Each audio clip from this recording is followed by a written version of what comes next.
Wait! Before we start, do you want a bundle of 30 printable German PDF cheat sheets? Teaching you words and phrases for conversations for free? Then click the link in the description and sign up for a free lifetime account to get access. Hi, welcome to German Weekly Words. My name is Elisa and let's start. Today's lesson is jobs, Arbeit, and the first word is Bauer, farmer. Actually, where I live, it's in Germany near Bonn. In our neighborhood, there is actually a farmer who grows apples and all kinds of different fruits and vegetables. It's very interesting to see and very pretty.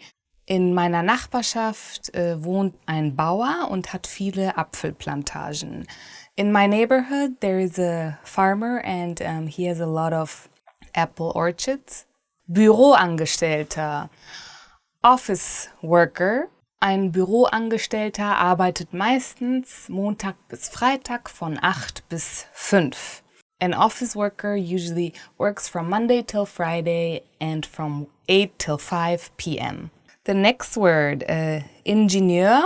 Engineer. Germany, a lot of people study to become an engineer. A lot of countries are looking for German engineers. That's what I just know from my friends. Ja, in Aachen gibt es eine sehr berühmte Universität, wo erfolgreiche Ingenieure herkommen.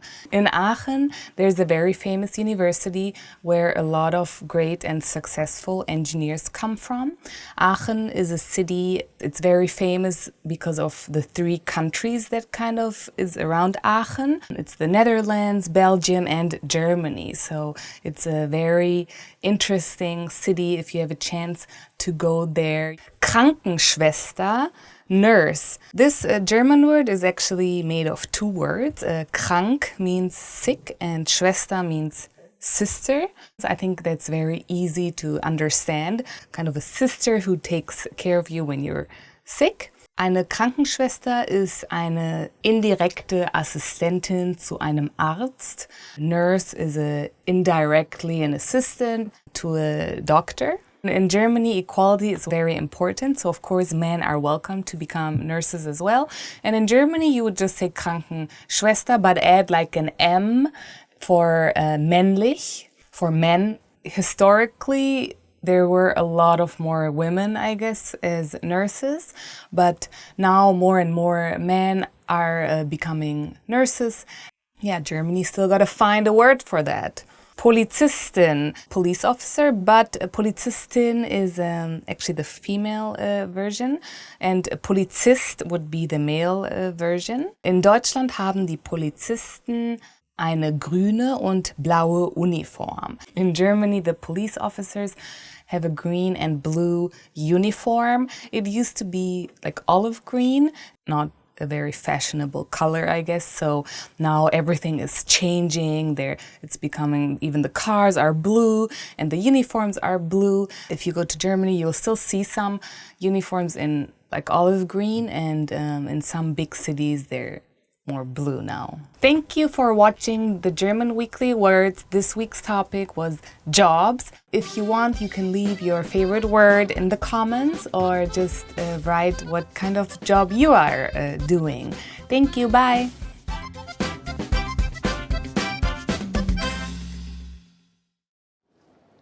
You are at a train station where you're attempting to buy an express ticket from a ticket machine. Which option should you choose to buy an express ticket?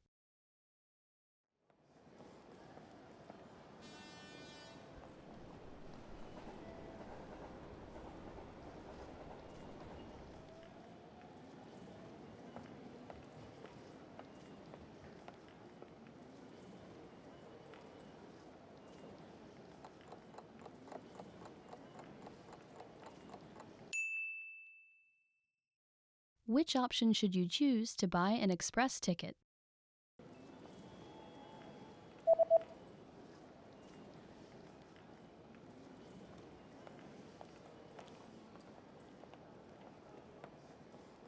The option on the bottom left is for an express ticket.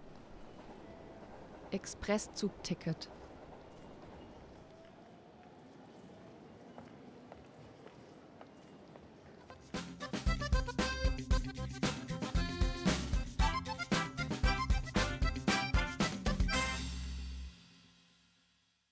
In this video, you learn 20 of the most common words and phrases in German.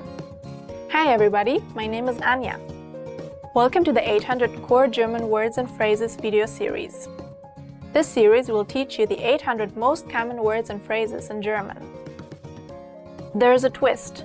With each new lesson in this series, we'll include the previous lessons at the end. So after you've learned the new words and phrases, stick around and review what you learned in previous lessons. Reviewing is one of the most important parts of learning a language. You can also get the full list right now at GermanPod101.com. Click the link in the description to access more example sentences, create your own flashcard deck, and finally master German. Okay, let's get started. First is Hand. Hand. Hand. Hand. Hand. Linke Hand. Left hand. Linke Hand. Arm. Arm. Arm. Arm. Arm. Zwei Arme. Two arms. Zwei Arme. Fuß. Foot. Fuß. Fuß. Foot. Linker Fuß. Left foot. Linker Fuß. Bein. Leg. Bein. Bein. Leg. Lange Beine. Long legs. Lange Beine. Finger. Finger. Finger. Finger. Finger. 5 Finger. 5 fingers. 5 Finger. Rücken. Back. Rücken. Rücken. Back. Rückenmuskeln. Back muscles.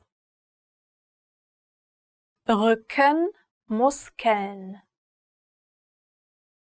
Magen. Stomach. Magen. Magen. Stomach. Magenschmerzen. Stomach pain. Magenschmerzen. Brustkorb. Chest. Brustkorb. Brustkorb. Chest. Röntgenbild des Brustkorbs. X-ray of a chest. Röntgenbild des Brustkorbs. Januar. January. Januar. Januar.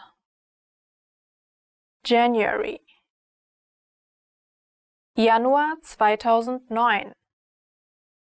January 2009. Januar 2009. Februar. February, Februar, Februar, February. 29. Februar, February 29th. 29. Februar.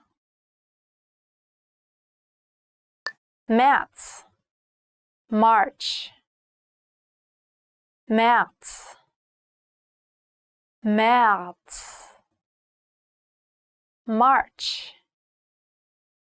17. März, March 17th.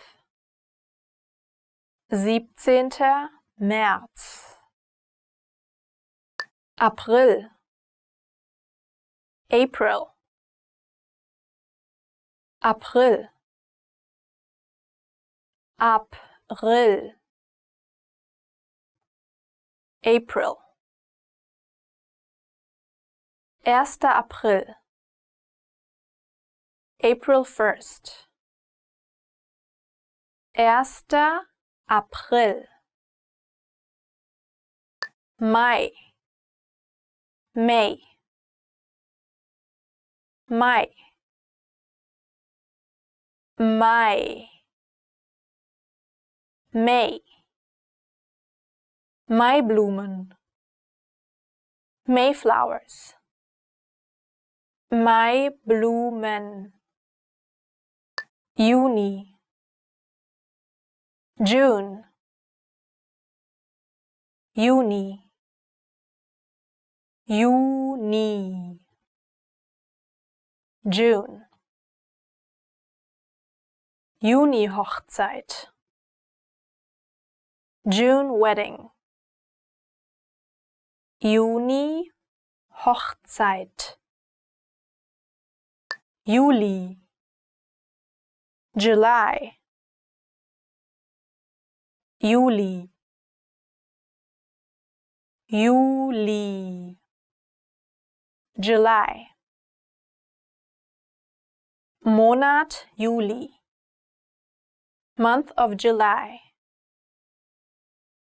Monat Juli. August, August, August, August, August.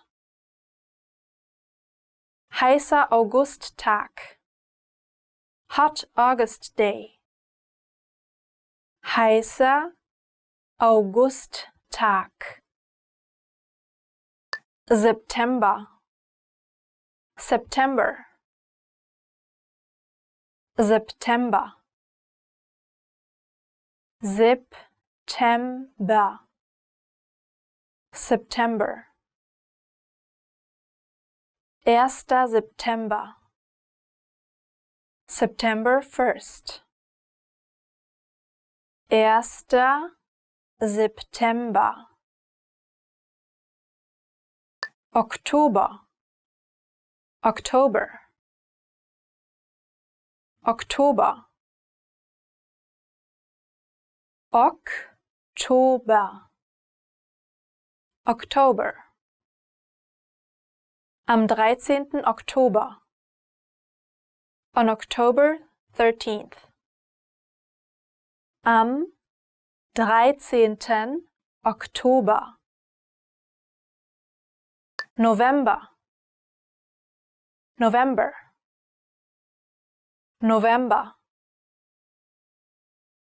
November, November. Erntedankfest, Donnerstag, 24. November. Thanksgiving, Thursday, November 24th. Erntedankfest, Donnerstag, 24. November. Dezember, December, Dezember, Dezember, December. 25. Dezember. December 25th. 25. Dezember.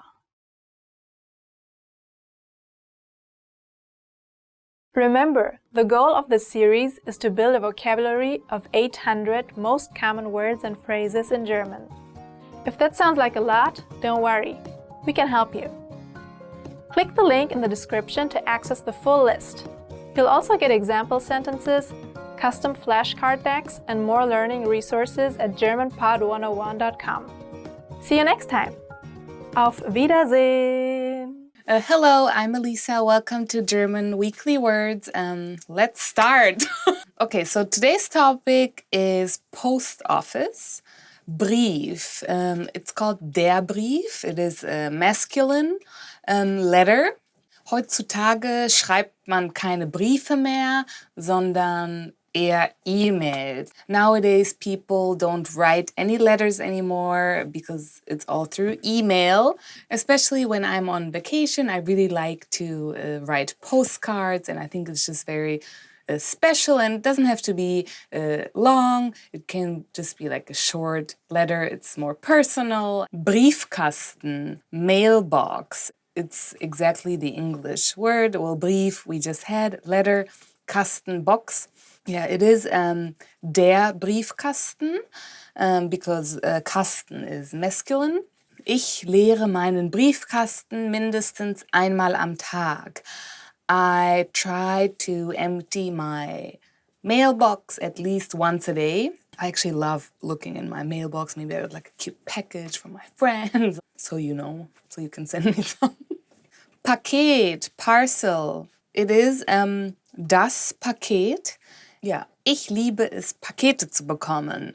I really love to get parcels. I think it's like Christmas, opening the box. You might not know what's in it, and it's very exciting. Postbote. So it's der Postbote, mailman. Bote is actually a very, very old German word. Bote is like a deliverer. So back when there weren't any like post offices or options to send letters, they actually sent somebody on a horse. Mailman really existed since a long time ago, and in Germany it's actually a very respected kind of job. Der Postbote. Ich habe ein sehr gutes Verhältnis zu meinem Postboten in Deutschland. I actually have a really good and cool relationship with my mailman back in Germany. He's really cool. He always gets my dog treats because he loves him. He says it's the only one who doesn't bark. He's just a very fun guy, and he talks to everybody. It's fun when he comes, and he always jokes, today you don't have a love letter, blah, blah. I usually don't laugh because I don't think it's funny. Umschlag, envelope. It is der Umschlag. It's masculine. It basically means to turn something over, like the verb umschlagen. You know, you can visualize kind of, okay, Umschlag, because it's...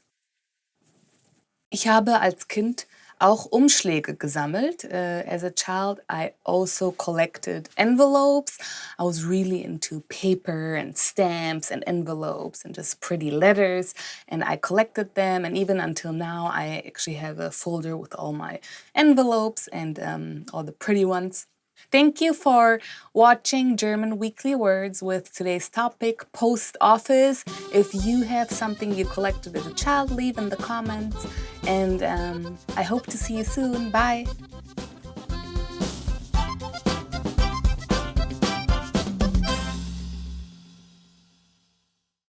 In this video, you'll learn 20 of the most common words and phrases in German. Hi everybody, my name is Henrik. Welcome to the 800 Core German Words and Phrases video series. This series will teach you the 800 most common words and phrases in German. But there's a twist. With each new lesson in the series, we'll include the previous lessons at the end. After you learn the new words and phrases, stick around and review what you've learned in previous lessons. Reviewing is one of the most important parts in learning a language. You can also get the full list right now at GermanPod101.com. Click the link in the description to access more sample sentences, create your own flashcard deck, and finally master German. Okay, let's get started. Number 1. Präsident. President. Präsident. Präsident. President. Er fragte mich scherzhaft, ob ich Präsident werden wolle. He jokingly asked me if I wanted to become president.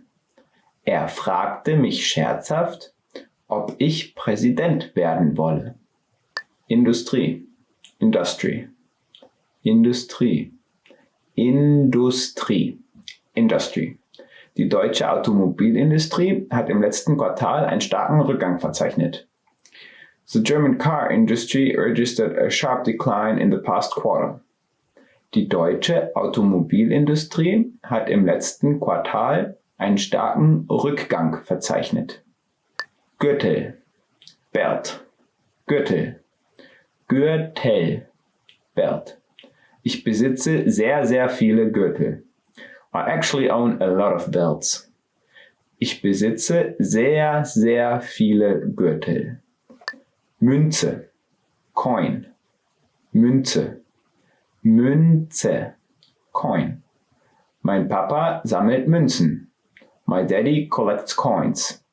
Mein Papa sammelt Münzen. Geld. Money. Geld. Geld. Money. Du verschwendest nur dein Geld. You're just wasting your money. Du verschwendest nur dein Geld. Debitkarte. Debit card. Debitkarte. Debitkarte. Debit card. Ich habe meine Debitkarte verloren und musste zur Polizei gehen. I lost my debit card and had to go to the police. Ich habe meine Debitkarte verloren und musste zur Polizei gehen. Rechnung. Bill. Rechnung. Rechnung. Bill. Brauchen Sie eine Rechnung? Do you need a bill? Brauchen Sie eine Rechnung? Fotografie. Photography. Fotografie. Fotografie. Photography. Studieren Sie Fotografie? Are you studying photography? Studieren Sie Fotografie? Abheben. Take off. Abheben. Abheben. Take off. Das Flugzeug wird in 20 Minuten abheben. The plane will take off in 20 minutes. Das Flugzeug wird in 20 Minuten abheben. Schlafzimmer. Bedroom. Schlafzimmer. Schlafzimmer. Bedroom. Wir haben letzte Woche unser Schlafzimmer renoviert. We renovated our bedroom last week. Wir haben letzte Woche unser Schlafzimmer renoviert. Küche. Kitchen. Küche. Küche. Kitchen. In der Küche gibt es einen Mülleimer. There's a trash can in the kitchen. In der Küche gibt es einen Mülleimer. Badezimmer. Bathroom. Not the restroom. Badezimmer. Bathroom. Badezimmer. Badezimmer. Bathroom. Das Badezimmer hat ein winzig kleines Fenster. The bathroom has a tiny window. Das Badezimmer hat ein winzig kleines Fenster. Abschluss. Graduation. Abschluss. Abschluss. Graduation. Nach meinem Abschluss habe ich erstmal eine lange Reise unternommen. After my graduation, I first of all went on a long vacation. Nach meinem Abschluss habe ich erstmal eine lange Reise unternommen. Beförderung. Promotion. Beförderung. Beförderung. Promotion. Sie war eine Freundin von mir, bis ich anstelle von ihr die Beförderung erhalten habe. She was a friend of mine until I got the promotion instead of her. Sie war eine Freundin von mir, bis ich anstelle von ihr die Beförderung erhalten habe. Jubiläum. Anniversary. Jubiläum. Jubiläum. Anniversary. Zum 25. Firmenjubiläum gratulieren wir dir von ganzem Herzen. we congratulate you heartily on the company's 25th anniversary. Zum 25. Firmenjubiläum gratulieren wir dir von ganzem Herzen. Beerdigung. Funeral. Beerdigung. Beerdigung. Funeral. Eine Beerdigung ist ein Moment des Trauerns und der Erinnerungen. A funeral is a time to grieve and remember. Eine Beerdigung ist ein Moment des Trauerns und der Erinnerungen. Die Hochzeit. Wedding. Die Hochzeit. Die Hochzeit. Wedding. Die Hochzeit meines besten Freundes findet hier im Sommer statt. The wedding of my best friend will be held here in summer. Die Hochzeit meines besten Freundes findet hier im Sommer statt. Erklären. Explain. Erklären. Erklären. Explain. Können Sie mir das nochmal erklären? Can you explain that to me once more? Können Sie mir das nochmal erklären? Hinten. Back. Hinten. Hinten. Back. Hinter unserem Haus haben wir einen Garten. At the back of our house we have a garden. Hinter unserem Haus haben wir einen Garten. Osten. East. Osten. Osten. East. Die Sonne geht im Osten auf. The sun rises in the east. Die Sonne geht im Osten auf. Well done! In this lesson you've expanded your vocabulary and learned 20 new useful words. Click the link in the description and sign up for free at GermanPod101.com to get access to the full list of vocabulary you need for daily life conversations. You'll also get example sentences, custom flashcard texts, and more learning resources. Alright, see you soon. Auf Wiedersehen. Did you download your free PDF cheat sheets yet? These conversation cheat sheets are an easy way to speak more, because you get cheat sheets for conversational topics like the weather, family, hobbies, and much more. And inside, you'll learn common questions and answers that you'd use in conversations, as well as tons of vocabulary. Don't miss out on this free gift. Click the link in the description to get access. In this video, you'll learn 20 of the most common words and phrases in German. Hi everybody, my name is Anja. Welcome to the 800 Core German Words and Phrases video series. This series will teach you the 800 most common words and phrases in German. But there is a twist. With each new lesson in the series, we'll include the previous lessons at the end. So after you've learned the new words and phrases, stick around and review what you learned in previous lessons. Reviewing is one of the most important parts of learning a language. You can get the full list right now at GermanPod101.com. Click the link in the description to access more example sentences, create your own flashcard deck, and finally master German. Okay, let's get started. First is heute. Today. Heute. Heute. Today. Heute 6:15 Uhr. Today at 6:15. Heute 6:15 Uhr. Gestern. Yesterday. Gestern. Gestern. Yesterday. Gestern Nachmittag.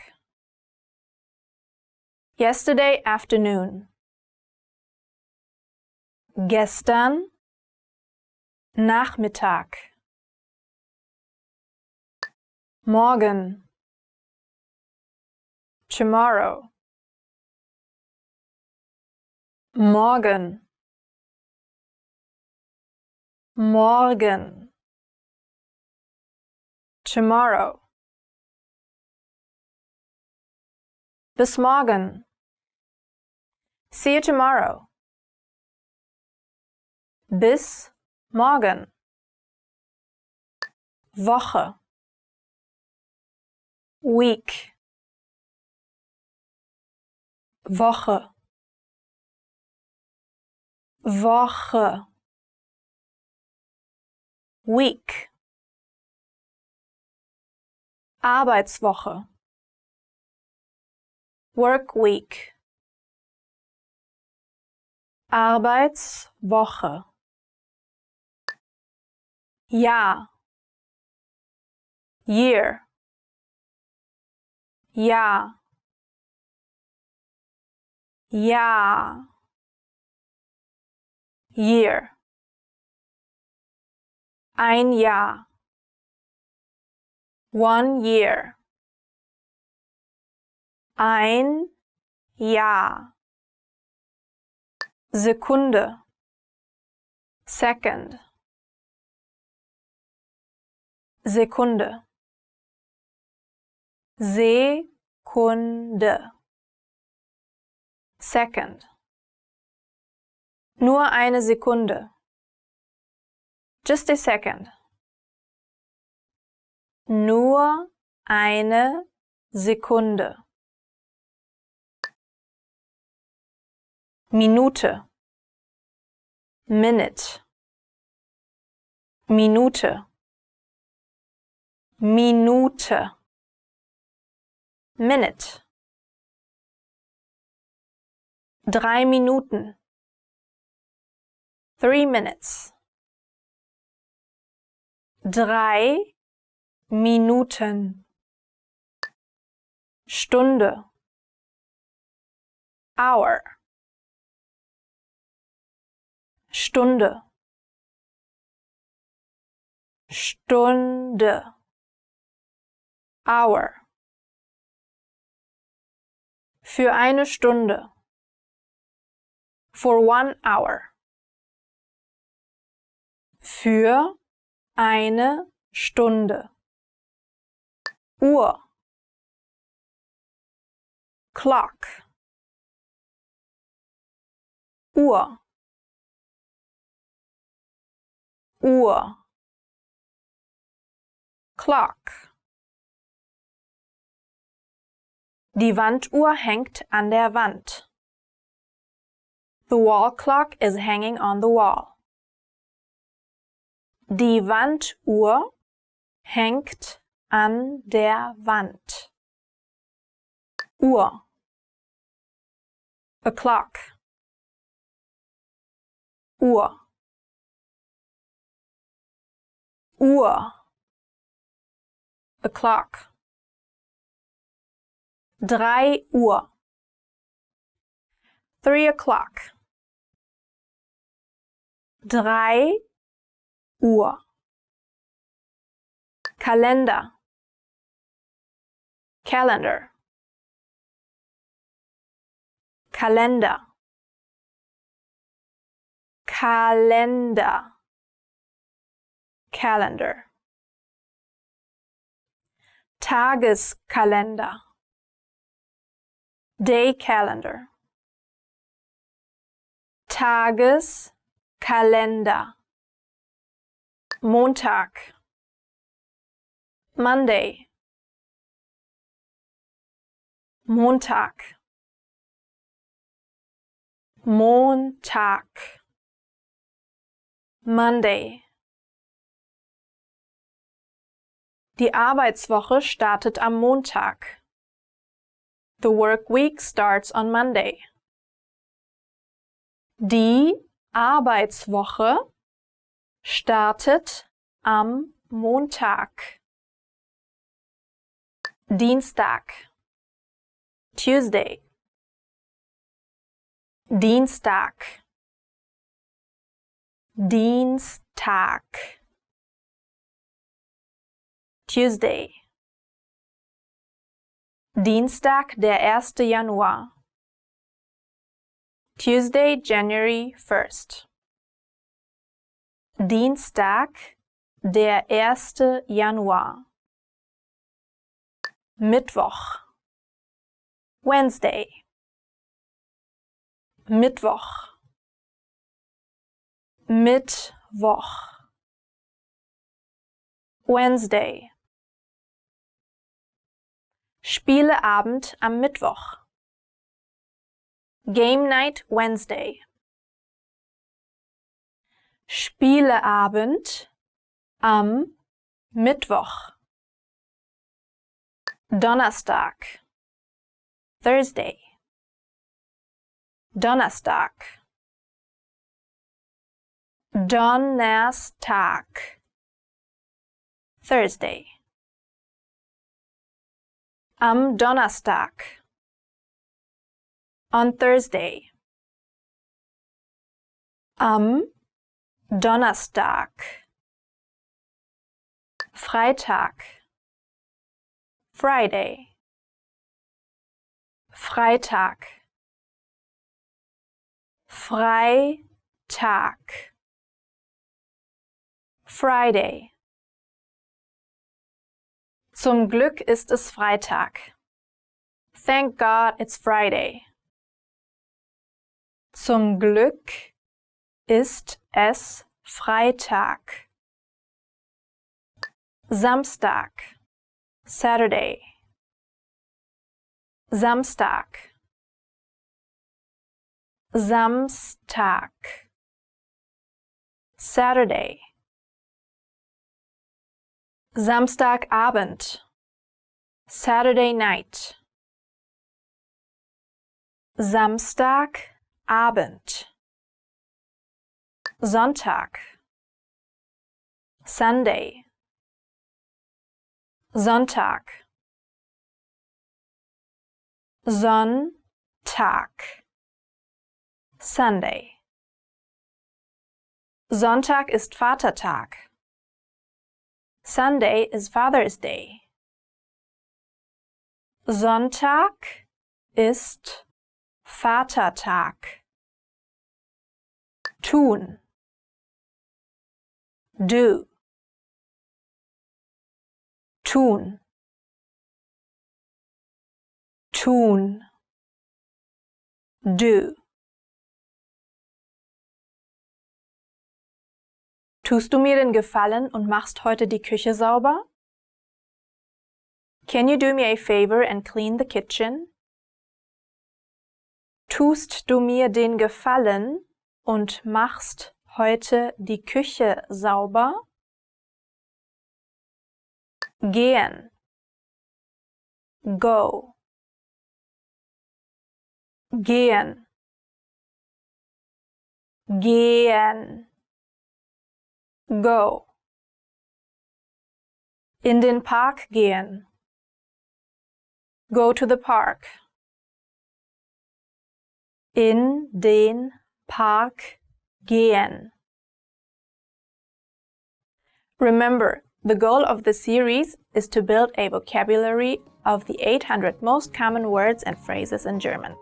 If that sounds like a lot, don't worry. We can help you. Click the link in the description to access the full list. You'll also get example sentences, custom flashcard decks, and more learning resources at GermanPod101.com.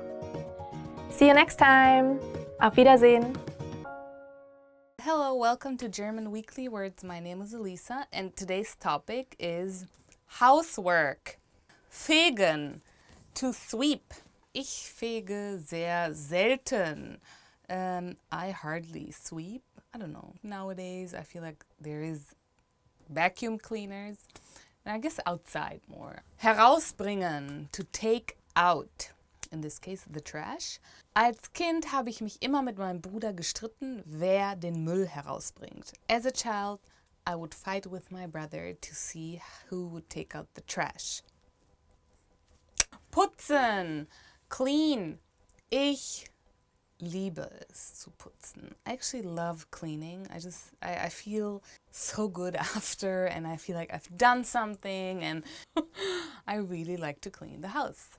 Trocknen, to dry. Es ist sehr üblich in Deutschland, dass man die Wäsche zum Trocknen raushängt, anstatt einen Trockner zu benutzen.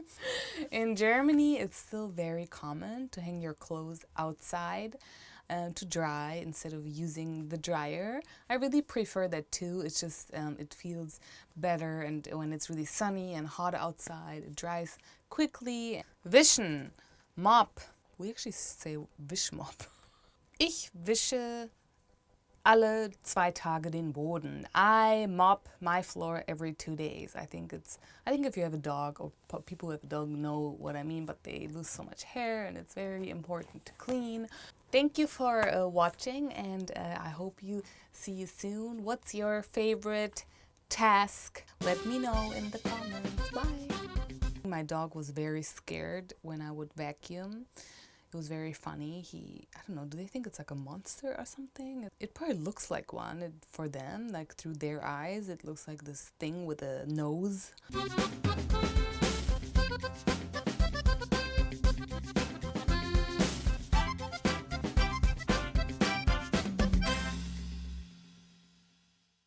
Hi guys, welcome to German Top Words. This is Elisa, and today's topic is 10 ways to remember words. Let's get started right away. Ich höre Lieder und lerne die Liedtexte auswendig. I listen to songs and memorize the lyrics. Yeah, that's true. I wrote them down actually, and yeah, it's like a good way, I think. Ich lerne den Ursprung der Wörter näher kennen und wie verschiedene Wörter miteinander verwandt sind. I learn about the roots of words and how different words are related to each other.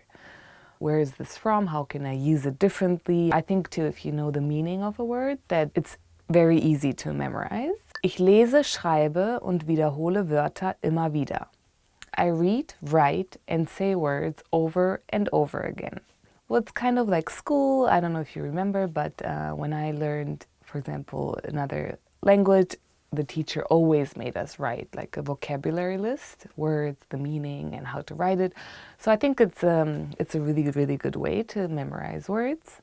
Ich schaue oft TV oder YouTube-Videos, die für Kinder gemacht sind. I often watch TV or YouTube videos that are designed for young children.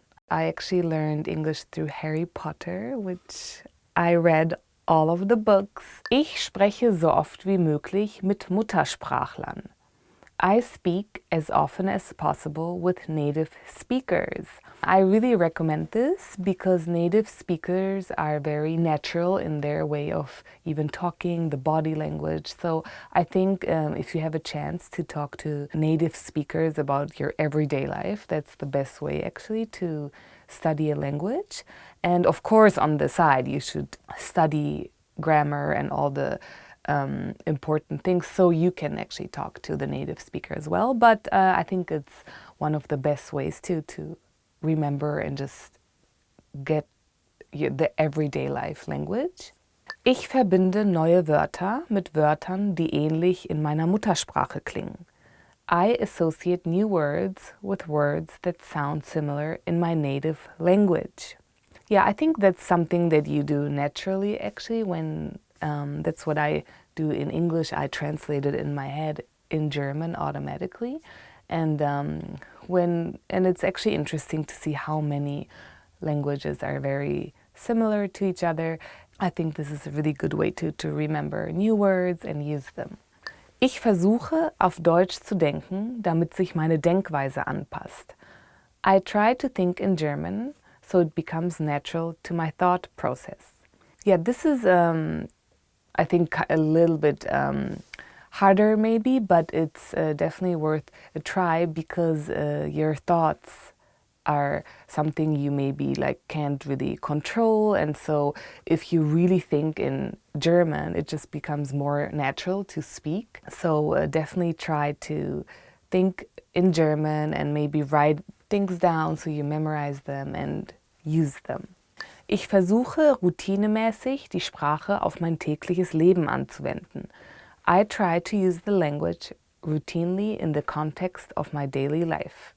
Yeah, that's, I think, very important to just going to the supermarket, writing down what you need in German, or just your everyday when you wake up and just think of your every task you want to do, or if you just think or write it down in German, it just makes much more of a difference. So viel wie möglich zu lesen, vor allem Zeitungen, hilft mir dabei, sich Wörter zu merken.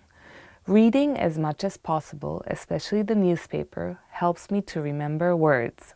Once you can read and understand the newspaper, it's very advanced, and so I recommend that as well. Even reading in general makes such a big difference.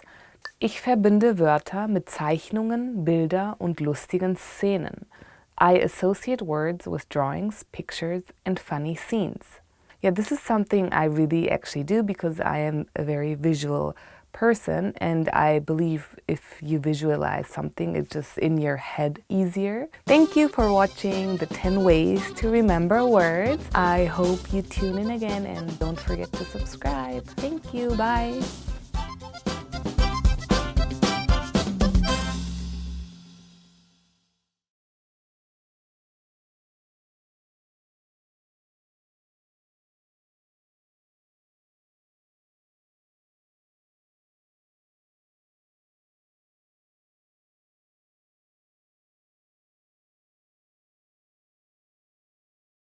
In this video, you learn 20 of the most common words and phrases in German. Hi everybody, my name is Henrik. Welcome to the 800 Core German Words and Phrases video series. This series will teach you the 800 most common words and phrases in German.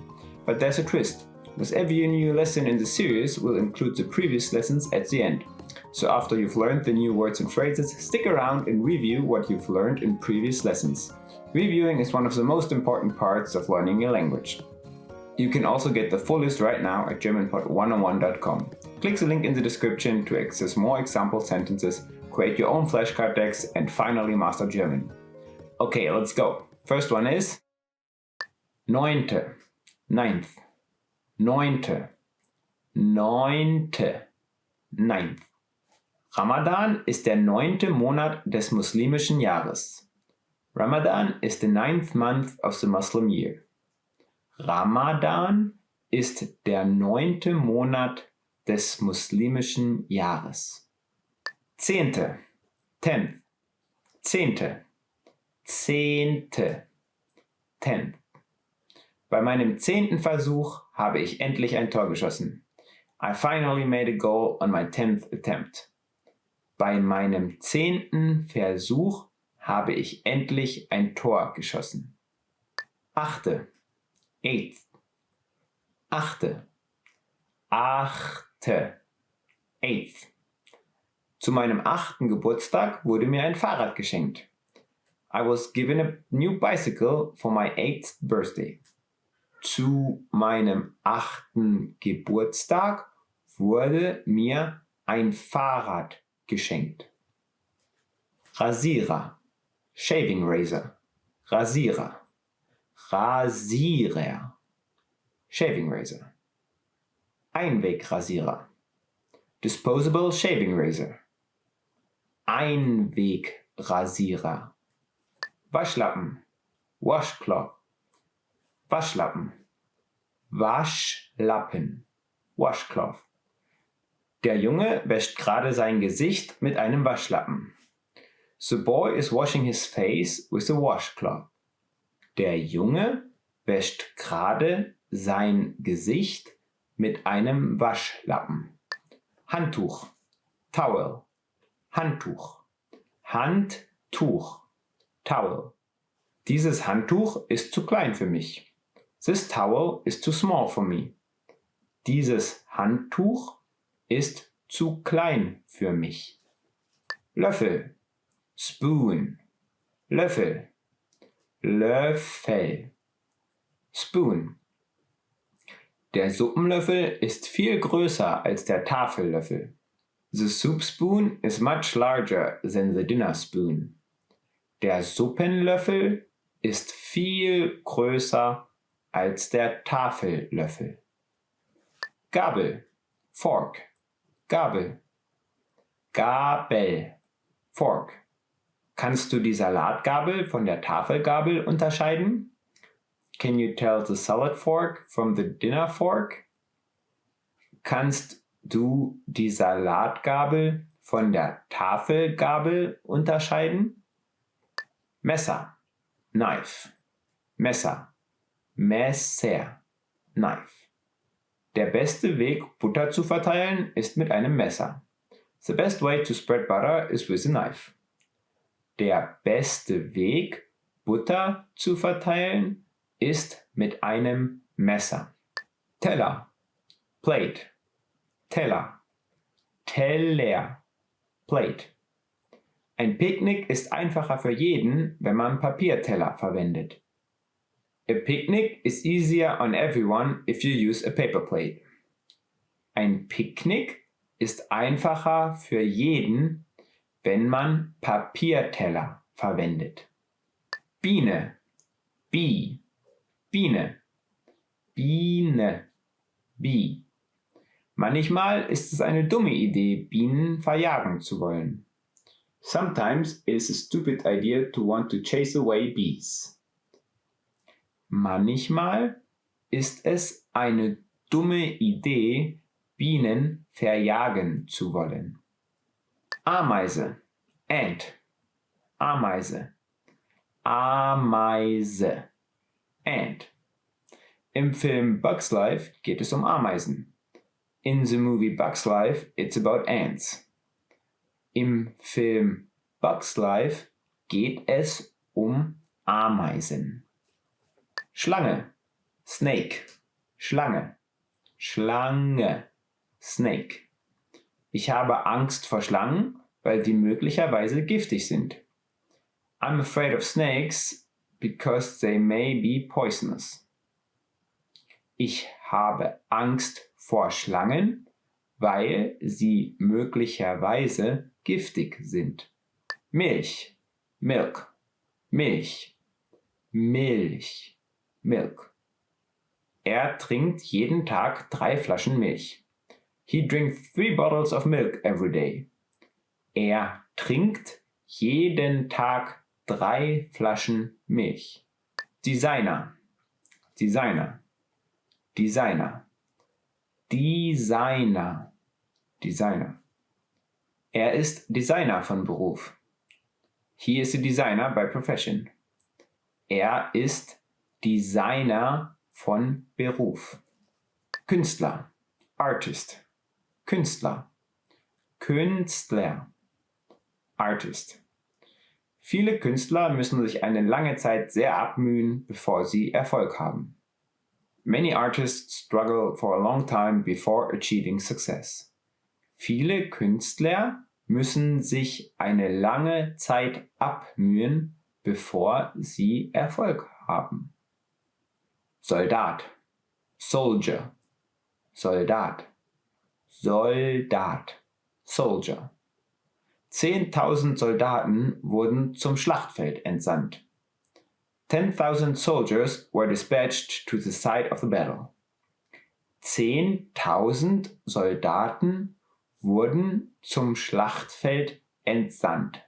Unternehmer, Entrepreneur, Unternehmer, Unternehmer, Entrepreneur. Der Unternehmer hat eine Präsentation in seinem Büro gehalten. The entrepreneur made a presentation in his office. Der Unternehmer hat eine Präsentation in seinem Büro gehalten.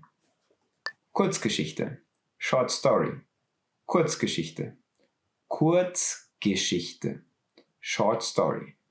The Gift of the Magi ist eine bewegende Kurzgeschichte für viele. The Gift of the Magi is a moving short story for many.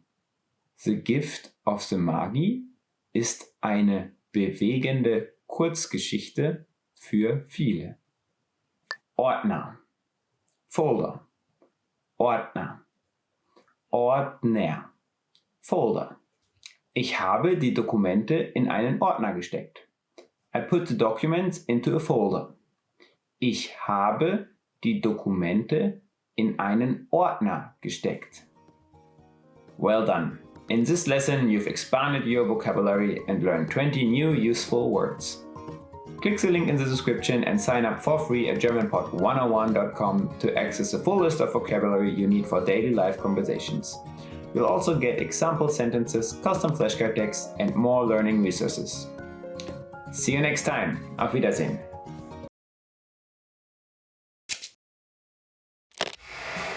How are your German listening skills? First, you'll see an image and hear a question. Next comes a short dialogue. Listen carefully and see if you can answer correctly. We'll show you the answer at the end. Ein Mann holt die Tochter einer Freundin ab. Wer ist Ihre Tochter? Entschuldige die Störung, aber könntest du bitte meine Tochter abholen?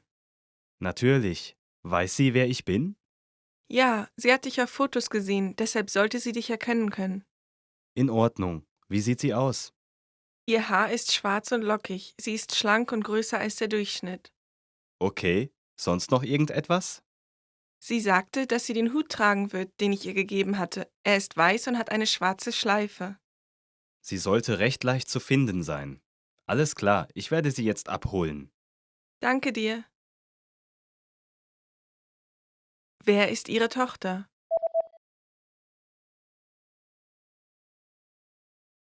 Ein Mann holt die Tochter einer Freundin ab. Wer ist Ihre Tochter? Entschuldige die Störung, aber könntest du bitte meine Tochter abholen? Natürlich. Weiß sie, wer ich bin? Ja, sie hat dich auf Fotos gesehen, deshalb sollte sie dich erkennen können. In Ordnung. Wie sieht sie aus? Ihr Haar ist schwarz und lockig, sie ist schlank und größer als der Durchschnitt. Okay. Sonst noch irgendetwas? Sie sagte, dass sie den Hut tragen wird, den ich ihr gegeben hatte. Er ist weiß und hat eine schwarze Schleife. Sie sollte recht leicht zu finden sein. Alles klar, ich werde sie jetzt abholen. Danke dir. Did you get it right?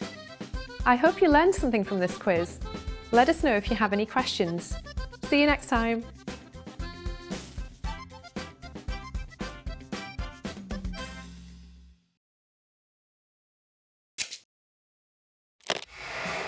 How are your German listening skills?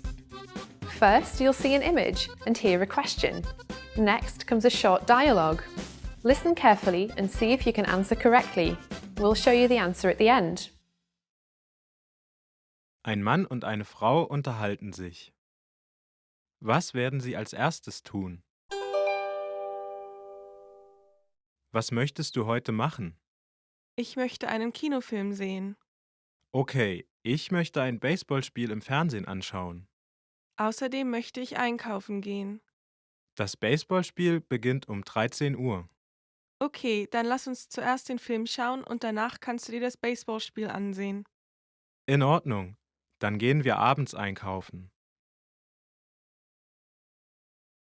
Was werden sie als erstes tun?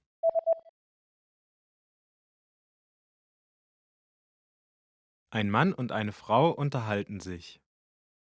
Was werden sie als erstes tun? Was möchtest du heute machen? Ich möchte einen Kinofilm sehen. Okay, ich möchte ein Baseballspiel im Fernsehen anschauen. Außerdem möchte ich einkaufen gehen. Das Baseballspiel beginnt um 13 Uhr. Okay, dann lass uns zuerst den Film schauen und danach kannst du dir das Baseballspiel ansehen. In Ordnung, dann gehen wir abends einkaufen. Did you get it right? I hope you learned something from this quiz. Let us know if you have any questions. See you next time.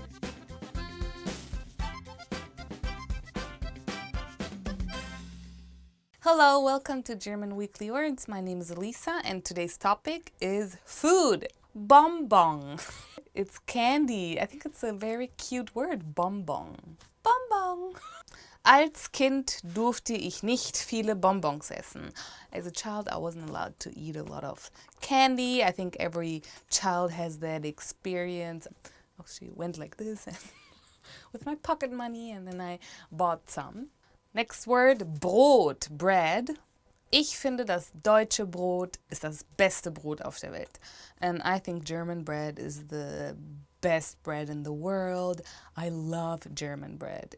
Kuchen, cake. Ich liebe Apfelkuchen. I love apple cake, like apple pie. Oh my god, I love when my mom makes apple pie. Meeresfrüchte, seafood. In Japan sind Meeresfrüchte auch eine besondere Delikatesse. In Japan, the seafood is it's a specialty. Japan is surrounded by the ocean. It just tastes different. The next word, lamb. Lämmer sind viel zu süß, um die zu essen. Lambs are too cute to eat. Oh, see? Thanks for watching, and on today's topic, food, leave your favorite food in the comments, and I hope to see you soon. Bye.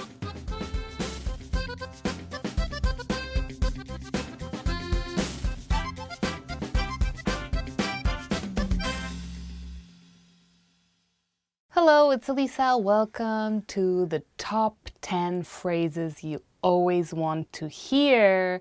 Let's begin. Das Budget ist unbegrenzt. The budget is unlimited. This is like a dream for every woman, I think.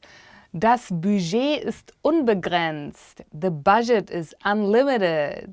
Who doesn't want to hear that all the time? I would love to hear that because I love shopping. Du bist ein ausgezeichneter Koch. You're an excellent cook. Du bist ein ausgezeichneter Koch. You are an excellent cook. Or if it's a girl, you would say, du bist eine ausgezeichnete Köchin. We want to be equal, you know? I'm actually not a good cook, by the way.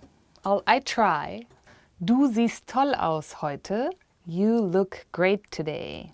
Du siehst toll aus heute. Dankeschön. You look great today. Thank you. Who doesn't love to hear that, especially on a Monday morning? Es wird einen Bonus am Ende des Monats geben. There'll be a bonus at the end of the month.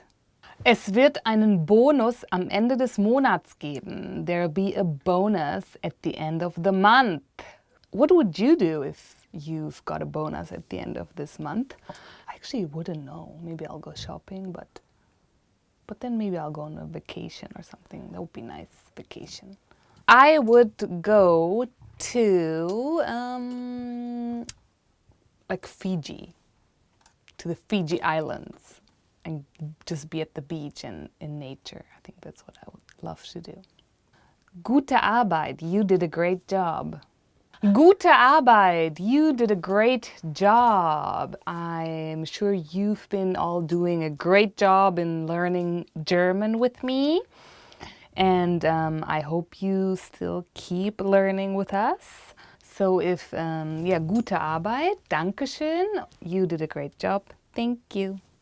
Ich habe dir etwas Besonderes mitgebracht. I brought you something special today. Ich habe dir etwas Besonderes mitgebracht. I brought you something special. Now that's a nice one as well. Who doesn't like presents? I think what is special to me is more of something that's thoughtful, you know, or a memory, or it's not about how big something is or how expensive. I think it's something that, if people bring you something special, it's usually something that they thought of, or maybe they made themselves. I love those kind of things. What is something special you've got as a present? Leave me in the comments and tell me. Ich vermisse dich. I miss you. Ich vermisse dich. I miss you. Who is somebody you miss, or what? Maybe a dog too. To all the dog lovers out there, leave in the comments. What kind of dog do you have? Mach eine Pause. Ich werde heute putzen. Take a break. I'll do the cleaning today. Mach eine Pause. Ich werde heute putzen. Take a break. I'll do the cleaning today. Oh, that is a really good one. That's actually a very special present. I think that's something you should do for the whole day. Just, be there and just clean the house for once. Sie hatten recht. You were right. Sie hatten recht. You were right. Yes, I love to hear that too. I actually think I'm always right, so... Oh my God. Und sie gewinnen. And you win. Und sie gewinnen, and you win. Have you won something? Maybe you play a sport or you're in a team, and I would be really interested to know what you do, or if you've even won something in a lottery or whatever, or you did some competition, anything, leave in the comments. What is your favorite compliment or phrase you've ever heard, or if you want to hear something, leave in the comments, and if you can, in German. Thank you for watching the 10 phrases you always want to hear, and please don't forget to subscribe, and see you soon. Bye. Cut.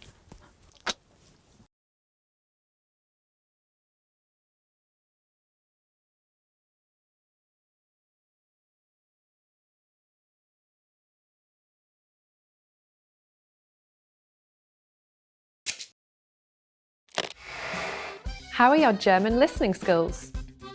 First, you'll see an image and hear a question. Next comes a short dialogue. Listen carefully and see if you can answer correctly. We'll show you the answer at the end. Eine Lehrerin backt gerade einen Kuchen. Welche Zutaten benutzt die Lehrerin? Heute werden wir einen Kuchen zubereiten. Verrühren Sie als erstes Butter und Zucker. Fügen Sie dann 2 Eier hinzu und verrühren Sie sie gut. Fügen Sie Mehl hinzu und verrühren Sie es leicht. Stellen Sie alles in den Ofen und lassen Sie es 50 Minuten backen. Das war's. Welche Zutaten benutzt die Lehrerin?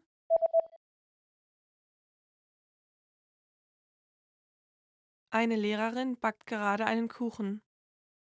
Welche Zutaten benutzt die Lehrerin? Heute werden wir einen Kuchen zubereiten. Verrühren Sie als erstes Butter und Zucker. Fügen Sie dann 2 Eier hinzu und verrühren Sie sie gut.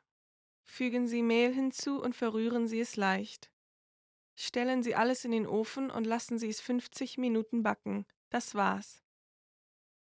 Did you get it right? I hope you learned something from this quiz. Let us know if you have any questions. See you next time.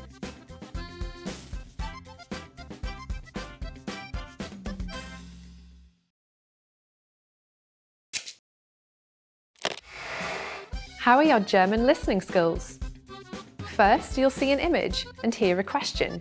Next comes a short dialogue. Listen carefully and see if you can answer correctly. We'll show you the answer at the end. Eine Frau spricht mit ihrem Chef. Was werden Sie in der Besprechung trinken?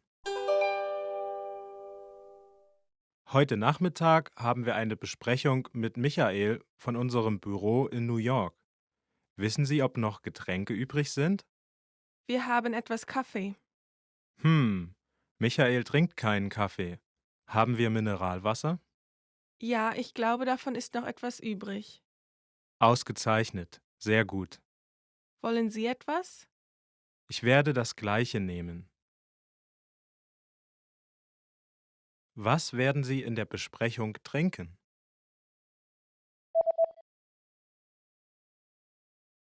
Eine Frau spricht mit ihrem Chef.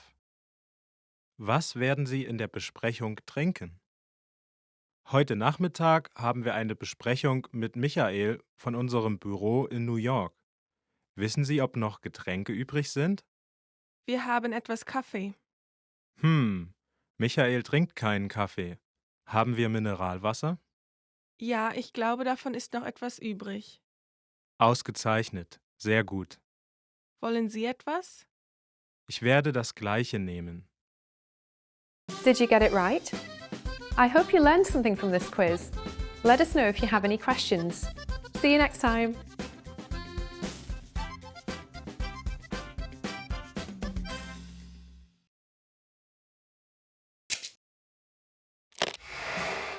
Hi everyone, I'm Gabriella. How are your German listening skills? In this video, you'll have a chance to test them out with a quiz. First, you'll see an image and hear a question. Next comes a short dialogue. Listen carefully and see if you can answer correctly. We'll show you the answer at the end. Are you ready? Eine Frau fragt einen Mann nach der Bushaltestelle. Wo ist die Bushaltestelle? Entschuldigen Sie, wissen Sie, ob es in der Nähe eine Bushaltestelle gibt? Ja, gehen Sie zuerst geradeaus und biegen Sie an der zweiten Ampel rechts ab. Biegen Sie danach an der Ecke des Buchladens links ab und Sie sehen eine Bank. Die Bushaltestelle ist vor der Bank. Verstanden. Vielen, vielen Dank. Wo ist die Bushaltestelle?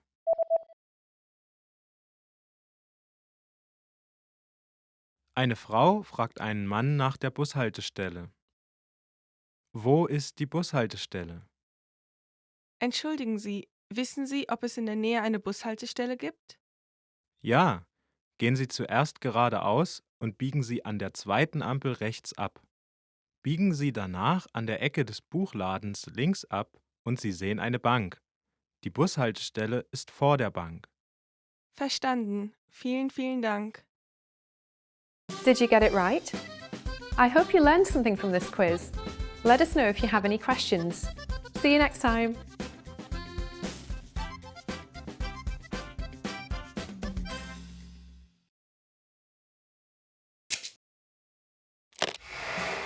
How are your German listening skills? First, you'll see an image and hear a question. Next comes a short dialogue. Listen carefully and see if you can answer correctly. We'll show you the answer at the end. Ein Mann spricht mit einer Verkäuferin. Welches Hemd wird er kaufen?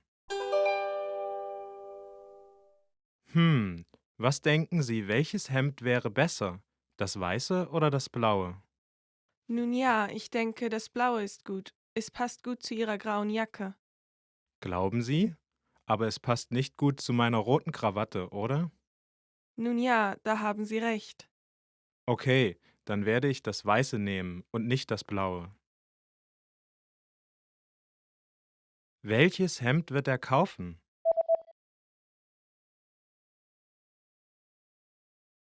Ein Mann spricht mit einer Verkäuferin. Welches Hemd wird er kaufen? Was denken Sie, welches Hemd wäre besser? Das weiße oder das blaue? Nun ja, ich denke, das Blaue ist gut. Es passt gut zu Ihrer grauen Jacke. Glauben Sie?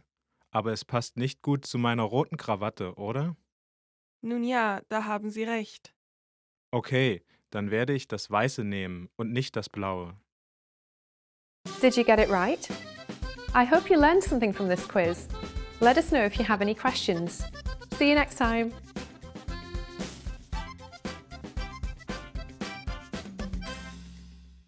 In this video, you learn 20 of the most common words and phrases in German.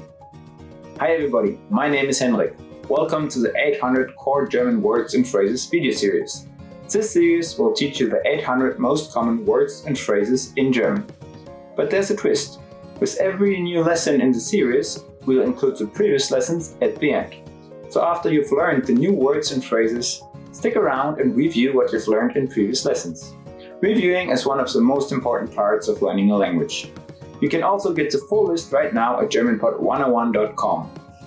Click the link in the description to access more example sentences, create your own flashcard decks, and finally master German. Alright, let's get started. First one is putzen, brush. Putzen, putzen, brush. Man sollte sich nach jeder Mahlzeit die Zähne putzen.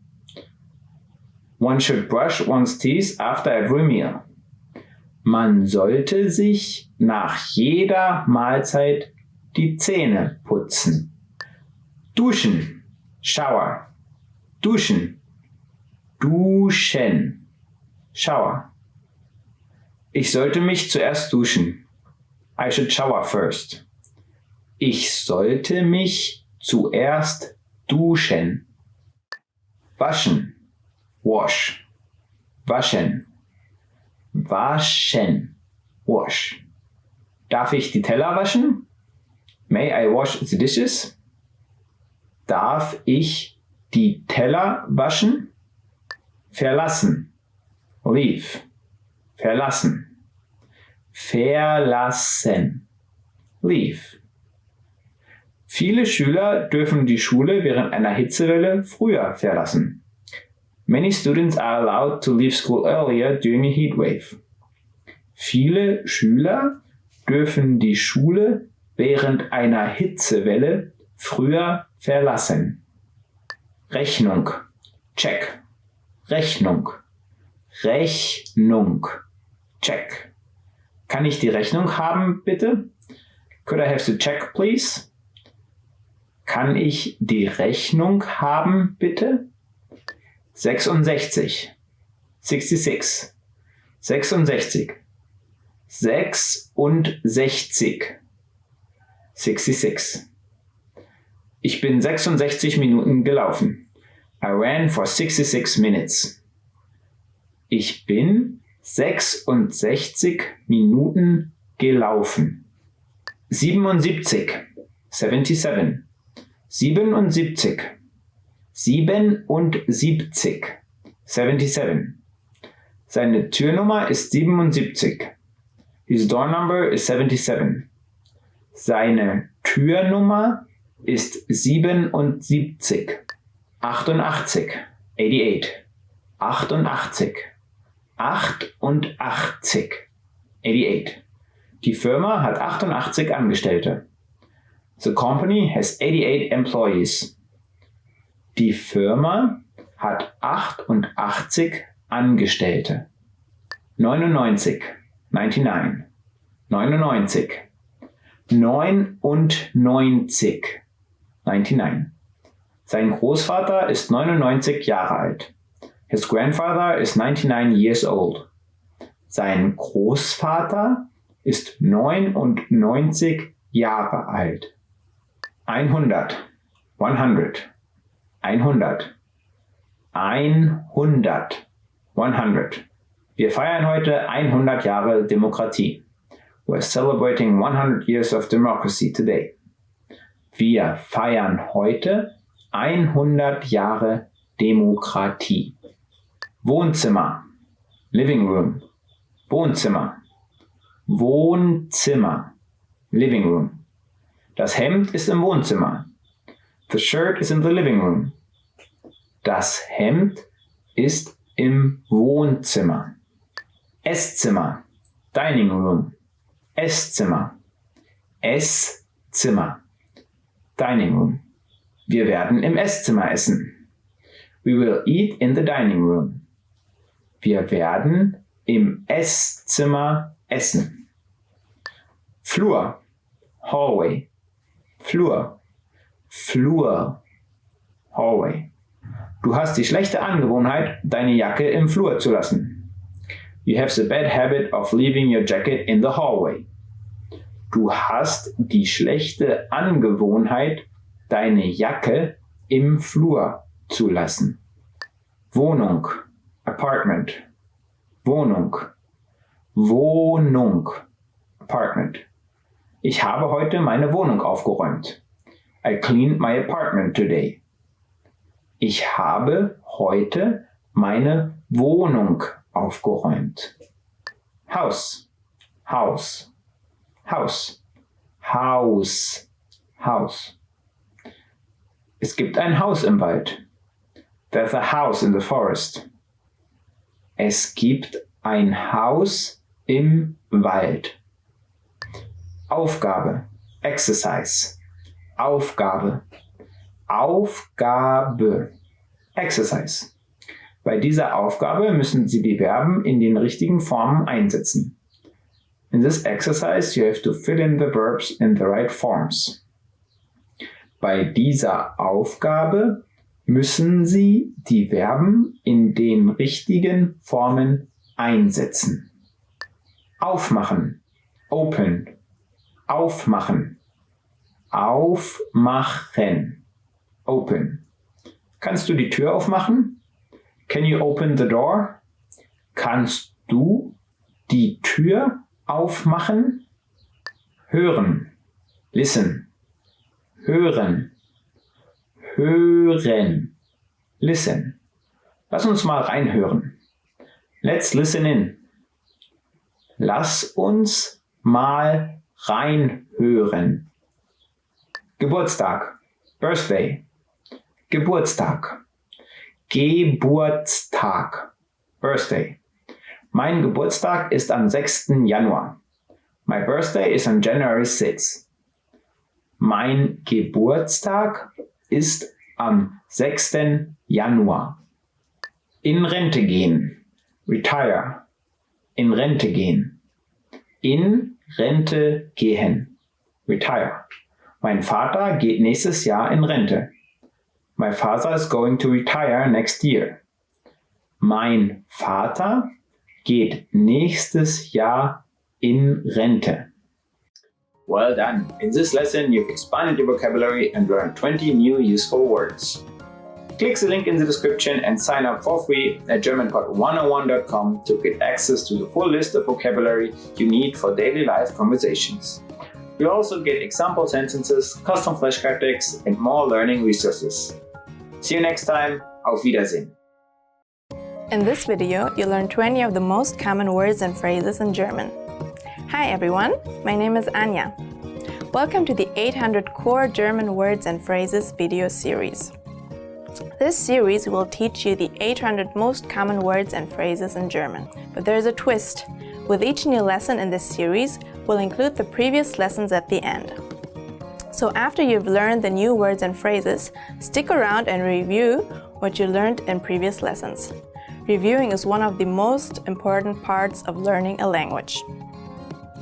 You can also get the full list right now at GermanPod101.com. Click the link in the description to access more example sentences, create your own flashcard deck, and finally master German. Okay, let's get started. First is Hund, dog. Hund,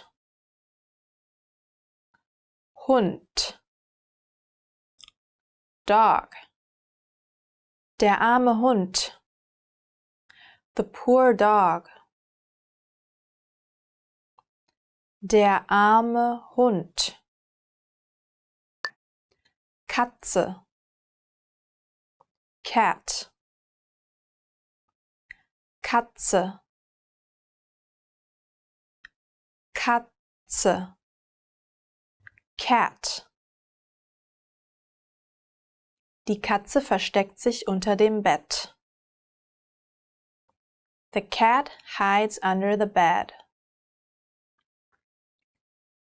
Die Katze versteckt sich unter dem Bett. Hamster, hamster, hamster, hamster, hamster. Hamster schlafen gerne während des Tages. Hamsters like to sleep during the day. Hamster schlafen gerne während des Tages. Warm, warm, warm, warm, warm. Das Wetter ist ziemlich bewölkt, aber warm. The weather is quite cloudy but warm. Das Wetter ist ziemlich bewölkt, aber warm. Regen, rain, Regen, Regen, rain. Der Regen fällt auf die Straße. The rain is falling on the street. Der Regen fällt auf die Straße. Tomate, tomato, Tomate, Tomate, tomato. Mein Großvater zieht seine eigenen Tomaten in seinem Garten groß. My grandfather grows tomatoes in his garden. Mein Großvater zieht seine eigenen Tomaten in seinem Garten groß. Erdbeere, Strawberry. Erdbeere, Erdbeere, Strawberry. Luisa ist gegen Erdbeeren allergisch. Luisa is allergic to strawberries. Luisa ist gegen Erdbeeren allergisch. Kirsche, Cherry. Kirsche, Kirsche, Cherry. Die Kirsche ist eine meiner Lieblingsfrüchte. Cherry is one of my favorite fruits. Die Kirsche ist eine meiner Lieblingsfrüchte. Kind, Child. Kind, Kind, Child. Als ich ein Kind war, bin ich jeden Tag mit dem Fahrrad zur Schule gefahren. When I was a child, I used to ride my bike to school every day. Als ich ein Kind war, bin ich jeden Tag mit dem Fahrrad zur Schule gefahren. Freund, Friend. Freund, Freund, Friend. Bis dann, mein lieber Freund. See you then, my dear friend. Bis dann, mein lieber Freund. Erwachsener, Adult. Erwachsener, Erwachsener, Adult. Manchmal macht es überhaupt keinen Spaß, Erwachsener zu sein. Sometimes being an adult just isn't very fun. Manchmal macht es überhaupt keinen Spaß, Erwachsener zu sein. Fahrrad, Bicycle. Fahrrad, Fahrrad, Bicycle. Da steht ein Fahrrad in der Garage. There is a bicycle in the garage.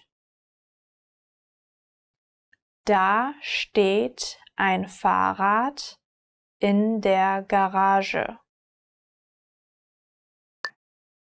Auto, Car. Auto, Auto, Car.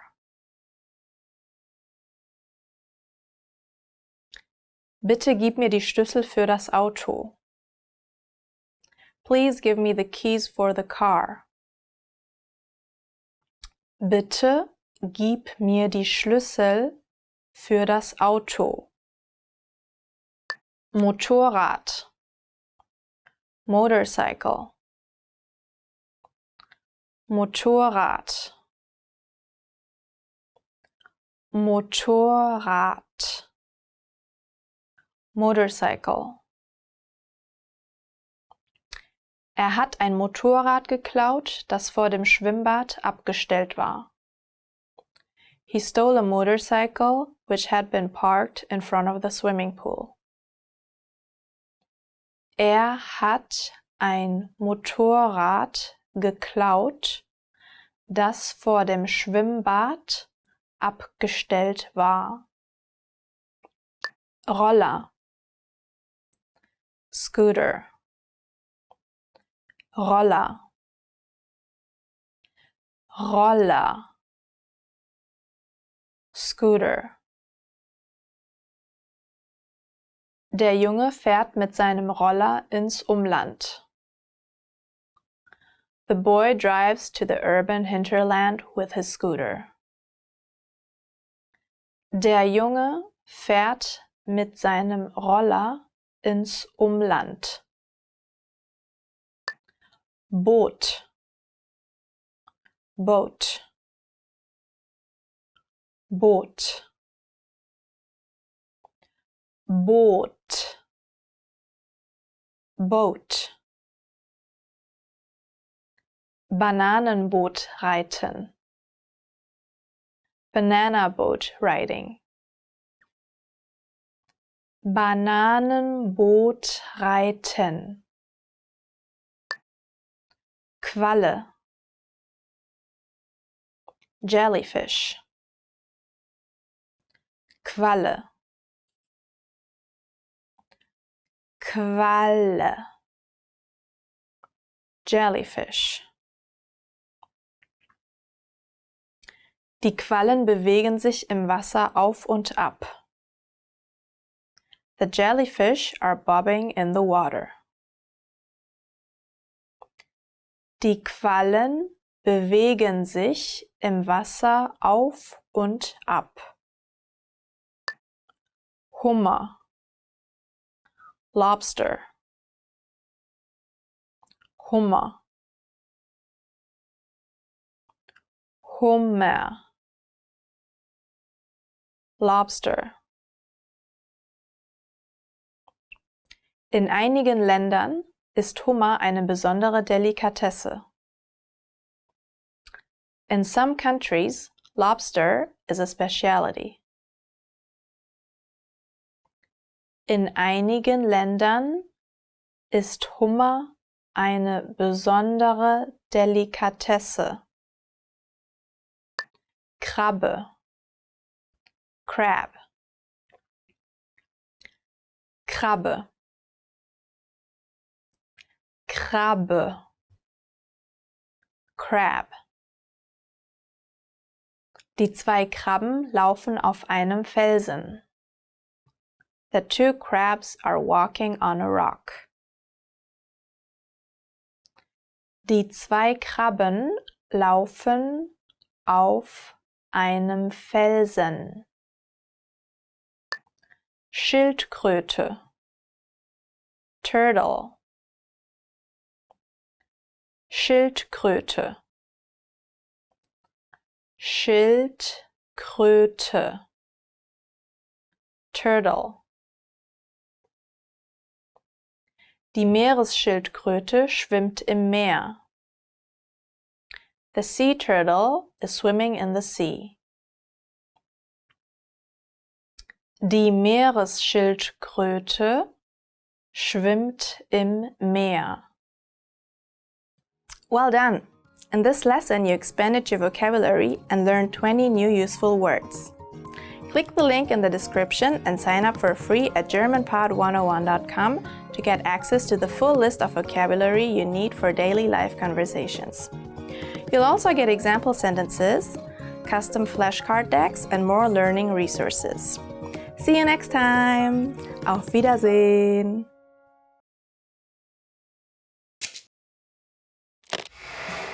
How are your German listening skills? First, you'll see an image and hear a question. Next comes a short dialogue. Listen carefully and see if you can answer correctly. We'll show you the answer at the end. Ein Mann ist in einem Fastfood-Restaurant. Welches Menü wird er bestellen? Entschuldigung, ich hätte gern das Burger-Spezialmenü. Gern. Möchten Sie Pommes frites oder Salat dazu? Salat bitte. Okay, welches Getränk möchten Sie? Coca-Cola bitte. Welches Menü wird er bestellen?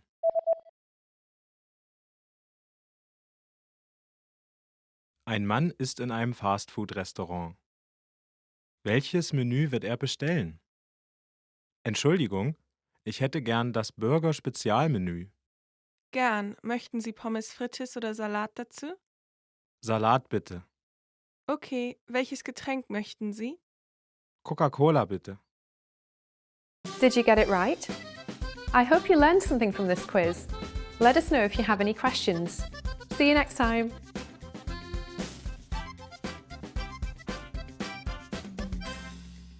Want to improve writing in your target language? In this guide, you'll discover the top 8 ways to practice and master writing with our lessons and learning program. Let's begin. Number 1, write out the words and phrases by hand. One of the best ways to improve your writing is to simply write more. So write every word, phrase, and sentence that you learn in the lessons by hand in a notebook. You can write out the conversations from the dialogue study tool, example sentences from the lesson notes, and words and phrases from our vocabulary lists. Number 2, take the writing quizzes. With every lesson, you get review quizzes to help you master what you've learned. Just scroll down to the vocabulary section or click on Vocabulary. Click on Take Quiz, and then click on Writing Questions. Number 3, leave a comment on the lesson. After you're done with the lesson, be sure to use what you've learned, whether a new word or a grammar point. Leave a comment in the comment section, and our teachers will review it and give you feedback. Number 4, dictation. Dictation is a study method where you write down what you hear as a way to test both your writing and listening skills. You can do this with any one of our audio and video lessons. This method is recommended for intermediate level learners and above. Number 5, create sentences using newly learned words. You can learn new words with our lessons, the word of the day, the vocab lists, and the core 2000 word list, which gives you the 2000 most frequently used words. And as mentioned before, you can also leave a comment with a practice sentence, and our teachers will review it. Number 6, write short messages to your Premium Plus teacher. Just write out a message and send it to your Premium Plus teacher for review. In fact, as a first step, all new Premium Plus users are asked to write a self-introduction and send it to their teacher. Your teacher will review your work, give you feedback, corrections, and help you improve your writing skills fast. Number 7, get writing assignments from your Premium Plus teacher. You can also get assignments that cover listening, writing, speaking, and even reading from your teacher. These assignments can be tailored to your goals and needs. You get a new one every week, or anytime you're ready for a new one. Number 8, get even more lessons in the lesson library. If you want even more writing lessons, then visit our lesson library, and under Category, choose Reading and Writing. You get instant access to all of the pathways and lessons that will help you master all areas of the language, including writing. You'll get all of our pathways and lessons that are dedicated to helping you master writing. So, if you're ready to finally learn language the fast, fun, and easy way, and start speaking from your very first lesson, get our complete learning program. Sign up for your free lifetime account right now. Click the link in the description. And if you enjoyed these tips, hit the like button, share it with anyone who's trying to learn a language, and subscribe to our channel. We release new videos every week. I'll see you next time. Bye!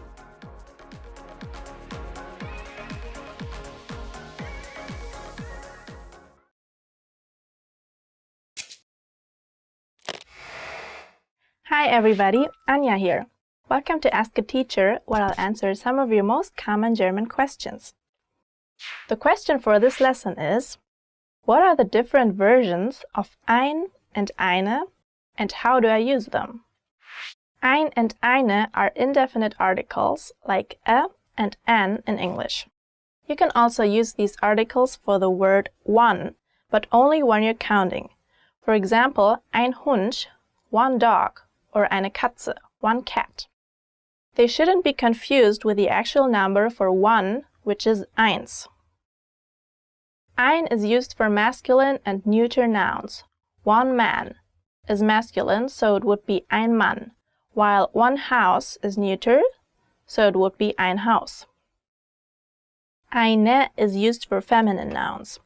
Eine Frau, for example, would be one woman. The indefinite article changes according to the case of the noun. There are 4 cases: nominative, accusative, genitive, and dative. If the noun is in the nominative case, the articles are ein in masculine and neuter and eine in feminine. For example, es ist ein schönes Haus, meaning it's a nice house. If the noun is in the accusative case, it's einen masculine, eine feminine, and ein neuter. An example would be, ich rufe einen Kollegen an. I am calling a male colleague. If the noun is in the genitive case, the articles change to eines, masculine neuter, and einer, feminine. For example, es ist das Auto einer Freundin, meaning it's the car of a female friend. If the noun is in the dative case, the articles change to einem, masculine neuter, and einer, feminine. For example, das Land gehört einem Unternehmen, meaning the land belongs to a neuter company. The accusative case is the only case in which the masculine and the neuter indefinite articles are different from each other. For feminine indefinite articles, eine in nominative and accusative or einer in genitive and dative are the only options. If you feel like you have a handle on indefinite articles, try this fun sentence. Ich habe einen Hund, eine Katze und ein Meerschweinchen, which means I have a dog, a cat, and a guinea pig. Do you have any more questions? Leave them in the comments and I'll try to answer them. Tschüss, bis zum nächsten Mal. Bye, see you next time.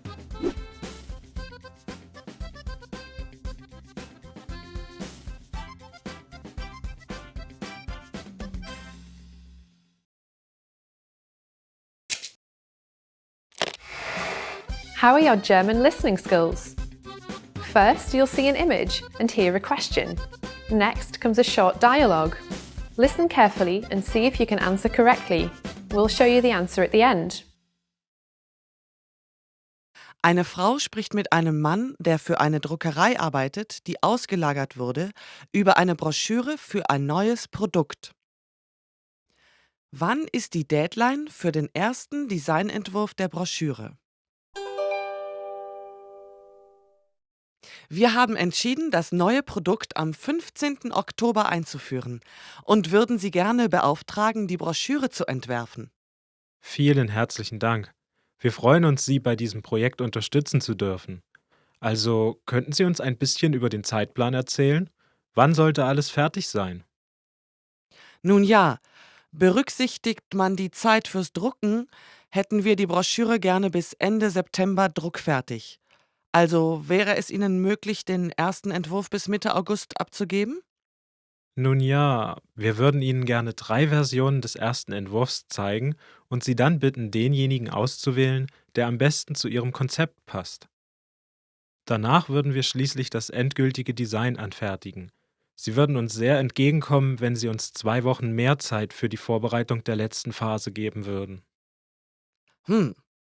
Okay. Vielleicht ist ein Monat genug Zeit, um einen Ihrer Entwürfe auszuwählen und sich dann auf einen festzulegen. In Ordnung. Wir zählen auf Sie. Machen Sie sich keine Sorgen. Unser Designteam ist das Beste. Vielen herzlichen Dank. Wann ist die Deadline für den ersten Designentwurf der Broschüre?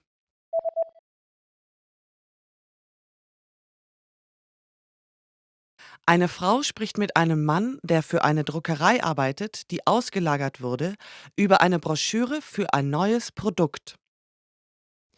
Wann ist die Deadline für den ersten Designentwurf der Broschüre?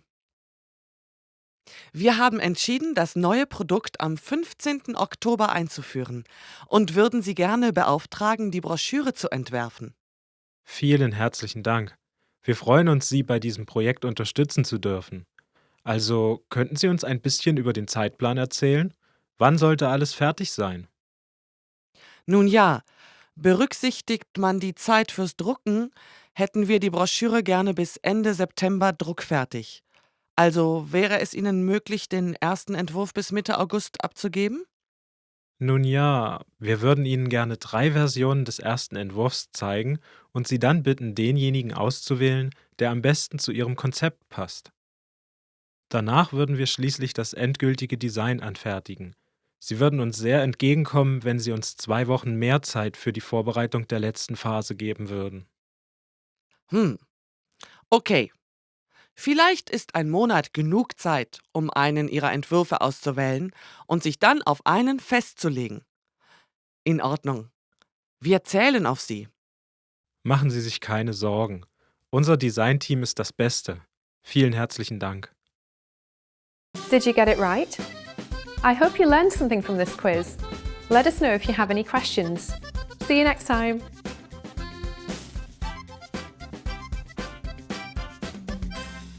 If you've studied your target language, but you can barely understand native speakers, you might be doing something wrong. You know the vocabulary and grammar they're using, but for some reason, when they speak at a faster speed, you can't keep track of what's going on. Why is this happening? Have you spent all this time learning in vain? This is a common issue that all language learners face at some point or another. The truth is, it's actually a good problem to have, because only students with a higher level of skill will experience it.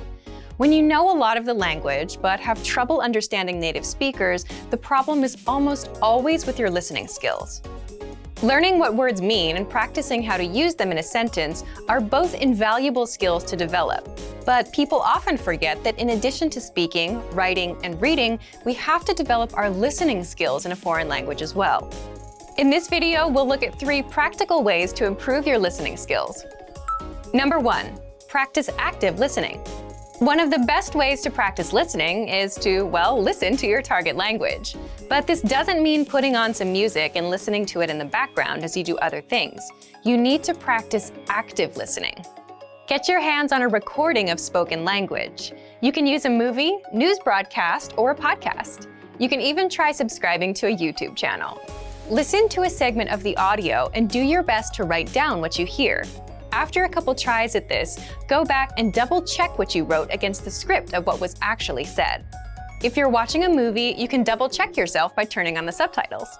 Our language learning program is one of the best tools for developing your listening skills. You can listen to the conversation in a lesson and then check it back against the lesson transcripts. This is simple, easy, and you can be sure that the transcripts are correct. Number 2, practice pronunciation. Any problems you have pronouncing new words correctly will be reflected back in your listening skills. It's hard for your brain to decipher and remember a sound, be it a letter or a word, that you don't know how to make yourself. A good accent will give you the ability to hear and pick out the otherwise unnatural new sounds. To develop your accent, focus on any sounds or letters that feel difficult or unnatural for you. Once you get more comfortable with the basic sounds, start to combine them using words and whole sentences. Listen to native speakers as much as possible, and take note of how words and sounds can blend, morph, or get dropped in rapid speech. Do your best to listen to this phenomenon and imitate what you hear. Focus more on how the syllables are said together, rather than simply saying the words next to each other.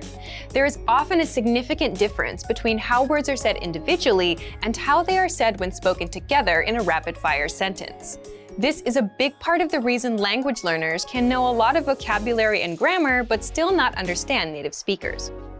Our playback feature is great for pronunciation practice. You can play back the podcast itself or listen to words individually. You can even listen back at a slower speed if you're having trouble catching the correct pronunciation at native speaker speed. Number 3, make listening part of your routine. Now that you've started practicing active listening and pronunciation, make it a part of your regular learning. Allot a specific amount of time for each of your listening activities. For example, you might practice 10 minutes of active listening, followed by 10 minutes of practicing vowels, and then 10 minutes of imitation practice with a podcast. Now, you don't have to use this schedule exactly. Tailor it to your own needs and availability. The point is that you should make a conscious and decisive effort to practice your listening skills on a regular basis. It could be 30 minutes a day, or it might be 10. What matters most is that you practice consistently. These 3 tips will help you close any gap that might exist between your knowledge of your target language and your listening abilities. Understanding native speakers may seem daunting at first, but with a little time and perseverance, you will see your skills improve. And for even more ways to practice listening, check out our complete language learning program. Sign up for your free lifetime account by clicking on the link in the description. Get tons of resources to have you speaking in your target language. And if you enjoyed these tips, hit the like button, share the video with anyone who's trying to learn a new language, and subscribe to our channel. We release new videos every week. I'll see you next time. Bye!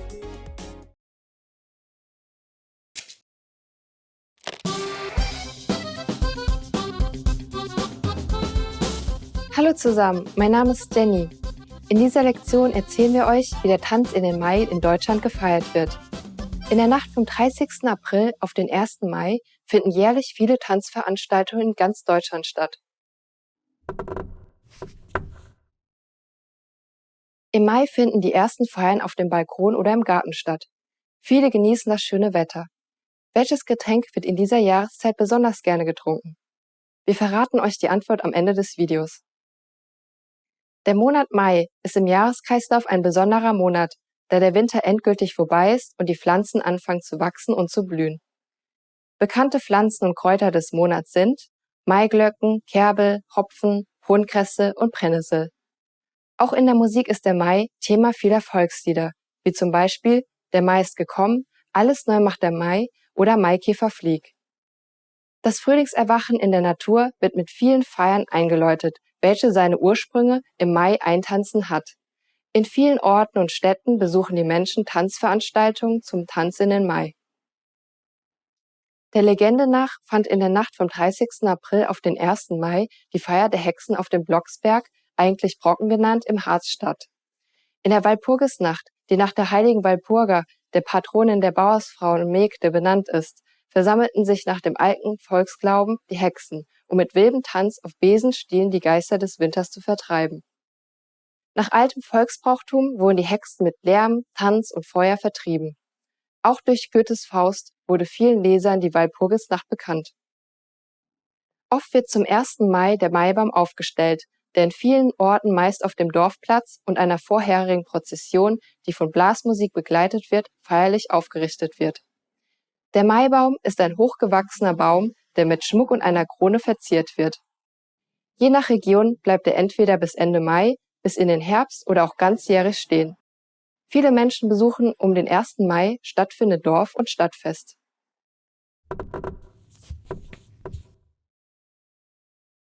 Mit dem Hexenfeuer, welches am 30. April entfacht und in weiten Teilen Deutschlands gefeiert wird, sollen die bösen Geister vertrieben werden. In einigen Gegenden Deutschlands ist der Maisprung ein üblicher Brauch. Verliebte springen dabei gemeinsam über das teils schon heruntergebrannte Maifeuer. Und nun noch die Antwort auf die Quizfrage von vorhin. Welches Getränk wird in dieser Jahreszeit besonders gerne getrunken? Ein klassisches Getränk für den Mai ist die Waldmeisterbowle. Sie besteht aus Weißwein, halbtrockenem Sekt und Waldmeister. Waldmeister ist eine Pflanze, die in Laubwäldern wächst, 5 bis 50 cm hoch wird und meist im Mai blüht. Wie hat euch dieses Video gefallen? Habt ihr etwas Interessantes gelernt? Wie verbringt ihr den Tanz in den Mai in eurem Land? Hinterlasst einen Kommentar auf germanpod101.com. Bis zum nächsten Mal.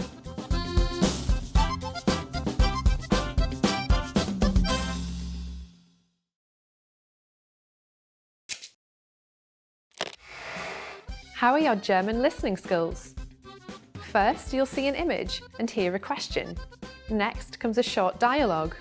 Listen carefully and see if you can answer correctly. We'll show you the answer at the end. Ein Mann und eine Frau unterhalten sich. Wer lebt mit dem Mann zusammen? Warum kommst du irgendwann demnächst nicht mal zu mir nach Hause? Danke, aber ich bin ein wenig aufgeregt. Bevor ich deine Familie treffe, würde ich gerne mehr über sie erfahren. Natürlich. Mein Vater ist Büroangestellter und sein Hobby ist Angeln. Meine Mutter ist Hausfrau und kann gut kochen. Hast du Geschwister? Ja, ich habe eine ältere Schwester und einen jüngeren Bruder. Meine Schwester ist verheiratet und lebt im Ausland.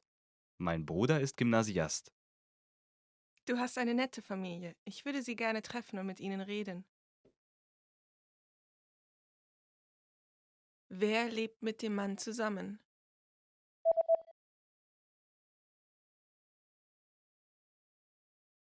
Ein Mann und eine Frau unterhalten sich. Wer lebt mit dem Mann zusammen?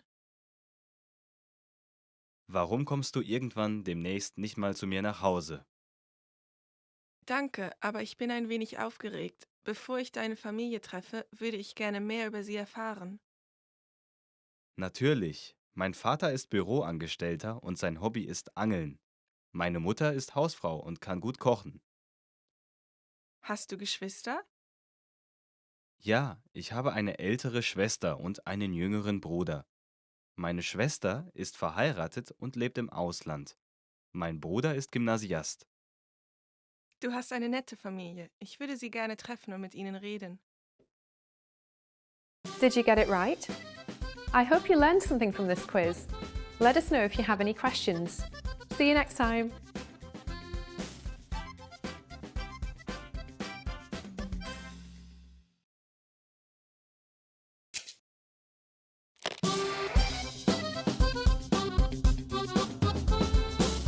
Hallo zusammen, mein Name ist Jenny. In dieser Lektion erzählen wir euch von Halloween und Allerheiligen.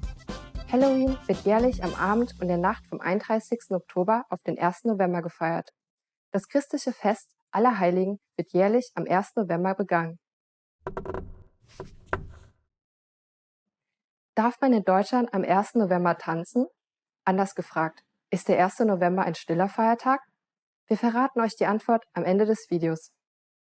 Schaufenster, öffentliche Institutionen und Wohnungen werden bereits vor dem 31. Oktober mit Blättern, Kastanien und Kürbissen geschmückt. Meist werden diese oben aufgeschnitten, innen ausgehöhlt und so eingeritzt, dass sie ein Gesicht bekommen.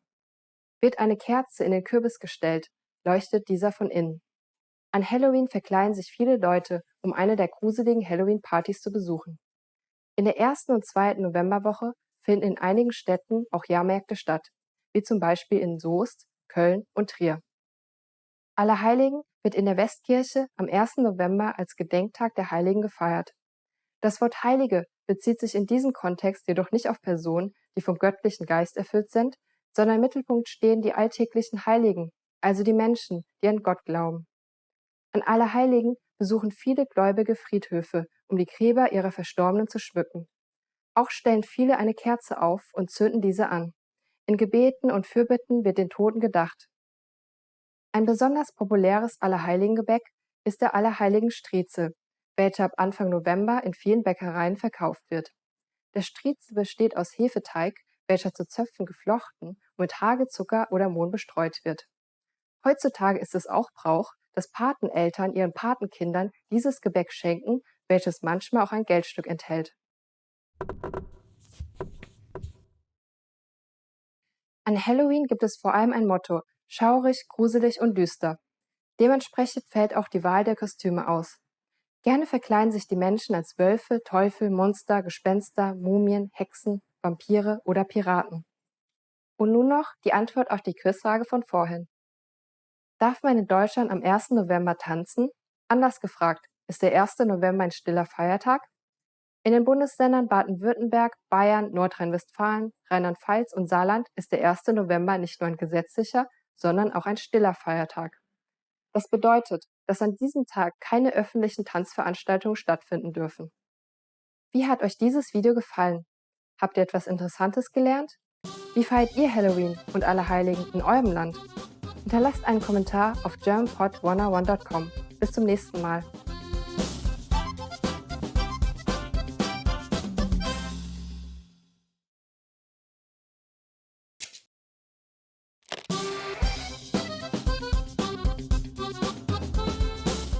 Hallo zusammen, mein Name ist Jenny.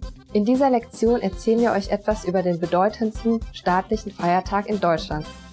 Es ist der Tag der deutschen Einheit und wird jährlich am 3. Oktober gefeiert. Vor dem Mauerfall war Deutschland in 2 Staaten geteilt: die Deutsche Demokratische Republik (DDR) und die BRD, also die Bundesrepublik Deutschland. Seit der Wiedervereinigung im Jahre 1990 sind auch die ostdeutschen Bundesländer wieder ein Teil der Bundesrepublik. Die Berliner Mauer fiel am 9. November 1989. Warum wurde jedoch der 3. Oktober als Tag der deutschen Einheit festgelegt? Wir verraten euch die Antwort am Ende des Videos. Die DDR-Regierung errichtete in der Nacht vom 12. auf den 13. August 1961 die Berliner Mauer, da sie die Flucht der Menschen in den Westen unterbinden wollte. Die Mauer riss Familien, die in Ost- und Westberlin lebten, auseinander und machte einen Besuch zwischen Freunden und Verwandten unmöglich. Während die ostdeutsche Bevölkerung nicht legal in den Westen reisen konnte, bestand auch für die westdeutsche Bevölkerung nur die Möglichkeit, über bestimmte Transitstrecken, die durch DDR führten, nach Westberlin zu reisen. In der DDR häuften sich 1989 die Proteste. Viele Bürger forderten Reisefreiheit statt Massenflucht und taten ihren Unmut in den Friedensgebeten, unter anderem in Leipzig in der Nikolaikirche kund. Der Leitspruch der Montagsdemonstration war: Wir sind das Volk. Die friedliche Revolution entwickelte sich zu einer Massenbewegung in der gesamten DDR und erhöhte damit den Druck auf die DDR-Regierung, die Mauer am 9. November 1989 zu öffnen. Anlässlich des 3. Oktobers findet jährlich in unterschiedlichen Landeshauptstädten ein Bürgerfest statt, welches auch Ländermeile genannt wird und bei dem Jung und Alt die Wiedervereinigung Deutschlands feiern. Ebenso laden seit einigen Jahren in Berlin Konzerte am Brandenburger Tor und der Straße des 17. Juni zum Besuch ein.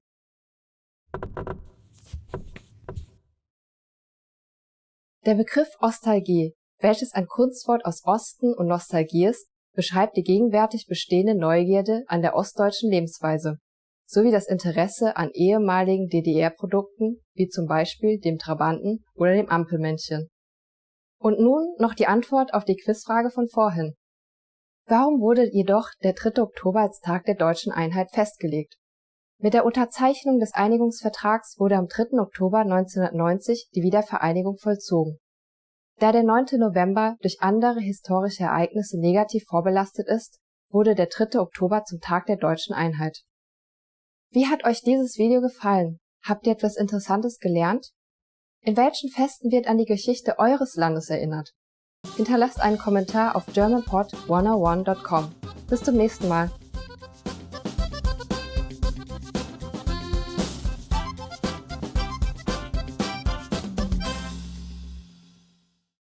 You are sitting on a train that is about to arrive at the next train station. Suddenly, a notice appears on the display.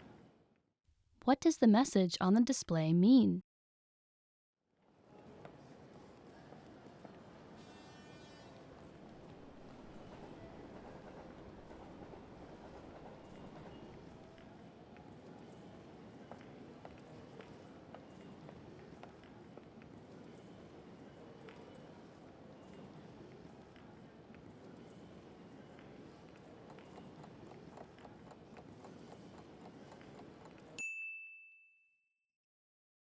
What does the message on the display mean?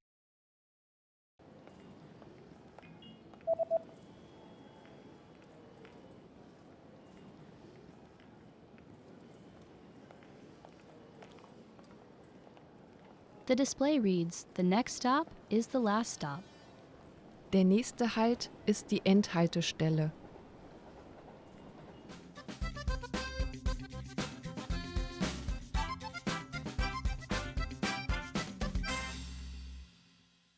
Hey, what's up everybody? I'm Henrik. Welcome to a new episode of GermanPod101.com. Beautiful day here in Germany, and today I'm going to teach you how to respond to the question probably most asked in this world. How are you? Let's go. Start off with number 1. Wie geht es dir? How are you? Yeah, that's the question whenever you meet somebody new, somebody you have met before, or just come into a room and see the people, you ask, Wie geht es dir? How are you? This is one of the few phrases you definitely should learn and should remember. Number 2. Und dir? And you? That's how you would respond. If somebody comes to you, approaches you, asks us, how are you? And you say, oh, well, good maybe.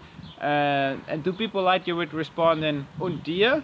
And you? Just to show also the interest that you want to know, hey, are you fine? And that you care how the other person is feeling. Number 3, wie ging es dir in letzter Zeit? How have you been recently? This is, you probably ask this when you have like a friend or a family member or just somebody you know better than just anybody, but you haven't seen this person in a while. So you want to know, like, oh, in this period where I haven't seen you, like, have you been doing good? Was there anything you want to talk about or any bigger news? So you just say, hey, wie ging es dir in letzter Zeit? How have you been recently? It's really just like shows that, oh, I realized I haven't seen you in a while, but I want to know, have you been doing fine? Number 4, vielen Dank für die Nachfrage. Thank you for asking. If you appreciate that the person asks about how are you, maybe because the person knows that you've been sick recently or that there's been problems, and you want to show, hey, it's cool, I appreciate you caring for me, you care, or like, how am I doing? Then you can say, oh, vielen Dank für die Nachfrage, thank you for asking. It's just like a nice way to make the other person also know, hey,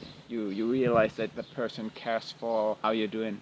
Also, when you've not been through a rough phase, you can say, oh, vielen Dank für die Nachfrage, or thanks for asking if somebody asks how you are, just to show, like, hey, I appreciate you asking me, like, you care, how am I doing? So, just a polite way to respond also. Number 5, mir geht es nicht schlecht. I'm not bad. Yeah, this is a little bit of a weaker version, not too optimistic, like, oh, it's not, okay, I'm doing fine. Yeah, maybe not everything is totally cool, there's some stuff in your mind that you worry about, but it's also not too big. You don't want anybody, like, to worry about the stuff, and it's not really important right now in the moment. So you just say, okay, mir geht's nicht schlecht. I'm not bad. It's also not, like, too crazily negative that you would be like, oh, what's up with this person? He's not bad. Number 6, mir geht's auch gut. I'm fine too. Yeah, that's also like the response in this typical conversation. Hey, how are you? I'm fine. And you? Oh, I'm fine too. Mir geht es auch gut. I'm fine too. Number 7, ich bin müde. I'm sleepy.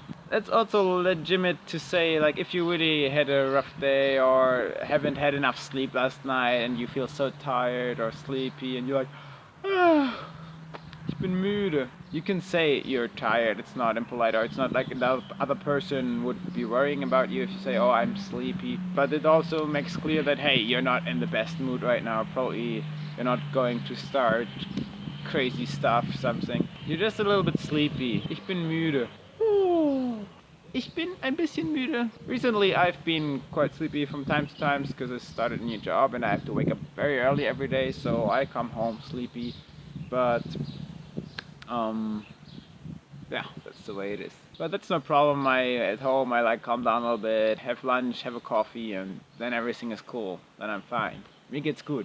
Number 8, ich fühle mich schlecht. I'm feeling bad. Yeah, apparently if you're not really feeling good and the person who asks you how are you is probably like a friend of you or a family member that you want him or her to know how you feel, then you could say, hey, if you're really not feeling good, you can say, hey, I'm feeling bad. Mir geht es nicht gut, oder mir geht es schlecht. I'm feeling bad. Maybe because you've done something wrong, or I don't know, also maybe because you ate something wrong. It's like physically you're feeling bad. But in general, yeah, if for example, if you've done something wrong and you know it and it's still in your head, it occupies your head, and you want to like talk with somebody about it, and then somebody you trust comes to you and asks you, hey, how are you doing? And then that's your opportunity to say, hey, ich fühle mich schlecht, I'm feeling bad. And then he would probably ask, oh, what's up? And then you can come out with what happened or with your problem. Yeah, usually it implies if you say you're feeling bad that the other person politely would ask, what's the matter? Number 9, ich bin okay, I'm okay.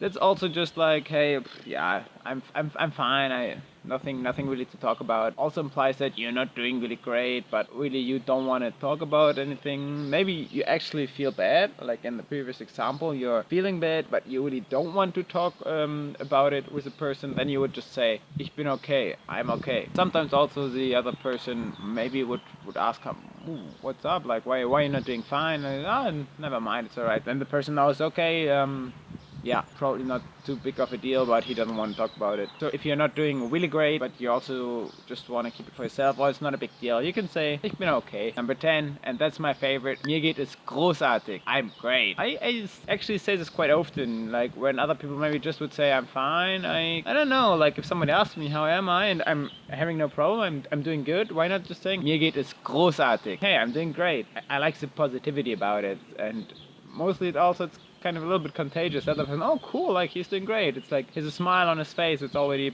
positive atmosphere in the room. So yeah, I really, if I'm doing good, I like to say, hey, I'm great. Like there's nothing to complain about. Thank you for watching. Danke fürs Zuschauen. Now you know how to respond to the question, how are you, and how to ask this question yourself. What's the ways to get onto it? If you liked it, I hope you liked it. Please subscribe to the channel. Go to GermanPod101.com to learn even more German and become fluent. I see you next time. Leave a comment. Bye bye.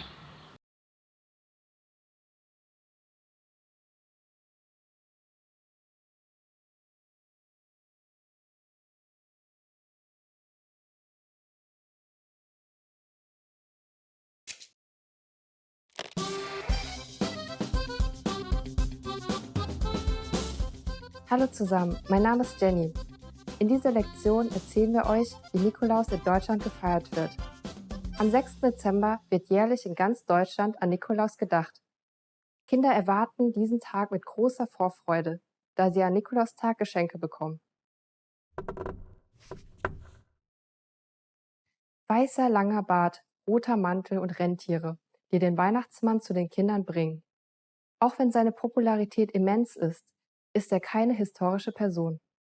Wie verhält es sich hingegen mit dem Nikolaus? Wir verraten euch die Antwort am Ende des Videos. Schon vor dem 6.12. kann man in vielen Geschäften Schokoladen-Nikoläuse kaufen, die unter Freunden oder der Familie verschenkt werden. Auch Bäckereien erinnern mit Wegmännern an den Nikolaus. Der echte Nikolaus trägt einen Bischofsstab, einen langen Bischofsmantel und eine Mitra. Zum 6. Dezember finden in Kindergärten oder Schulen oft Nikolausfeiern statt, an denen auch gesungen wird. Ein bekanntes Lied ist zum Beispiel »Lasst uns froh und munter sein«. Viele Kinder stellen am Abend des 5. Dezember ihre Stiefel oder Schuhe vor die Tür oder hängen ihre Strümpfe auf. Wenn die Kinder am nächsten Morgen aufwachen, sind ihre Stiefel mit Schokolade, Nüssen, Lebkuchen, Plätzchen oder Mandarinen gefüllt. Manchmal bekommen sie auch kleine Geschenke wie ein Schal oder eine Mütze, die in der kalten Jahreszeit besonders nützlich sind. Zu manchen Familien kommt der Nikolaus auch nach Hause und fragt die Kinder, ob sie auch brav gewesen sind. Manchmal wird der Nikolaus auch von Knecht Ruprecht begleitet, der die unartigen Kinder bestrafen soll. Aus seinem goldenen Buch liest der Nikolaus ihnen ihre guten Taten und ihre schulischen Leistungen des vergangenen Jahres vor. Meist tragen die Kinder dem Nikolaus auch Gedichte vor und singen ein Lied. Danach erhalten die Kinder ihre Geschenke.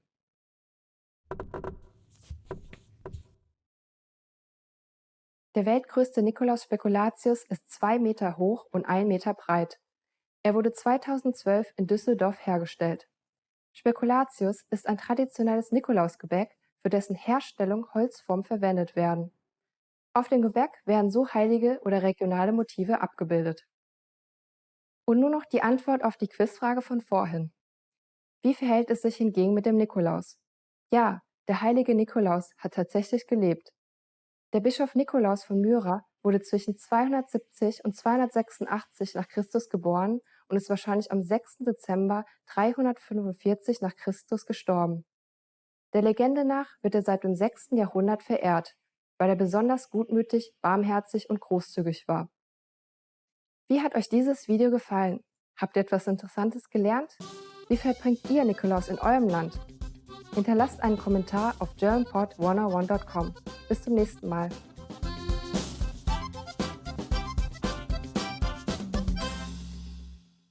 Hello, it's Elisa. Welcome to 10 phrases you never want to hear. Let's begin. Es liegt nicht an dir, es liegt an mir. It is not you, it is me. Es liegt nicht an dir, es liegt an mir. It is not you, it's me. Yeah, so it's something we don't want to hear. Okay. Haben Sie in der letzten Zeit zugenommen? Have you gained weight recently? Haben Sie in der letzten Zeit zugenommen? Have you gained weight recently? Yeah, so to all guys out there, don't ever ask that to a girl because it's not nice. I mean, if you're friends and you want to be honest, of course you can ask that, but I would be sad and mad. Ich habe es Ihnen doch gesagt. I told you so. Ich habe es Ihnen doch gesagt. I told you so. Yes, oh my God, I hear that a lot of times. I told you so. It's not a nice thing to say, I think, especially your friends. If I think they should never say that because they're supposed to be there for you and not say I told you so. And because it's your journey, everything you do. Remember that. Ich kann dir dein Geld heute nicht geben. I don't have your money today. Ich kann dir dein Geld heute nicht geben. I don't have your money today.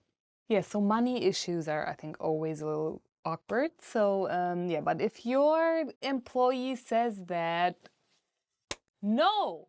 If an employee says that, no, no, no. Sie haben ein graues Haar. You have a gray hair. Sie haben ein graues Haar. You have a gray hair. Yes. At least it's gray and not white, I guess, because I mean, gray is still good, I think. So I feel like these things is mostly guys saying to girls, so don't ever say that. It's not nice. Sie sind gefeuert. You're fired. Sie sind gefeuert? You're fired. That's a not very nice thing to say either. I guess, whoever says this has their reasons. In German also, the word Feuer, fire, is in the word gefeuert. I always find it interesting to kind of compare what is in the word and if it's similar to English. Sorry, ich habe es vergessen.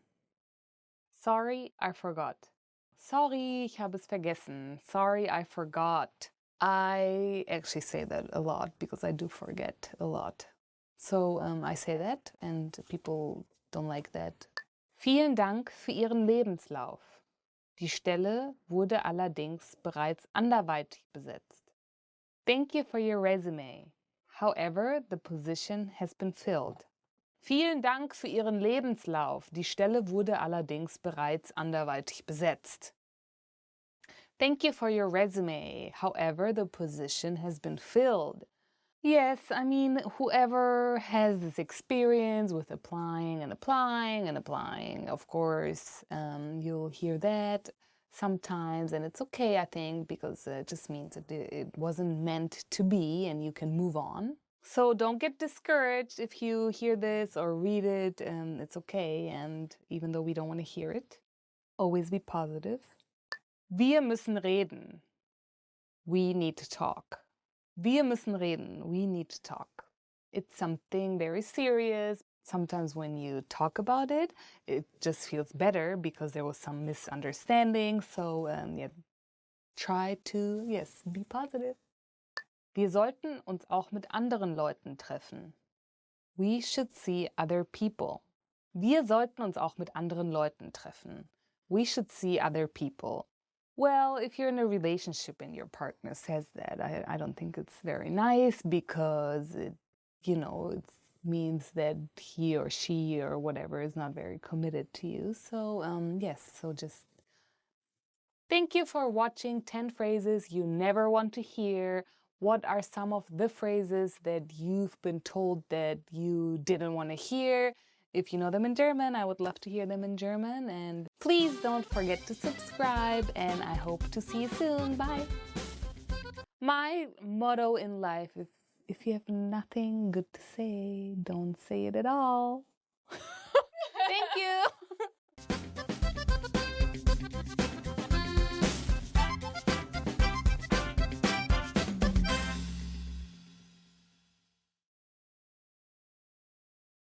Hi, welcome to German Weekly Words. My name is Elisa, and let's start. Today's lesson is jobs, Arbeit, and the first word is Bauer, farmer. Actually, where I live, it's in Germany near Bonn. In our neighborhood, there is actually a farmer who grows apples and all kinds of different fruits and vegetables. It's very interesting to see and very pretty. In meiner Nachbarschaft wohnt ein Bauer und hat viele Apfelplantagen. In my neighborhood, there is a farmer and he has a lot of apple orchards. Büroangestellter, office worker. Ein Büroangestellter arbeitet meistens Montag bis Freitag von 8 bis 5. An office worker usually works from Monday till Friday and from 8 till 5 p.m. The next word, Ingenieur.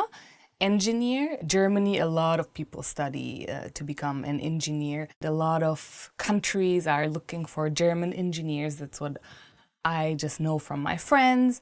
Ja, in Aachen gibt es eine sehr berühmte Universität, wo erfolgreiche Ingenieure herkommen. In Aachen, there's a very famous university where a lot of great and successful engineers come from. Aachen is a city, it's very famous because of the 3 countries that kind of is around Aachen. It's the Netherlands, Belgium, and Germany. So it's a very interesting city if you have a chance to go there. Krankenschwester, nurse. This German word is actually made of 2 words. Krank means sick and Schwester means sister.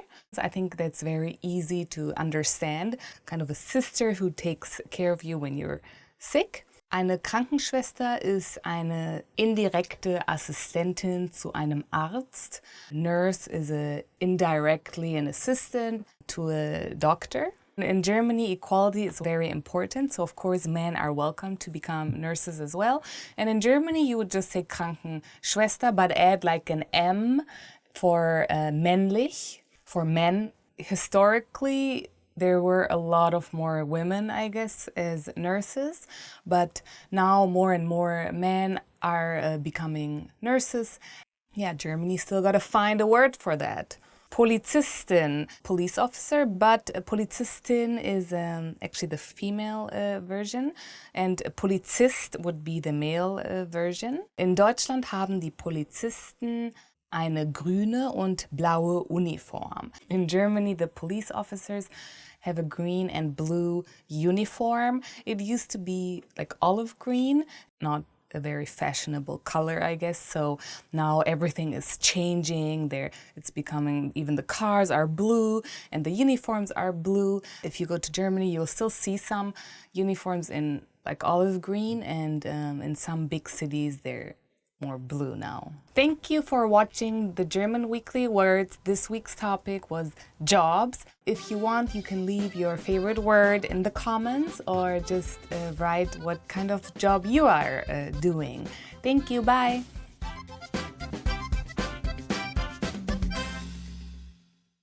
In this video, you'll learn 20 of the most common words and phrases in German. Hi everybody, my name is Henrik. Welcome to the 800 Core German Words and Phrases video series. This series will teach you the 800 most common words and phrases in German. But there's a twist. With every new lesson in this series, we'll include the previous lessons at the end. So after you've learned the new words and phrases, stick around and review what you've learned in previous lessons. Reviewing is one of the most important parts of learning a language. You can also get the full list right now at GermanPod101.com. Click the link in the description to access more example sentences, create your own flashcard decks, and finally master German. Okay, let's get started. First is Kessel, Kettle, Kessel, Kessel, Kettle. Der Kessel ist auf dem Herd. The kettle is on the stove. Der Kessel ist auf dem Herd. Topf, Pot, Topf, Topf, Pot. Reis im Topf kochen. Cook rice in a pot. Reis im Topf kochen. Frosch, Frog, Frosch, Frosch, Frog. Frösche benutzen ihre Zunge, um Futter zu fangen. Frogs use their tongues to catch food. Frösche benutzen ihre Zunge, um Futter zu fangen. Taube, Pigeon, Taube, Taube, Pigeon. Die Tauben wuseln, um das Brot zu essen. The pigeons scurrying to eat the bread. Die Tauben wuseln, um das Brot zu essen. Reiseführer, Guidebook, Reiseführer. Reiseführer. Guidebook. Ein Reiseführer wird dir für deine Reise hilfreiche Informationen geben. A guidebook will give you helpful information for your trip. Ein Reiseführer wird dir für deine Reise hilfreiche Informationen geben. Eingang. Entrance. Eingang. Eingang. Entrance. Treffe deinen Fremdenführer am Hoteleingang. Meet your tour guide at the entrance to the hotel. Treffe deinen Fremdenführer am Hoteleingang. Reiseleiter. Tourguide. Reiseleiter. Reiseleiter. Tourguide. Der Reiseleiter hilft dir, den Weg an einem fremden Ort zu finden. The tour guide will help you find your way in a strange place. Der Reiseleiter hilft dir, deinen Weg an einem fremden Ort zu finden. Reservierung. Reservation. Reservierung. Reservierung. Reservation. Haben Sie eine Reservierung für heute Abend? Do you have a reservation for tonight? Haben Sie eine Reservierung für heute Abend? Reisepass. Passport. Reisepass. Reisepass. Passport. Ich habe einen Reisepass. I have a passport. Ich habe einen Reisepass. Informatik. Computer Science. Informatik. Informatik. Computer Science. Informatik ist sehr kompliziert, jedoch zukunftsweisend. Computer Science is very complicated, but future-oriented. Informatik ist sehr kompliziert, jedoch zukunftsweisend. Mathematik. Mathematik. Mathematik. Löse die Mathematikaufgabe. Answer the math problem. Löse die Mathematikaufgabe. Fühlen. Feel. Fühlen. Fühlen. Feel. Viele Arbeitnehmer fühlen sich jetzt betrogen. Many employees now feel cheated. Viele Arbeitnehmer fühlen sich jetzt betrogen.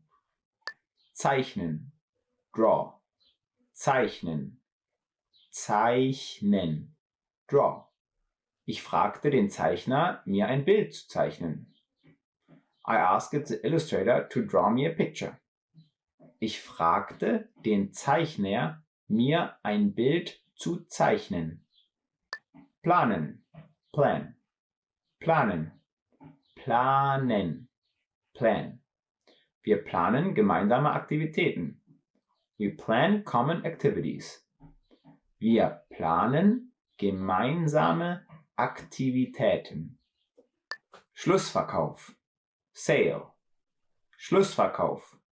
Schlussverkauf. Sale. Es gibt einen Schlussverkauf in diesem Laden. There's a sale on at the store. Es gibt einen Schlussverkauf in diesem Laden. Einkaufen. Shopping. Einkaufen. Einkaufen. Shopping. Ich gehe jetzt einkaufen. I'm going shopping now. Ich gehe jetzt einkaufen. Vierte. Fourth. Vierte. Vierte. Fourth. Zu meinem 4. Geburtstag schenkte meine Mutter mir ein Buch. For my 4th birthday, my mother gave me a book. Zu meinem 4. Geburtstag schenkte meine Mutter mir ein Buch. Fünfte. Fifth. Fünfte. Fünfte. Fifth. An meinem 5. Geburtstag kam ein furchterregender Clown zur Feier. At my 5th birthday party, there was a scary clown. An meinem 5. Geburtstag kam ein furchterregender Clown zur Feier. Sechste. Sixth. Sechste. Sechste. Six. Zu meinem 6. Geburtstag habe ich Schulkleidung bekommen. I received school clothes for my 6th birthday. Zu meinem 6. Geburtstag habe ich Schulkleidung bekommen. 7. Seventh. 7. 7. Der 7. Tag des 7. Mondmonats ist der chinesische Valentinstag. The 7th day of the 7th lunar month is Chinese Valentine's Day. Der 7. Tag des 7. Mondmonats ist der chinesische Valentinstag. Well done! In this lesson you've expanded your vocabulary and learned 20 new useful words. Click the link in the description and sign up for free at GermanPod101.com to get access to the full list of vocabulary you need for daily life conversations. You'll also get example sentences, custom flashcard text and more learning resources. See you next time. Auf Wiedersehen. Hi, Anya here. Welcome to Top Words. Today we'll be talking about 10 phrases to use when you're angry. So the first one will be Es geht dich nichts an. It's none of your business. Es geht dich nichts an. It's none of your business.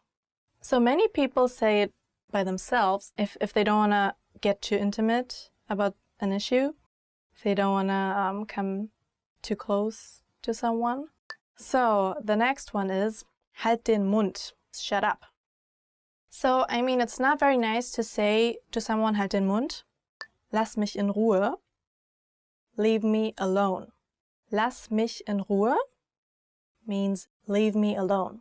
So this one you say if you just want to be alone by yourself, if you don't want to be bothered by anybody, but also if you're angry and maybe had a fight with someone and then you just don't want to continue the fight anymore, you just don't want to get attacked or offended anymore, and you say, okay, just leave me alone, I'll go into my room and please don't disturb or bother me. Willst du mich veräppeln? Are you kidding me? Willst du mich veräppeln? Are you kidding me? So actually, you don't really say veräppeln. That's not a very common way to say. Maybe they said it like that many years ago. Or older people might still say veräppeln. Was auch immer. Whatever. Was auch immer. Whatever. So this also depends on the context. You could say that during a fight. If you want to stop arguing with someone, you say, okay, just whatever. Was auch immer. Or you could say it if you are explaining something but I don't know, you don't really, you can't find the words or something, and you can also say, okay, it was this and that, was auch immer. Doesn't really matter. If it's not that important, then you can use that too.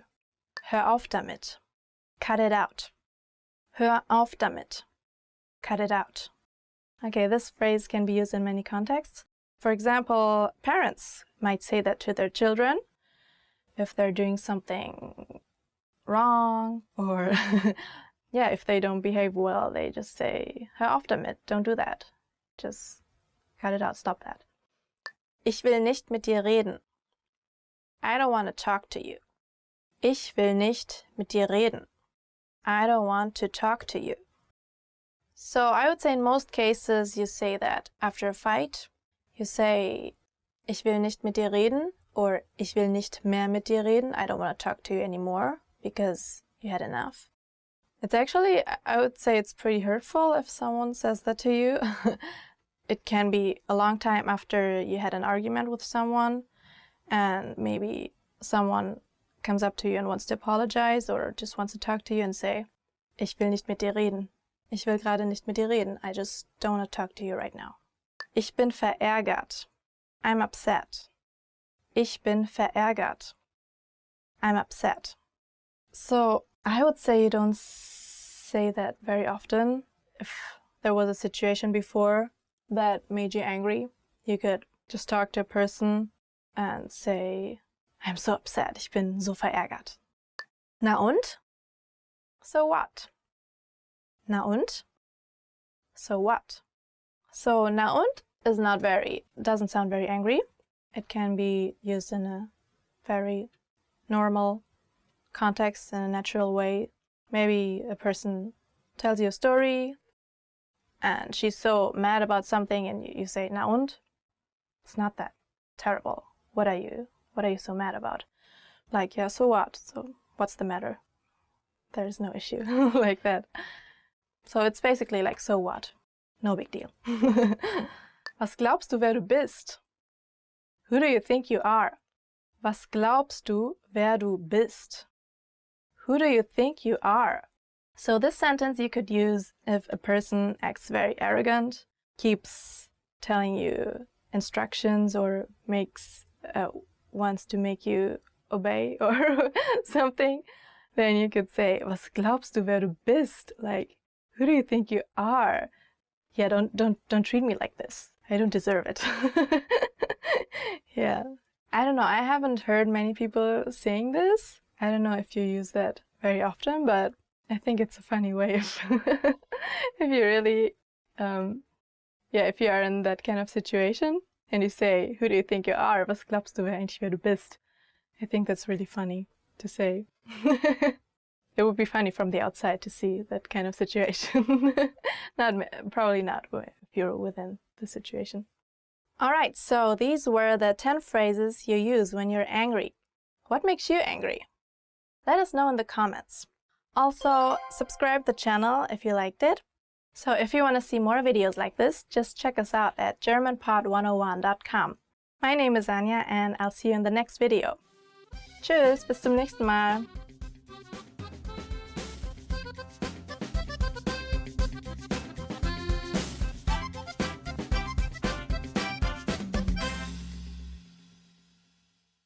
Hey everybody, what's up? I'm Henrik Stövener. Welcome to a new episode of GermanPod101.com. Today I'm gonna teach you about top sad words. Yes, unfortunately we also have to cover this part. I hope you won't get too depressed, so let's get it started. Verärgert, upset. Verärgert, upset. Der Mann ist sehr verärgert, weil er noch viel Arbeit zu erledigen hat. The man is upset as he has a lot of work remaining. I mean, okay, it's very annoying if you have a lot of work still left to do. But others, they love work. They're like, oh yes, I have more work to do. It depends on how you look at it, if you like your work or not. It can be upsetting, but it can be cool. So yeah, I guess most people are just like, damn, more work. Verletzen, to hurt. Verletzen, to hurt. Es tut mir leid, dass ich deine Gefühle verletzt habe. I'm sorry I hurt your feelings. To be hurt can be in several ways. It can be hurt of feelings, as in my example sentence. You can also be hurt, as for example in sports. Then we would also say verletzt. For example, an injured player in a soccer game, he is verletzt. So it counts both, like feelings, sports, physically as mentally. You can be hurt. Einsam, lonely. Einsam, lonely. Die Frau ist einsam. The woman is lonely. Yeah, when I hear this, I always remember this one song of a couple of years ago. Lonely, I'm so lonely. Yeah, I'm not so good at singing, so I should stop that. I don't like to be lonely. I prefer being around people. I guess that's with most. But again, as I said in the first example word of being upset of too much work, being lonely can be cool for some people. A lot of people prefer to have time on their own for most of it and just sometimes hang out with more people. Others, me including, like to be around people all the time and then just sometimes step back and have time for themselves. Like, how are you? If you want to share like your feelings about any of these words, please just do it below in the comments, okay? Traurig, sad, traurig, sad. War traurig und seufzte. He was sad and sighed. If you even pronounce it sigh, I'm not exactly sure. It's a sound of huh. Like if I'm sad, huh. Like in German, seufzte. War traurig und seufzte. He was sad and sighed. I hope I pronounced that right. Yeah, some people overdo it if they just really want to make clear, like, hey, I'm sad, please take care of me. Like, huh. Elend. Miserable. Oh, it's getting even better. Now we have number 5. Elend. Miserable. Heute fühle ich mich richtig elend. Today I feel really miserable. Oh gosh, I mean, miserable, yeah, that's all. Again, this counts for both psychologic as physiologic. For example, if you ate something really bad last day, you can feel miserable. But you can also feel miserable because you did something stupid the other day, or because, I don't know, you have a crush and he's not really into you, so that can make you feel miserable. Yeah, feeling miserable, elend, there are many ways to do that. I hope you haven't experienced too much of it, at least not too often. Entmutigt, discouraged. Entmutigt, discouraged. Fühlte sich ziemlich entmutigt nach seiner Niederlage. After his defeat, he felt very discouraged. When you lose, so you're like, oh gosh, I put it so much focus on this, this meant so much to me and it didn't work out, so I'm discouraged. Entmutigt, enttäuscht, disappointed. Enttäuscht, disappointed. Wurde von seiner Frau enttäuscht. He was disappointed by his wife. I hope that wife didn't do something too bad. Yeah, disappointed. Like, it can be something really minor, like, oh, I came home and I hoped she, I don't know, prepared maybe a nice little lunch or something. Then, oh no, so I'm a little bit disappointed. You shouldn't be, because it's not the task of your wife to cook food, right? It can be something minor, like, oh, I hope you took a picture of that car and you didn't, so I'm a little bit disappointed. Enttäuscht. It can also be something super big, like, oh, wow, you cheated on me, I'm very disappointed. And I hope that didn't happen to any of you. Bad feeling. Didn't happen to me, luckily. I mean, I guess. Who knows? I guess. I have never been cheated on. Knock on wood, right? Sich sorgen. To worry. Sich sorgen. To worry. Die Frau sorgt sich die Rechnung. The woman worries about the bill. If you worry about money, that really sucks, because mostly you cannot really do so much about it. Even worse, for example, if you worry about your kids, like, oh, my kids go to school and they don't come back, they should be here already, then this is super, like, frightening and you worry. Man sorgt sich. If I'm a parent, I worry about my child. Ich sorge mich mein Kind. Try not to worry so much about what might happen or might not happen, as long as you cannot really influence it anyways. Besorgt. Anxious. Besorgt. Anxious. Die Klausurergebnisse werden morgen bekannt geben und ich bin sehr besorgt darüber. The exam results will be announced tomorrow and I'm very anxious about it. Yeah, I remember when I had my A-levels in school, like here we call it Abitur, like our final exams from school. There were some subjects I was like anxious about because I actually tried to study a lot, as much as I could. But then some just really didn't work out so well. I had the feeling, so I was like anxious. After all, don't worry about me. I'm fine. I passed. I could go to university, to college. But yeah, I think as everybody of us went to school, we know the feeling of being anxious about some exam results coming out. Düster, gloomy. Düster, gloomy. Nachts ist es draußen düster. It is gloomy outside in the night. Yeah, actually, for me, this is not such a sad word in this example phrase, because I like kind of like the gloomy night, exciting. But for example, if you're a gloomy person, that's kind of negative. If you're like, oh, this is going to be so bad. Like, I can see the future. Everything is going down. Like, that's very gloomy. There's no reason to be gloomy, I guess. We live in a pretty cool world, even though there's a lot of trouble everywhere. Also, gloomy, it makes me remember this one last Rolling Stones song they came up with, Doom and Gloom. It has nothing really to do with this lesson, I just wanted to bring it up because it's a great band. I hope you didn't become too gloomy after all the sad words. I hope I could leave you not so depressed. Next lesson will be more happy, I promise. This was it, top words, top sad words, if you want to call it like that. I hope you, even though it was more like a rather depressing topic, you enjoyed the lesson. Subscribe to the channel, leave comments, I'd be happy to hear of you. What are your experiences? Well, what can you recommend me to improve? And if you have anything to say, just leave a comment. See you next time. Hope you enjoyed it. Bye bye.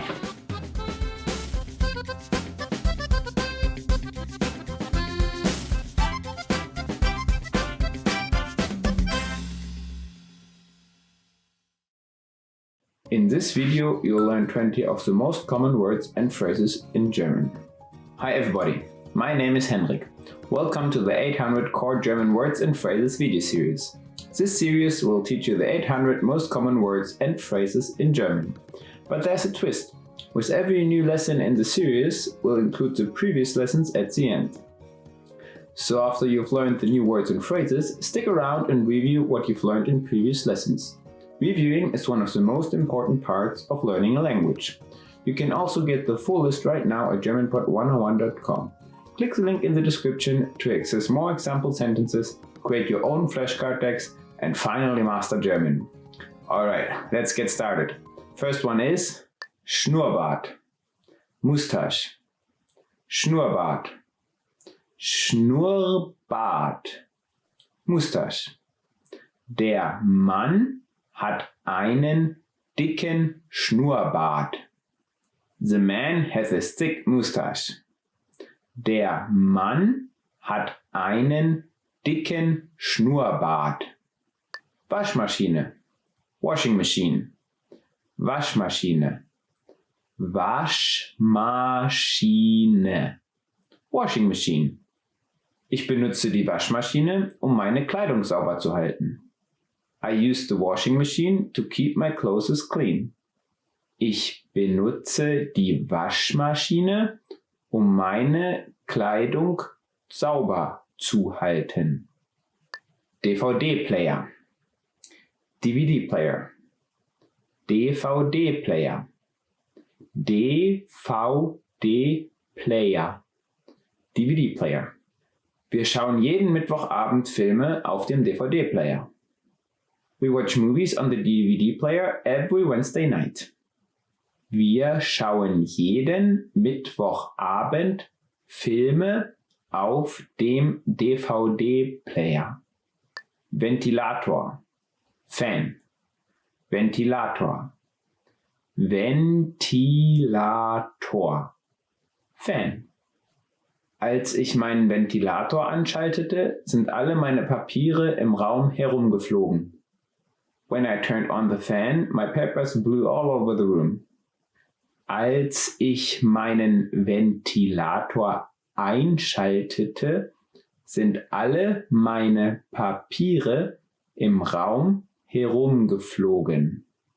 Klimaanlage, Air Conditioner, Klimaanlage, Klimaanlage, Air Conditioner. Externe Klimaanlagen sind recht günstig. External air conditioners are quite cheap. Externe Klimaanlagen sind recht günstig. Herd, Stove, Herd, Herd, Stove. Der Kessel ist auf dem Herd. The kettle is on the stove. Der Kessel ist auf dem Herd. Grundschule, Elementary School, Grundschule, Grundschule, Elementary School. Als wir klein waren, sind wir zur gleichen Grundschule gegangen. We went to the same elementary school when we were little. Als wir klein waren, sind wir zur gleichen Grundschule gegangen. Mittelschule, Middle School, Mittelschule, Mittelschule, Middle School. Mein 12 Jahre alter Bruder ist in der Mittelschule. My 12-year-old brother goes to middle school. Mein 12 Jahre alter Bruder ist in der Mittelschule. Gymnasium, High School, Gymnasium, Gymnasium, High School. Wir haben uns seit dem Gymnasium keinen guten Film mehr angeschaut. We haven't watched a good movie since high school. Wir haben uns seit dem Gymnasium keinen guten Film mehr angeschaut. Universität, University, Universität, Universität, University. Er bekam ein volles Stipendium von einer berühmten Universität. He received a full scholarship from a famous university. Er bekam ein volles Stipendium von einer berühmten Universität. Rektor, Principal, Rektor, Rektor, principal. Mein Großvater war einmal Rektor. My grandfather used to be a principal. Mein Großvater war einmal Rektor. Hell, bright. Hell, hell, bright. Mein Zimmer ist sehr hell. My room is very bright. Mein Zimmer ist sehr hell. Laptop, laptop computer. Laptop, laptop, laptop computer. Ich habe einen neuen Laptop gekauft. I bought a new laptop computer. Ich habe einen neuen Laptop gekauft. Maus, Maus, Maus, Maus, Maus. Die schwarze Maus ist auf dem blauen Mauspad. The black mouse is on the blue mousepad. Die schwarze Maus ist auf dem blauen Mauspad. Lautsprecher, Speaker, Lautsprecher, Lautsprecher, Speaker. Diese Fabrik stellt Lautsprecher her. This factory manufactures speakers. Diese Fabrik stellt Lautsprecher her. Webcam, Webcam, Webcam, Webcam, Webcam. Die Frau benutzt eine Webcam, um eine Videokonferenz abzuhalten. The woman is using a webcam to video conference.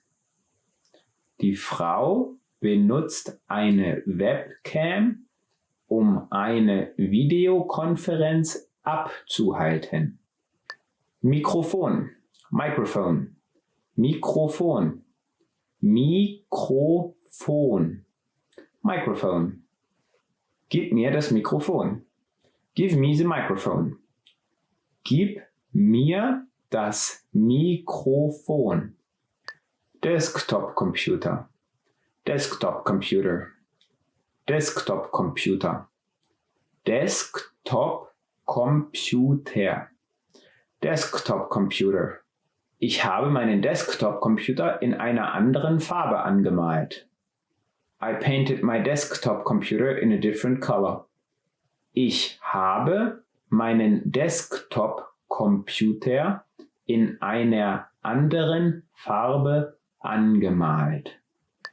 Chilischote, Chili Pepper, Chilischote, Chilischote,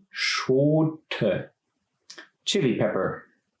Die Samen in der Chilischote zu lassen, wird es viel schärfer machen. Leaving the seeds in a chili pepper will make it much hotter. Die Samen in der Chilischote zu lassen, wird es viel schärfer machen. Mais, Corn, Mais, Mais, Corn. Fructosesirup aus Mais ist in Deutschland fast unbekannt. High fructose corn syrup is virtually unknown in Germany. Fructosesirup aus Mais ist in Deutschland fast unbekannt. Well done! In this lesson you've expanded your vocabulary and learned 20 new useful words. Click the link in the description and sign up for free at GermanPod101.com to get access to the full list of vocabulary you need for daily life conversations. You'll also get example sentences, custom flashcard text, and more learning resources. See you next time. Auf Wiedersehen.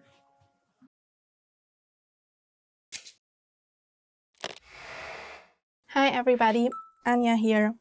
Welcome to Ask a Teacher, where I'll answer some of your most common German questions. The question for this lesson is, what is the difference between Entschuldigung, entschuldigen Sie, and entschuldige? Let's start from the beginning. The verb entschuldigen can be literally translated as to take away the guilt, with die Schuld meaning the guilt. This means you're asking the other person to free you from feeling guilty for whatever you're apologizing for. Both Entschuldigung and entschuldigen Sie, which are formal, and entschuldige, which is informal, are used to apologize to someone. Entschuldigen Sie und entschuldige are the imperative of entschuldigen, which means to excuse, and Entschuldigung means apology.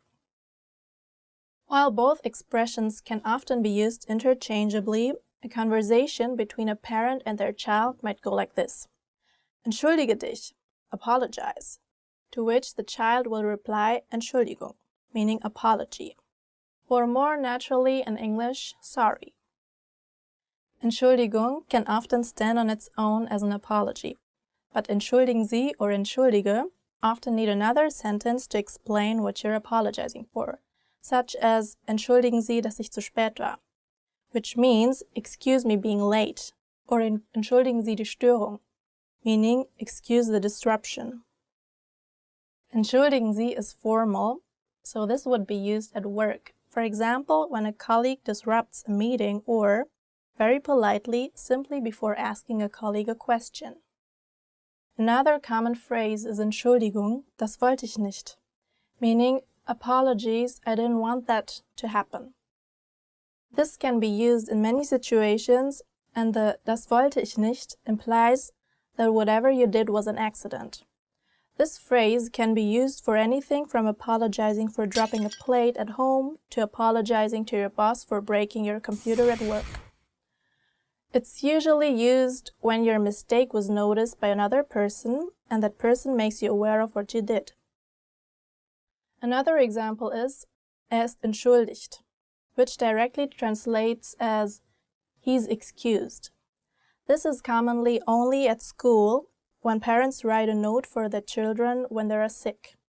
Their absence is then called an entschuldigt. In casual situations, for example, if a friend is a few minutes late, many people would just shorten this phrase by saying Entschuldigung. For example, Entschuldigung, ich stand im Stau, which means, sorry, I was caught in traffic. Increasingly, people also say just sorry in very casual or friendly situations. If you have any more questions, please leave them in the comments below and I'll try to answer them. Tschüss, bis zum nächsten Mal. Bye, see you next time.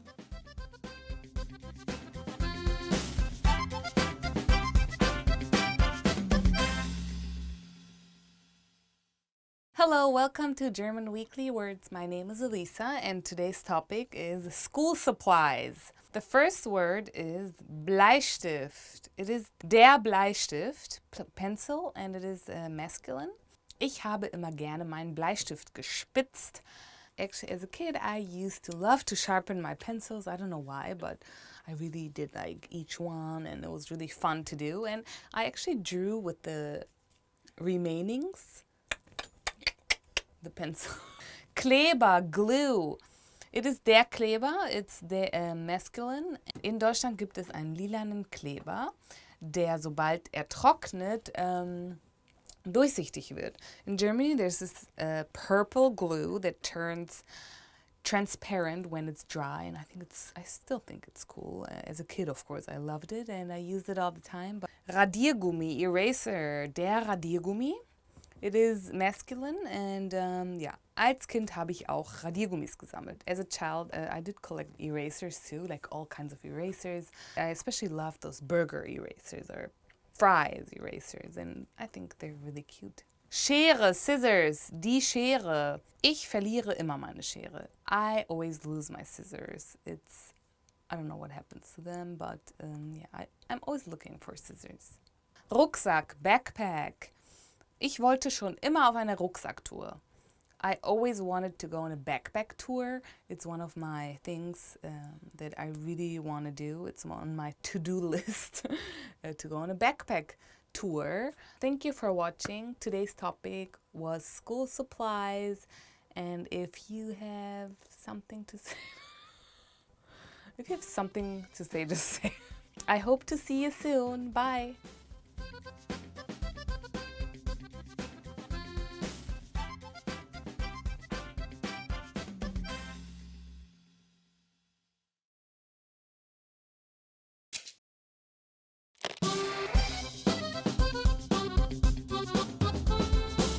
Hallo zusammen, mein Name ist Jenny.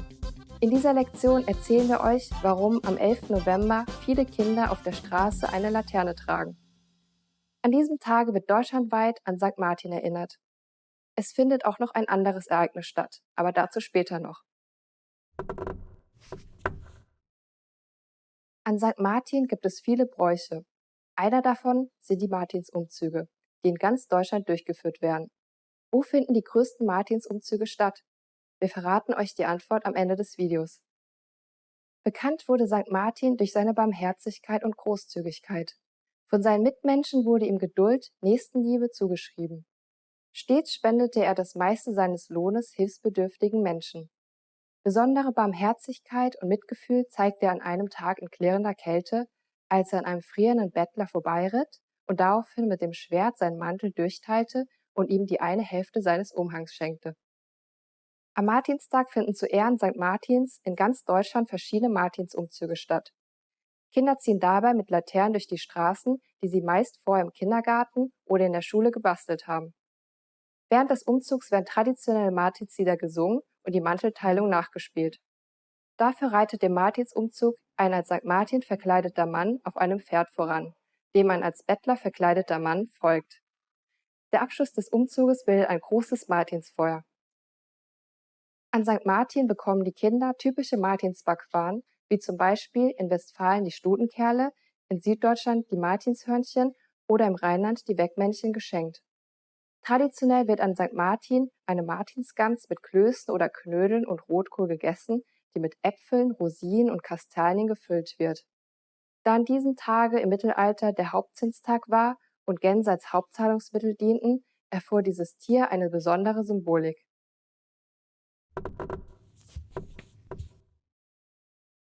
Am 11.11. um 11:11 Uhr wird jährlich mit Kostüm, Krapfen und Sekt die 5. Jahreszeit eingeläutet.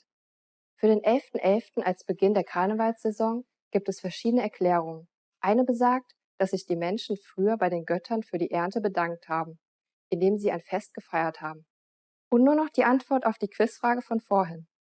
Wo finden die größten Martinsumzüge statt? Die größten Martinsumzüge Deutschland finden in Worms-Hochheim, Kempen am Niederrhein und Bocholt statt. An ihnen nehmen zwischen 4.000 bis 6.000 Schaulustige teil. Wie hat euch dieses Video gefallen? Habt ihr etwas Interessantes gelernt? Feiert ihr St. Martin auch in eurem Land? Hinterlasst einen Kommentar auf germanpod101.com. Bis zum nächsten Mal.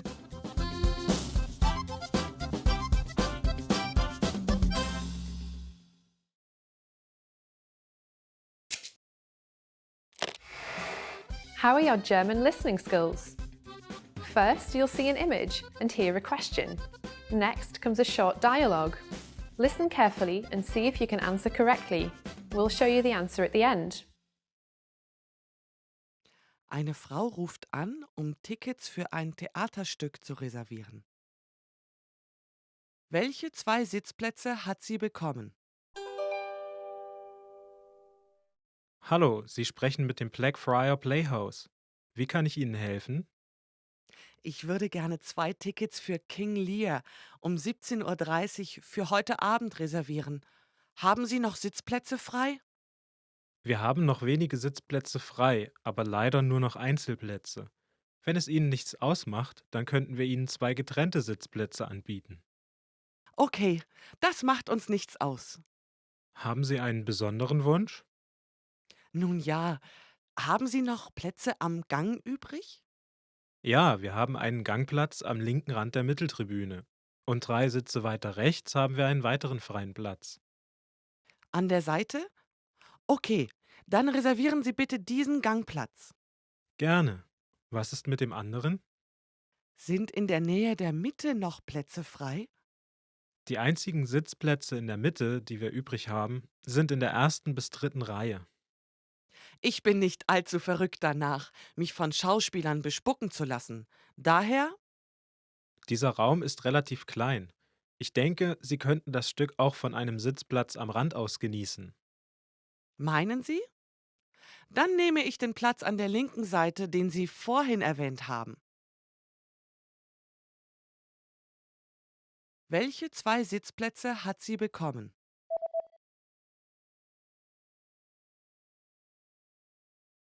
Eine Frau ruft an, um Tickets für ein Theaterstück zu reservieren. Welche 2 Sitzplätze hat sie bekommen? Hallo, Sie sprechen mit dem Blackfriar Playhouse. Wie kann ich Ihnen helfen? Ich würde gerne 2 Tickets für King Lear um 17:30 Uhr für heute Abend reservieren. Haben Sie noch Sitzplätze frei? Wir haben noch wenige Sitzplätze frei, aber leider nur noch Einzelplätze. Wenn es Ihnen nichts ausmacht, dann könnten wir Ihnen 2 getrennte Sitzplätze anbieten. Okay, das macht uns nichts aus. Haben Sie einen besonderen Wunsch? Nun ja, haben Sie noch Plätze am Gang übrig? Ja, wir haben einen Gangplatz am linken Rand der Mitteltribüne. Und 3 Sitze weiter rechts haben wir einen weiteren freien Platz. An der Seite? Okay, dann reservieren Sie bitte diesen Gangplatz. Gerne.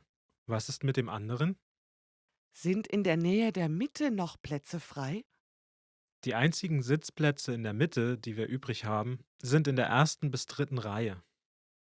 Ich bin nicht allzu verrückt danach, mich von Schauspielern bespucken zu lassen. Daher, Dieser Raum ist relativ klein. Ich denke, Sie könnten das Stück auch von einem Sitzplatz am Rand aus genießen. meinen Sie? Dann nehme ich den Platz an der linken Seite, den Sie vorhin erwähnt haben. Did you get it right? I hope you learned something from this quiz. Let us know if you have any questions. See you next time.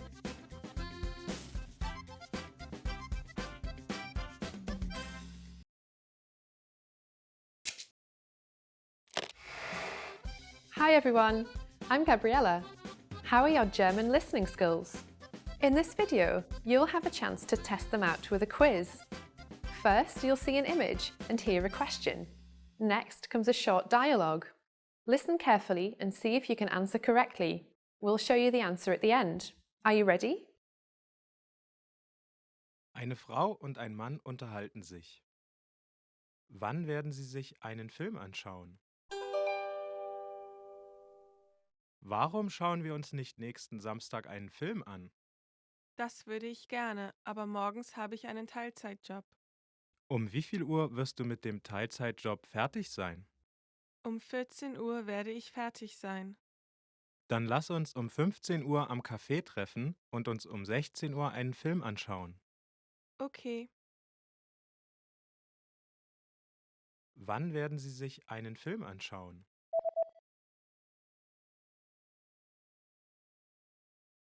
Eine Frau und ein Mann unterhalten sich. Wann werden Sie sich einen Film anschauen? Warum schauen wir uns nicht nächsten Samstag einen Film an? das würde ich gerne, aber morgens habe ich einen Teilzeitjob. Um wie viel Uhr wirst du mit dem Teilzeitjob fertig sein? Um 14 Uhr werde ich fertig sein. Dann lass uns um 15 Uhr am Café treffen und uns um 16 Uhr einen Film anschauen. Okay. Did you get it right? I hope you learned something from this quiz. Let us know if you have any questions. See you next time.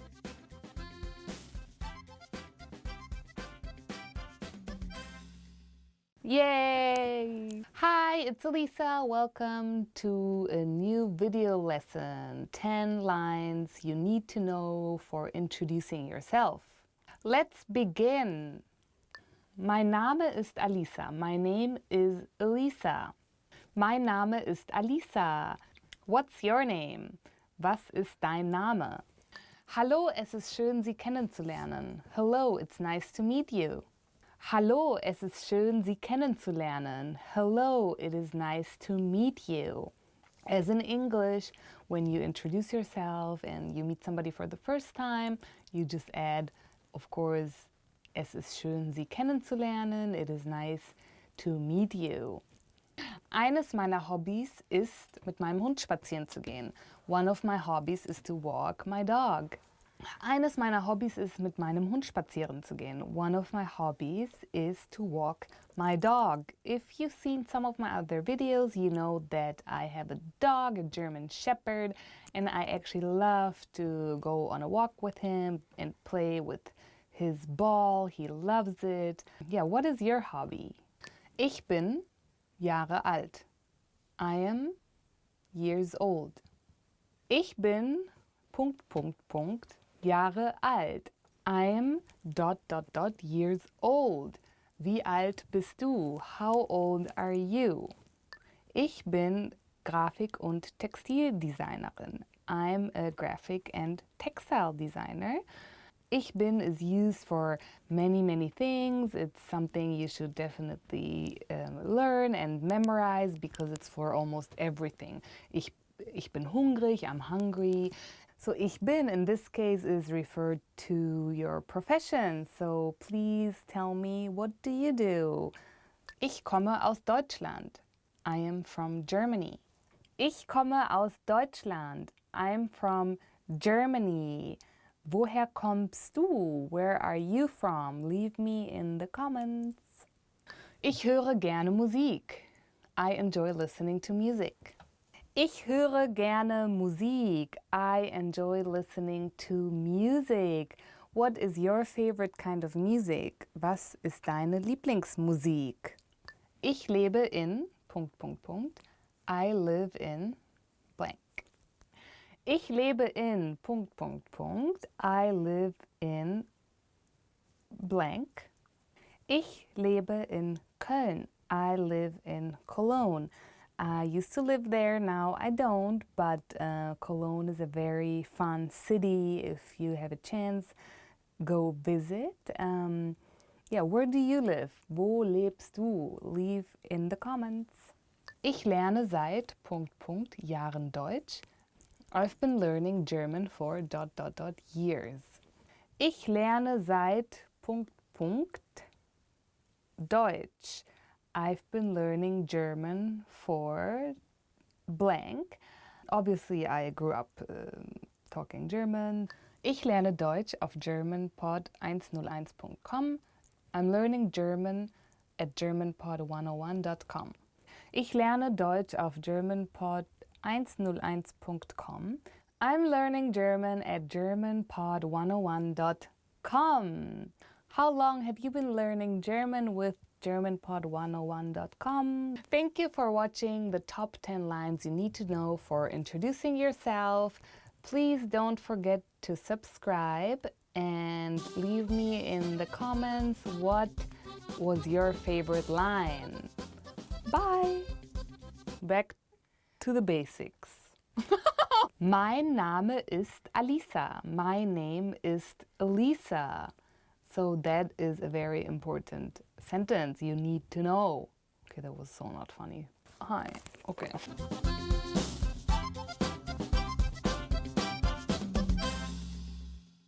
Hi everybody, this is Henrik from GermanPod101.com. Do you know how to say bye in German? In this lesson you'll learn 3 parting expressions in German.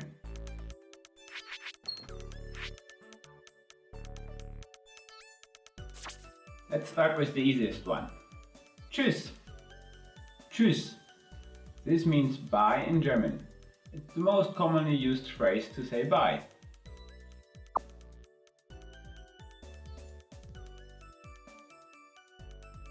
If you say bye at night, there's a different phrase you should use. Gute Nacht. Gute Nacht. This means good night. Gute means good and Nacht means night. Quite easy.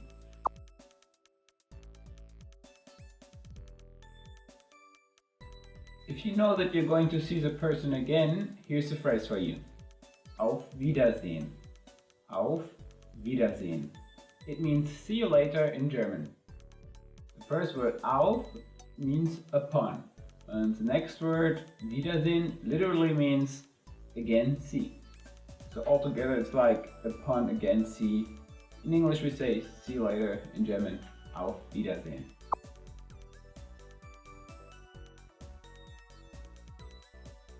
Let's wrap up this lesson by recapping what you've learned.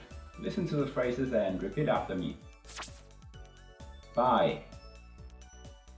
Tschüss.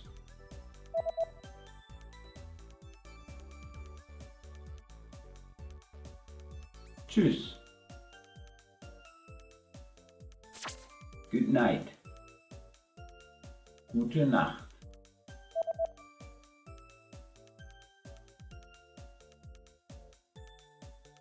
Gute Nacht. See you later. Auf Wiedersehen.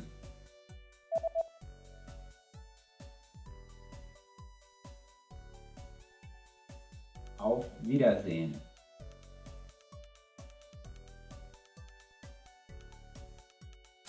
Well done. Here's a fun fact. When having a conversation over the phone in German, it is considered rude not to introduce yourself. The rules for phone etiquette are as follows. First, you should use the appropriate greeting for the time of the day. For example, Guten Morgen, Guten Tag, or Guten Abend. Second, you should tell them your company name, and third, your full name. And lastly, you should end the call with Auf Wiederhören, which means see you later. Actually, it means more like hear you later. Wiederhören is hear, like Wiedersehen is see you later. Wiederhören is hear you later, like talk to you again or talk to you later. You just learned how to say bye in 3 different ways in German.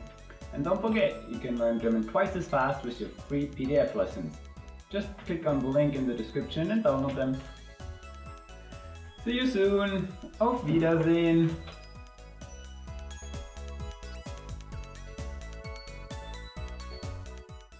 Everybody, what's up? I'm Henrik. Welcome to a new episode of GermanPod101.com. You see, it's still not the best weather ever here in Germany, but soon we're getting there. And then I can totally recommend you to come here, travel here. And what do you need for traveling? Exactly. You need 20 phrases you must know for traveling. Here we go. First phrase, when you don't know where to go, you ask, könnte ich eine Karte bekommen? Could I have a map? Actually, you could also ask this to your friend who is going to traveling, because card also works for postcard. So if you have to stay home and not traveling, you can ask for a Karte, for a card, or you can ask for a map, which we also call Karte, and then you can find your way.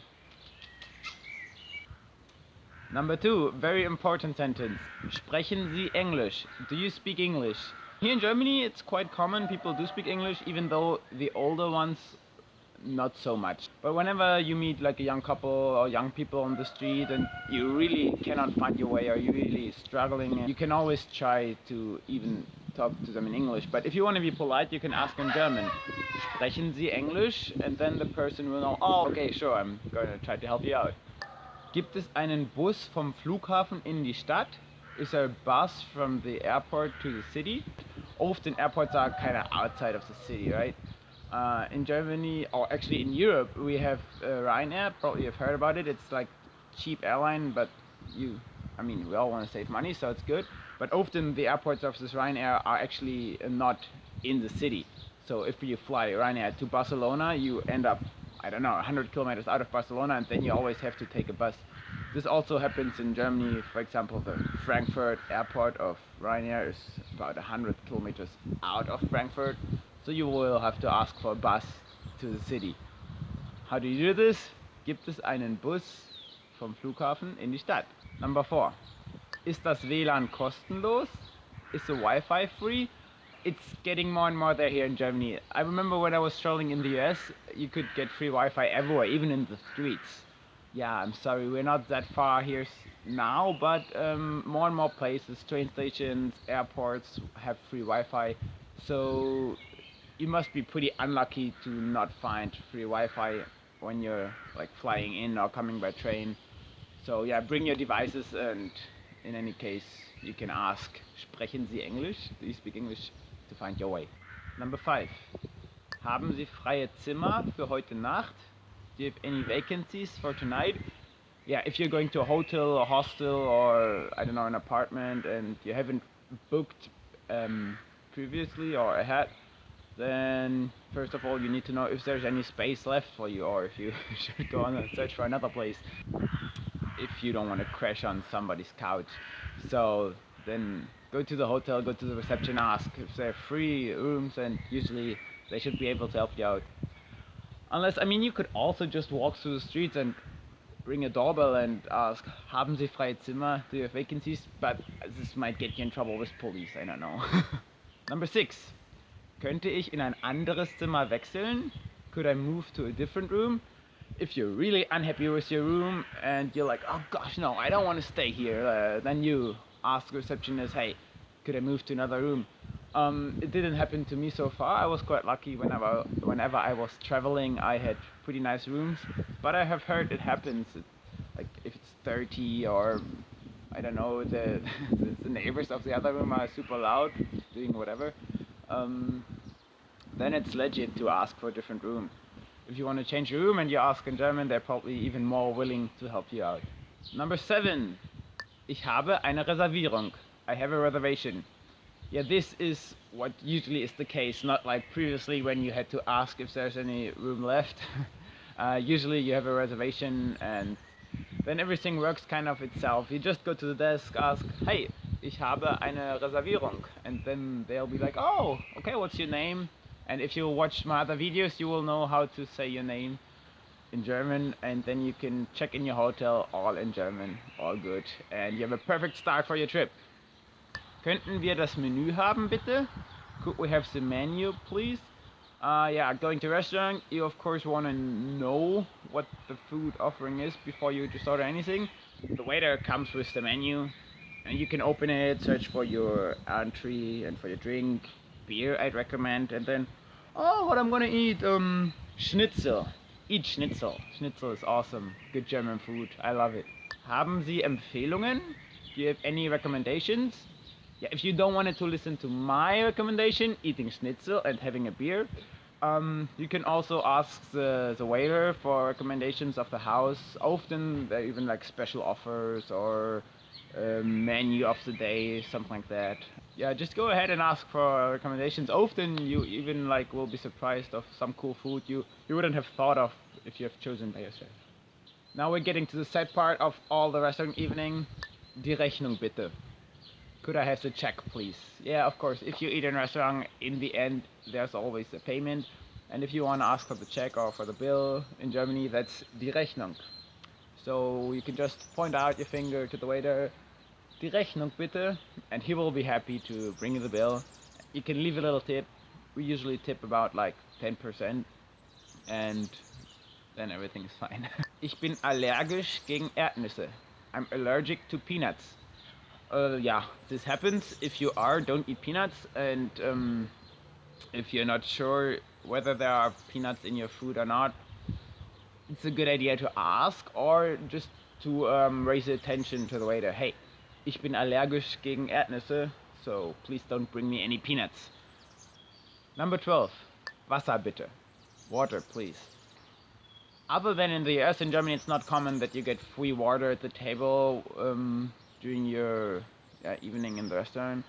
You always have to order it, unfortunately. So whatever you want to drink, if it's beer, Coke, or just like water from the sink, you would always have to order it and pay it. So don't expect the waiter to bring you water for free. If you order water, then it also will appear on the bill. But therefore we used to have sparkling water, which in my opinion is way better than just sink water. Come on, it's so boring. Wie viel kostet das? How much is this? Yeah, if you're really thirsty, want the water, but are kind of out of money, then you should ask maybe how much it is, and then you can use this phrase, wie viel kostet das? How much is this? Or yeah, anything in the souvenir store, there's like this stupid little thing you want to bring home, but you don't want to spend a fortune on it, then better ask before, how much is this? Wie viel kostet das? Oh, see, sun is coming out. Now's the right time to travel here. First learn the sentences, but then travel here. Yeah, you see when the sun is shining like this, you should pack your stuff. Ich möchte 10 von diesen. I'd like 10 of these. I remember when I went to Brazil, there's always this so-called feira. It's like a fair where they sell food and toys and everything. But then, of course, the most exciting for me were the fruits, because they had so many exotic fruits.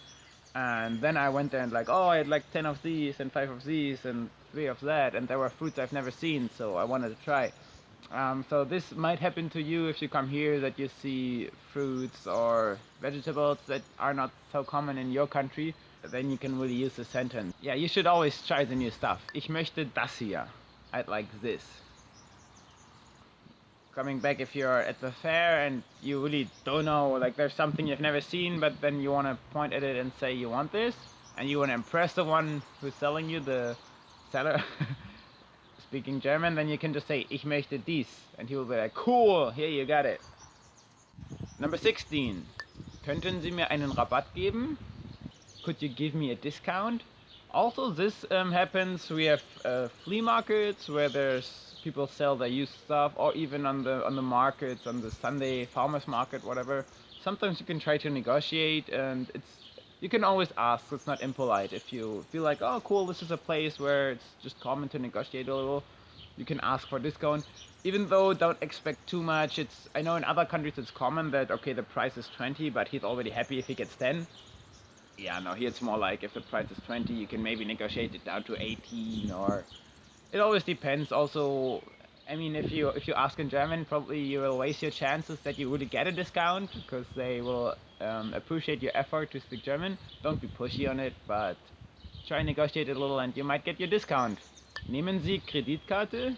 Do you take credit card? You should definitely bring your credit card. In most supermarkets and yeah, stores, whatever, you can use the credit card, but still there's a lot of like smaller shops or the flea market.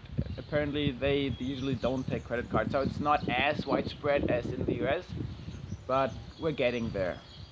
We still like our cash in our hands, see what we're paying with. It's also dangerous to always pay by credit card. You don't really see how much money you spend, especially on holiday. You're more like, oh cool, I want to enjoy my time, spend some money here, spend some money there, and then credit card in. And then just returning home, you get the letter with all the money you spent, and you're like, oh holy, that was a lot of money. Number 18. Wo ist der Bahnhof? Where is the train station? In case you need to go back to the airport, want to take the train, and you don't know where the train station are, then you're probably in trouble. So you should check beforehand on your map, or yeah, I don't know, take a cab or something. But maybe you're not late, maybe you have plenty of time, and then just want to find the way yourself. You can go and ask, hey, where's the train station? Need to catch a flight. Entschuldigen Sie, wie hoch ist der Fahrpreis? Excuse me, what's the fare? In buses or trains, if you haven't bought your ticket previously ahead, then you might want to ask the driver what's the price before we're taking it, to not be surprised later. Yeah, bus tickets in the city usually are like, I'd say, $2.50. Train tickets apparently depend on how far you want to go. I think a train ticket from Berlin to Munich, for example, €50, I guess. Depends also if you book ahead or not.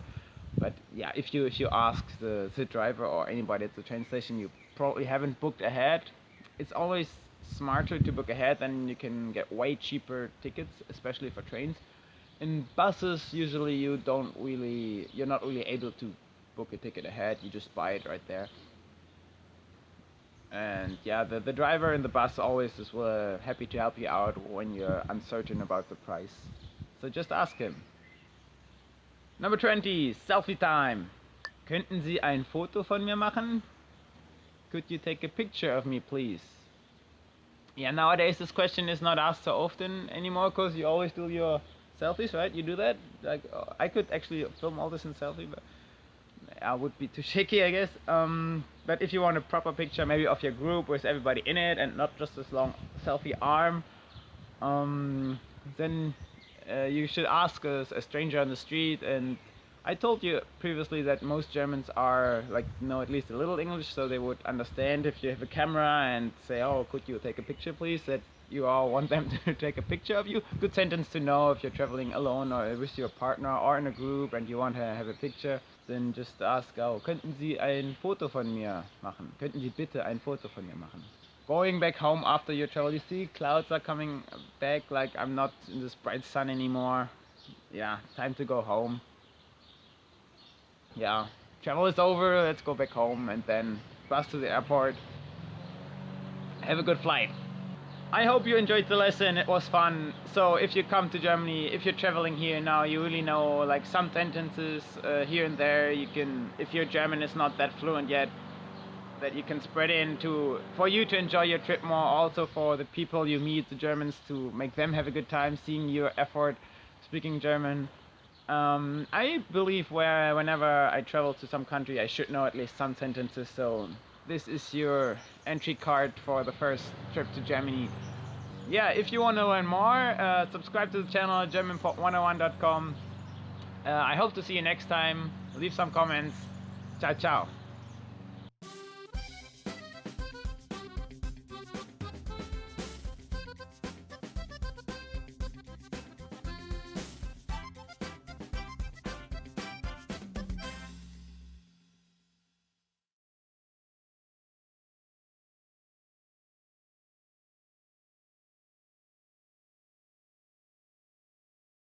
Hi, welcome to German Top Words. My name is Elisa and today's topic is 10 phrases for bad students. I hope you're none of them, but let's get started. Aufschieben, procrastinate. Ich muss auch zugeben, dass ich manchmal bestimmte Sachen aufschiebe. I have to admit that sometimes some things I procrastinate as well. Yeah, I think when you have a goal in mind, it's the best to just do it right away instead of maybe, saying, oh, I'll do it next week or tomorrow, even if it's just studying for like 10 minutes or something, or 20 a day, it makes a big difference. Bei einem Test mogeln, to cheat on a test. Bei einem Test mogeln, to cheat on a test. Es hilft einem selber nicht, wenn man bei einem Test mogelt. It doesn't help you anyways if you cheat on a test. Well, I think if you really want to learn something or if you really study, you actually don't even need to cheat because it's all in your head. Oh, I sound like a mom, don't cheat. Die Klasse nicht bestehen. To fail a class. Die Klasse nicht bestehen. To fail a class. Es gibt einige Studenten, die die Klasse nicht bestehen. There are a few students who fail a class, and which is okay. I mean, sometimes, you studied hard for another class, or you just simply weren't interested, and then you just have to take it again. Maybe it's even a good thing, and always stay positive. Keine Hausaufgaben machen. To not do homework. Keine Hausaufgaben machen. To not do homework. Ich muss zugeben, dass ich auch paar Mal meine Hausaufgaben vergessen habe. I have to admit that I also didn't do homework sometimes. Yeah, so my mom actually always told me to do my homework right away after school before I can go out play or just see my friends. So that's how I grew up, and I think that's a good way to just not forget about it. Schikanieren. To bully. Schikanieren. To bully. Es ist nie gut, jemanden zu schikanieren. It is never good to bully another person. Schwänzen. To skip class. Schwänzen. To skip class. Manchmal hatte ich auch einfach Lust, meine Klasse zu schwänzen. Sometimes I was almost gonna skip some classes. Well, we always have our favorite classes and not, and so, sometimes it's okay to think about these things. I think it's normal and it's very human, but try not to skip class. Nicht die Regeln befolgen. To not follow rules. Nicht die Regeln befolgen. To not follow rules. Ich finde, manchmal ist es aber gut, nicht die Regeln zu befolgen. Yeah, so what I meant with sometimes I think it's good to not follow rules, it's, follow laws and don't hurt anybody. But like languages, of course there's rules, but there's also some things that cannot be explained. Yeah, just say what you instantly mean because that's what native speakers do. Plagiat. Plagiarism. Plagiat. Plagiarism. Plagiate sind nie ein gutes Zeichen und bringen dich nicht weiter. Plagiarism is never a good sign or way, and at the end it won't bring you forward in anything. And I think that's something we all learn at school anyways, and it's called well, in German it's called Fußnote, footnote, where you have a certain area in an essay to put the books or the authors you used in your essay. Schwänzer, truant. Schwänzer, truant. Ich glaube, dass ein Schwänzer es nie weit bringt. I believe that a truant never makes it far in life. Faul, lazy. Faul, lazy. Es ist wichtig, eine Balance zu haben. Also glaube ich schon, dass es okay ist, an manchen Tagen faul zu sein. I think you need a balance in your life, so it is okay to be lazy sometimes. I think that's important, and we need that to be motivated. That's a good way to end the lesson.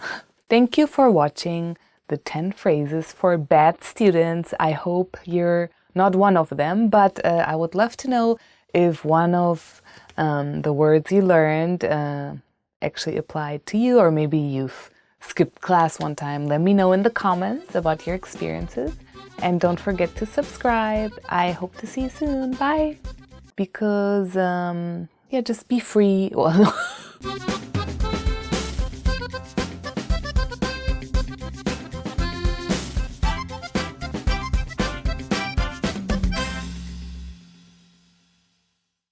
In this video, you learned 20 of the most common words and phrases in German. Hi everybody, my name is Henrik. Welcome to the 800 Core German Words and Phrases video series. In this series, you'll learn 800 of the most common words and phrases in German. But there's a twist. With each new lesson in the series, we'll include the previous lessons at the end. So after you've learned the new words and phrases, stick around and review what you've learned in previous lessons. Reviewing is one of the most important parts in learning a language. You can also get the full list right now at GermanPod101.com. Click the link in the description to access more sample sentences, create your own flashcard decks, and finally master German. Alright, let's get started. First one is überlegen, superior. Überlegen. Überlegen, superior. Die Bayern zeigten ein klar überlegenes Spiel. The Bavarian soccer team showed a clearly superior game. Die Bayern zeigten ein klar überlegenes Spiel. Firma, company. Firma, Firma, company. Die Firma heißt Müller. The company is called Müller. Die Firma heißt Müller. Gehalt, salary. Gehalt, Gehalt, salary. Wie hoch ist Ihr Gehalt? How high is your salary? Wie hoch ist Ihr Gehalt? Radio, radio. Radio, Radio, radio. Ich höre gern Radio, bevor ich schlafen gehe. I like to listen to the radio before going to sleep. Ich höre gern Radio, bevor ich schlafen gehe. Fernsehen, Television. Fernsehen, Fernsehen, Television. Die Familie schaut Fernsehen. The family is watching television. Die Familie schaut Fernsehen. Internet, Internet, Internet, Internet. Internet. Der Mann surfte am Computer im Internet. The man surfed the internet on the computer. Der Mann surfte am Computer im Internet. Zeitung, newspaper. Zeitung, Zeitung, newspaper. Die Zeitung liegt auf dem Tisch. The newspaper lies on the table. Die Zeitung liegt auf dem Tisch. Nachrichtensender, News Channel, Nachrichtensender, Nachrichtensender, News Channel. Ich schalte abends immer auf einen Nachrichtensender. I turn on the news channel in the evening. Ich schalte abends immer auf einen Nachrichtensender. Musikinstrument, musical instrument. Musikinstrument, Musikinstrument. Musical instrument. Als Kind habe ich verschiedene Musikinstrumente gespielt. Eins davon war das Klavier. As a child, I actually learned a few musical instruments. One was the piano. Als Kind habe ich verschiedene Musikinstrumente gespielt. Eins davon war das Klavier. Gemälde, Painting. Gemälde, Gemälde, Painting. Die Landschaften in diesem Gemälde sind düster. The landscapes in this painting are somber. Die Landschaften in diesem Gemälde sind düster. Theater, Theater, Theater, Theater, Theater. Komm, wir müssen uns beeilen. Das Theaterstück geht gleich los. Come on, we have to hurry. The theater play is about to start. Komm, wir müssen uns beeilen. Das Theaterstück geht gleich los. Musical, musical, musical, musical, musical. Ich habe Karten für ein Musical. I got tickets for a musical. Ich habe Karten für ein Musical. Oper, Opera, Oper, Oper, Opera. Hin und wieder gehen wir in die Oper, um einfach abzuschalten. Every now and then we go to an opera to relax. Hin und wieder gehen wir in die Oper, um einfach abzuschalten. Sich entspannen, relax. Sich entspannen, sich entspannen, relax. Lass uns heute mal entspannen. Let's relax today. Lass uns heute mal entspannen.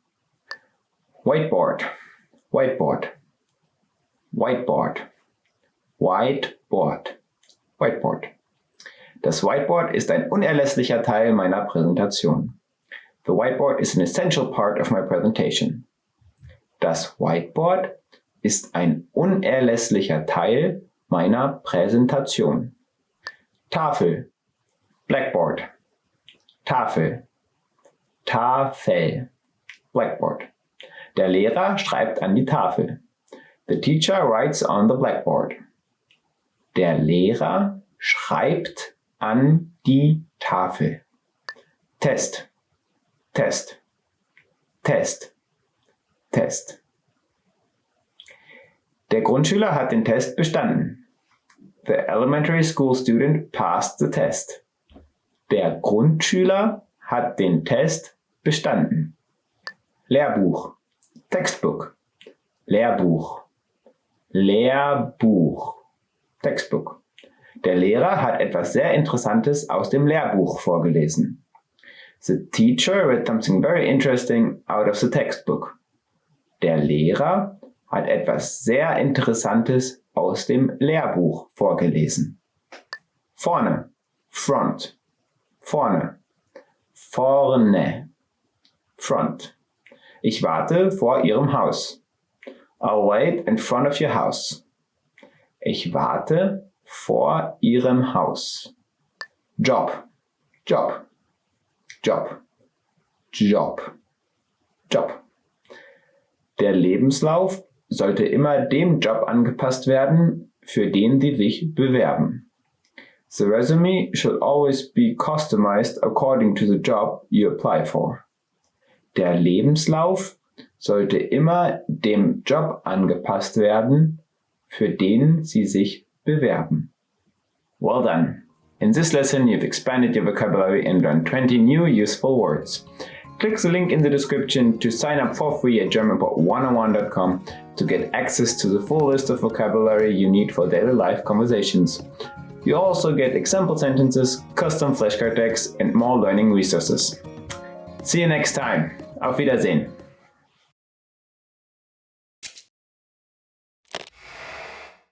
Hi everybody, Anja here. Welcome to Ask a Teacher, where I'll answer some of your most common German questions. The question for this lesson is, how do I use the word leihen in German? Leihen means both to lend and to borrow. So how do you know when which one is being used?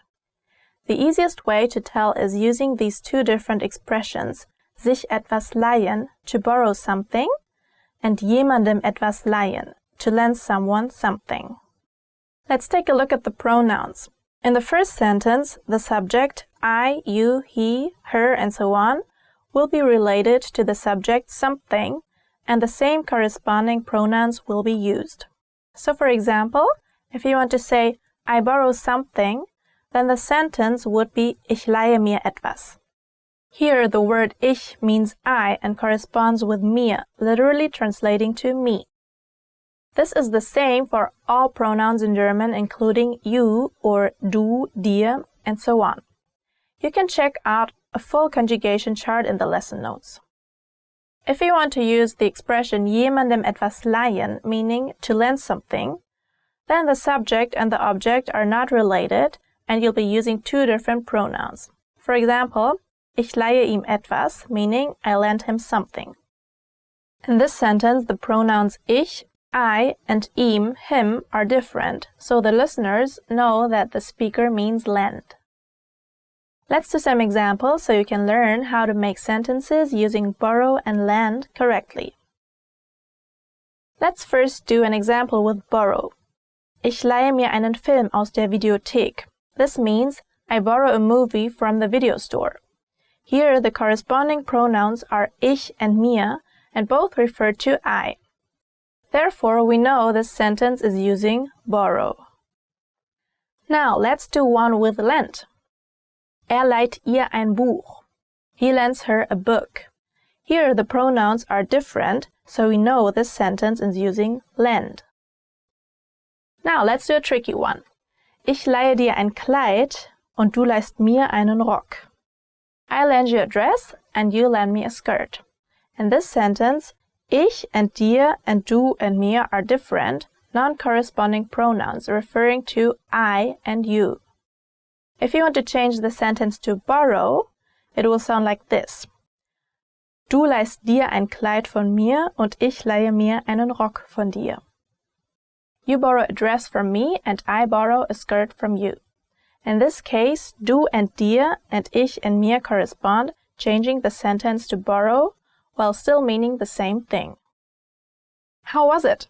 If you're still having a little trouble, remember that while leihen can be used for both lend and borrow, verleihen only means to lend, and ausleihen only means to borrow. Pretty interesting, right? Do you have any more questions? Leave them in the comments and I'll try to answer them. Tschüss, bis zum nächsten Mal. Bye, see you next time.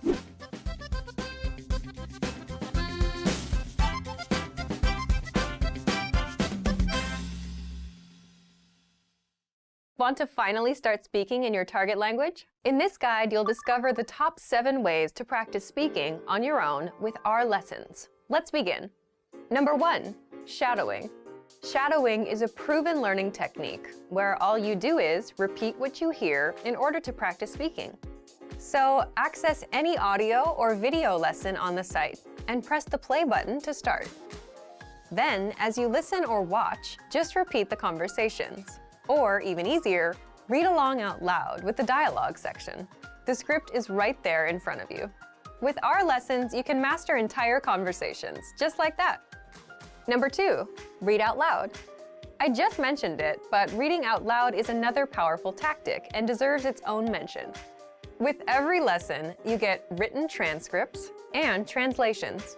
So, as you play the lesson, read the dialogue out loud as you hear it. Why? By reading out loud, you're also practicing your speaking skills. You can do this with the lesson notes, the lesson transcript, or the dialogue tool. With the dialogue tool, you can listen to each line again and again, and repeat out loud until you master them all. Number 3, speed up your reading to speed up your speaking. Being able to speak without thinking is a sign of language mastery. If you're talking to a native and can respond quickly, they'll assume that you're fairly fluent. How can you do this? When you read out loud, try increasing your speed a little bit every time. So, start by reading with the dialogue tool. If you're like most learners, you'll read the first line slowly. That's because you're still getting used to the words, which is okay. Reread it. On your second try, you know most of the words, and you'll read a little faster. Reread it again. On your third try, you'll be even faster, at a native speaker's speed. And being able to read these phrases out loud and fast will help you speak fast. Number 4, record and compare yourself with native speakers. In order to sound like a native speaker, you must imitate native speakers. So here's how. Access the voice recorder, which is in the Dialogue Study tool in every lesson. Click on the microphone icon. Listen to the native speaker's audio, and then record yourself. You can then compare the two recordings side by side, and practice and try again and again until you perfect your pronunciation. Number 5, get feedback from our Premium Plus teacher. If you're learning by yourself and don't have access to real teachers, then you can always get feedback from our Premium Plus teachers. With the My Teacher tool, you can record yourself speaking and send the audio file to the teacher. They'll review it and tell you what to improve and how. That's it. Number 6, level up your speaking with Premium Plus assignments. With Premium Plus, you can also get assignments that cover reading, writing, listening, and even speaking from your teacher. These assignments can be tailored to your goals and needs. You get a new one every week, or anytime you're ready for a new one. Number 7, get even more lessons in the lesson library. If you want even more lessons on speaking and conversations, visit our lesson library and under Category, choose Conversation. You'll get all of the pathways and lessons that are focused on speaking.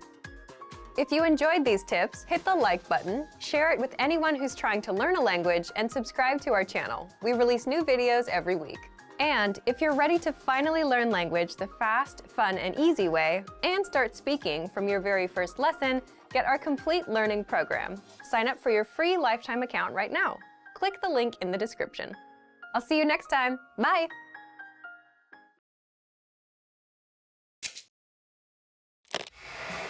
How are your German listening skills?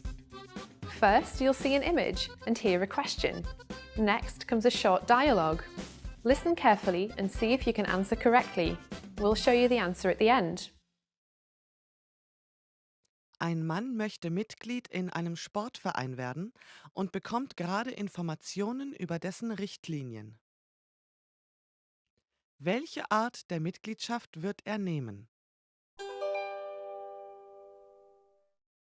Lassen Sie mich mit der Erklärung über die verschiedenen Mitgliedschaftsoptionen beginnen, wie sie in der Broschüre beschrieben sind. Das reguläre Mitglied kann die Sporthalle und das Schwimmbecken jeden Tag rund um die Uhr benutzen. Wir bieten jedoch auch die sogenannte Frühaufsteher-Mitgliedschaft an, mit der man die Einrichtung nur in der Früh benutzen kann, und die Feierabendmitgliedschaft für Personen, die nur am Abend kommen wollen. Wann kann man als Frühaufsteher-Mitglied die Einrichtungen nutzen? Frühaufsteher-Mitglieder können die Anlage von 6 bis 10 Uhr benutzen. Feierabendmitglieder von 18 bis 23 Uhr.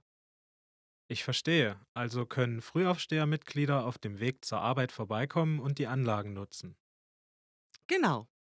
Der Mitgliedschaftstyp Frühaufsteher wird sehr gern von Büroangestellten genutzt, die von 9 bis 17 Uhr arbeiten. Wir bieten außerdem Mitgliedschaften an, bei denen man entweder nur die Sporthalle oder nur das Schwimmbecken benutzen kann, falls Sie nur eines von beiden nutzen wollen. Ich würde gerne beides, sowohl Sporthalle als auch das Schwimmbecken benutzen.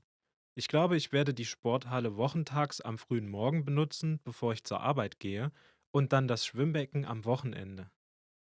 Bieten Sie eventuell eine Mitgliedschaft an, mit der man werktags nur am Morgen und am Wochenende den ganzen Tag die Einrichtungen nutzen kann? Tut mir leid, eine solche Mitgliedschaft bieten wir nicht an. Okay, ich glaube nicht, dass ich am Wochenende so früh aufstehen kann. Darum nehme ich diese Mitgliedschaft. Welche Art der Mitgliedschaft wird er nehmen?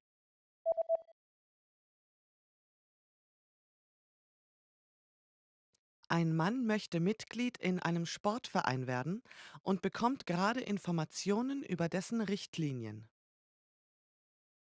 Welche Art der Mitgliedschaft wird er nehmen? Lassen Sie mich mit der Erklärung über die verschiedenen Mitgliedschaftsoptionen beginnen, wie sie in der Broschüre beschrieben sind. Das reguläre Mitglied kann die Sporthalle und das Schwimmbecken jeden Tag rund um die Uhr benutzen. Wir bieten jedoch auch die sogenannte Frühaufsteher-Mitgliedschaft an, mit der man die Einrichtung nur in der Früh benutzen kann. Und die Feierabendmitgliedschaft für Personen, die nur am Abend kommen wollen. Wann kann man als Frühaufsteher-Mitglied die Einrichtungen nutzen? Frühaufsteher-Mitglieder können die Anlage von 6 bis 10 Uhr benutzen. Feierabendmitglieder von 18 bis 23 Uhr. Ich verstehe. Also können Frühaufsteher-Mitglieder auf dem Weg zur Arbeit vorbeikommen und die Anlagen nutzen. Genau. Der Mitgliedschaftstyp Frühaufsteher wird sehr gern von Büroangestellten genutzt, die von 9 bis 17 Uhr arbeiten. Wir bieten außerdem Mitgliedschaften an, bei denen man entweder nur die Sporthalle oder nur das Schwimmbecken benutzen kann, falls Sie nur eines von beiden nutzen wollen. Ich würde gerne beides, sowohl Sporthalle als auch das Schwimmbecken benutzen. Ich glaube, ich werde die Sporthalle wochentags am frühen Morgen benutzen, bevor ich zur Arbeit gehe, und dann das Schwimmbecken am Wochenende.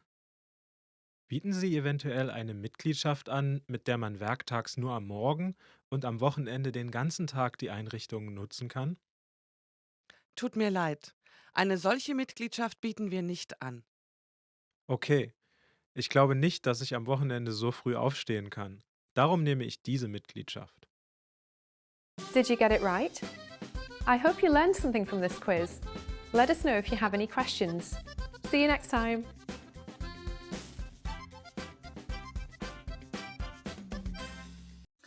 In this video you'll learn 20 of the most common words and phrases in German. Hi everybody, my name is Henrik. Welcome to the 800 Core German Words and Phrases video series. In this series you'll learn 800 of the most common German words and phrases. But there's a twist. With each new lesson in the series, we'll include the previous lessons at the end. So after you've learned the new words and phrases, stick around and review what you've learned in previous lessons. Reviewing is one of the most important parts in learning a language. You can also get the full list right now at GermanPod101.com. Click the link in the description to access more example sentences, create your own flashcard deck, and finally master German. Okay, let's get started. First is helfen, help, helfen, helfen, help. Die Medizin wird dir helfen. The medicine will help you. Die Medizin wird dir helfen. Lernen, learn, lernen, lernen, learn. Du wirst 25 Wörter lernen. You will learn 25 words. Du wirst 25 Wörter lernen. Bewegen, move, bewegen, bewegen, move. Der Roboter bewegt seine Arme. The robot is moving its arms. Der Roboter bewegt seine Arme. 17, 17, 17, 17, 17. Er hat 17 Murmeln. He has 17 marbles. Er hat 17 Murmeln. 18, 18, 18, 18, 18. Sophie ist gerade 18 geworden. Sophie just turned 18. Sophie ist gerade 18 geworden. 19, 19, 19, 19, 19. Ich brauche 19 Knöpfe. I need 19 buttons. Ich brauche 19 Knöpfe. 20, 20, 20, 20, 20. Das Flugzeug wird in 20 Minuten abheben. The plane will take off in 20 minutes. Das Flugzeug wird in 20 Minuten abheben. Hals, Neck, Hals, Hals. Die Zebras reiben sich die Hälse. The zebras are rubbing their necks. Die Zebras reiben sich die Hälse. Gesicht, Face, Gesicht, Gesicht, Face. Ihr Gesicht ist eingefallen. Her face has become sunken. Ihr Gesicht ist eingefallen. Ohr, Ear, Ohr, Ohr, Ear. Er hat ein Ohr für Musik. He has an ear for music. Er hat ein Ohr für Musik. Haar, Hair, Haar, Haar, Hair. Seine Haare sind wirklich kurz. His hair is really short. Seine Haare sind wirklich kurz. Berg, Mountain, Berg, Berg, Mountain. Sie haben gemeinsam den Berg erklommen. Together they crested the mountain. Sie haben gemeinsam den Berg erklommen. Strand, Beach, Strand, Strand, Beach. Das glückliche Paar umarmt sich am Strand. The happy couple is hugging on the beach. Das glückliche Paar umarmt sich am Strand. Regenwald, Rainforest, Regenwald, Regenwald, Rainforest. Im brasilianischen Regenwald gibt es noch unkontaktierte Völker. In the Brazilian rainforest there are still uncontacted people. Im brasilianischen Regenwald gibt es noch unkontaktierte Völker. Insel, Island, Insel, Insel, Island. Auf den ostfriesischen Inseln sieht man manchmal Robben. On the East Frisian Islands you sometimes see seals. Auf den ostfriesischen Inseln sieht man manchmal Robben. Wörterbuch, Dictionary, Wörterbuch, Wörterbuch, Dictionary. Ich habe ein englisch-französisches Wörterbuch. I have an English-French dictionary. Ich habe ein englisch-französisches Wörterbuch. Blau, blue, blau, blau, blue. Er hat ein blaues Auto gewählt. He chose a blue car. Er hat ein blaues Auto gewählt. Gelb, yellow, gelb, gelb, yellow. Gelb ist die Farbe des Sommers. Yellow is the color of summer. Gelb ist die Farbe des Sommers. Orange, orange, orange, orange, orange. Orange ist eine sehr freundliche Farbe. Orange is a very happy color. Orange ist eine sehr freundliche Farbe. Farbe, color, Farbe, Farbe, color. Das neue Poloshirt kommt in 3 Farben. The new polo shirt comes in 3 colors. Das neue Poloshirt kommt in 3 Farben. Well done! In this lesson you expanded your vocabulary and learned 20 new useful words. Click the link in the description and sign up for free at GermanPod101.com to access the full list of vocabulary you need for daily life conversations. You also get example sentences, custom flashcard decks, and more learning resources. See you next time. Auf Wiedersehen. In this video you'll learn 20 of the most common words and phrases in German. Hi everybody, my name is Henrik. Welcome to the 800 Core German Words and Phrases video series. This series will teach you the 800 most common words and phrases in German. But that's a twist. With every new lesson in the series, we'll include the previous lessons at the end. So after you've learned the new words and phrases, stick around and review what you've learned in previous lessons. Reviewing is one of the most important parts of learning a language. You can also get the full list right now at GermanPod101.com. Click the link in the description to access more example sentences, create your own flashcard decks, and finally master German. Okay, let's get started. First one is Kakao, Cocoa, Kakao, Kakao, Cocoa. Schokolade wird aus den Kakaosamen des Kakaobaumes gemacht. Chocolate is made from the cocoa seed of the cocoa tree. Schokolade wird aus den Kakaosamen des Kakaobaumes gemacht. Erfrischungsgetränk, Softdrink, Erfrischungsgetränk. Erfrischungsgetränk, Softdrink. Erfrischungsgetränke enthalten keinen Alkohol, sind gewöhnlich kohlensäurehaltig und werden kalt serviert. Soft drinks don't contain alcohol and are usually carbonated and served cold. Erfrischungsgetränke enthalten keinen Alkohol, sind gewöhnlich kohlensäurehaltig und werden kalt serviert. Saft, Juice, Saft, Saft, Juice. Blutorangensaft hat einen angenehmen, bittersüßen Nachgeschmack. Blood orange juice has a nice bittersweet aftertaste. Blutorangensaft hat einen angenehmen, bittersüßen Nachgeschmack. Bücherregal, Bookshelf, Bücherregal, Bücherregal, Bookshelf.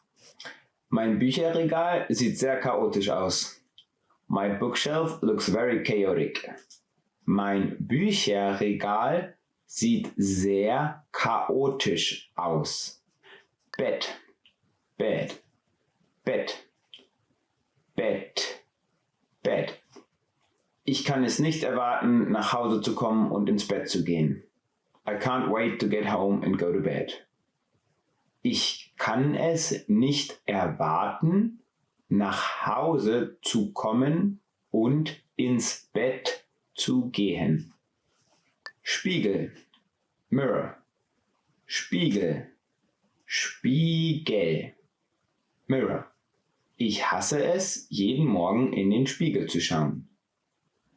I hate to look in the mirror every morning. Ich hasse es, jeden Morgen in den Spiegel zu schauen. I hate to look into the mirror every morning. Ich hasse es, jeden Morgen in den Spiegel zu schauen. Kommode, Dresser, Kommode, Kommode, Dresser. Ich habe meine Kommode selbst gestrichen. I painted my dresser myself. Ich habe meine Kommode selbst gestrichen. Fegen, sweep, fegen, fegen, sweep. Kannst du bitte die Glasscherben auffegen? Can you please swipe up the broken glass? Kannst du bitte die Glasscherben auffegen? Wegräumen, put away, wegräumen, wegräumen, put away. Räum deine Spielsachen weg, put away your toys. Räum deine Spielsachen weg, wischen, mop, wischen, wischen, mop. Ich habe den Saft verschüttet, also werde ich den Fußboden wischen. I spilled the juice, so I'll mop the floor.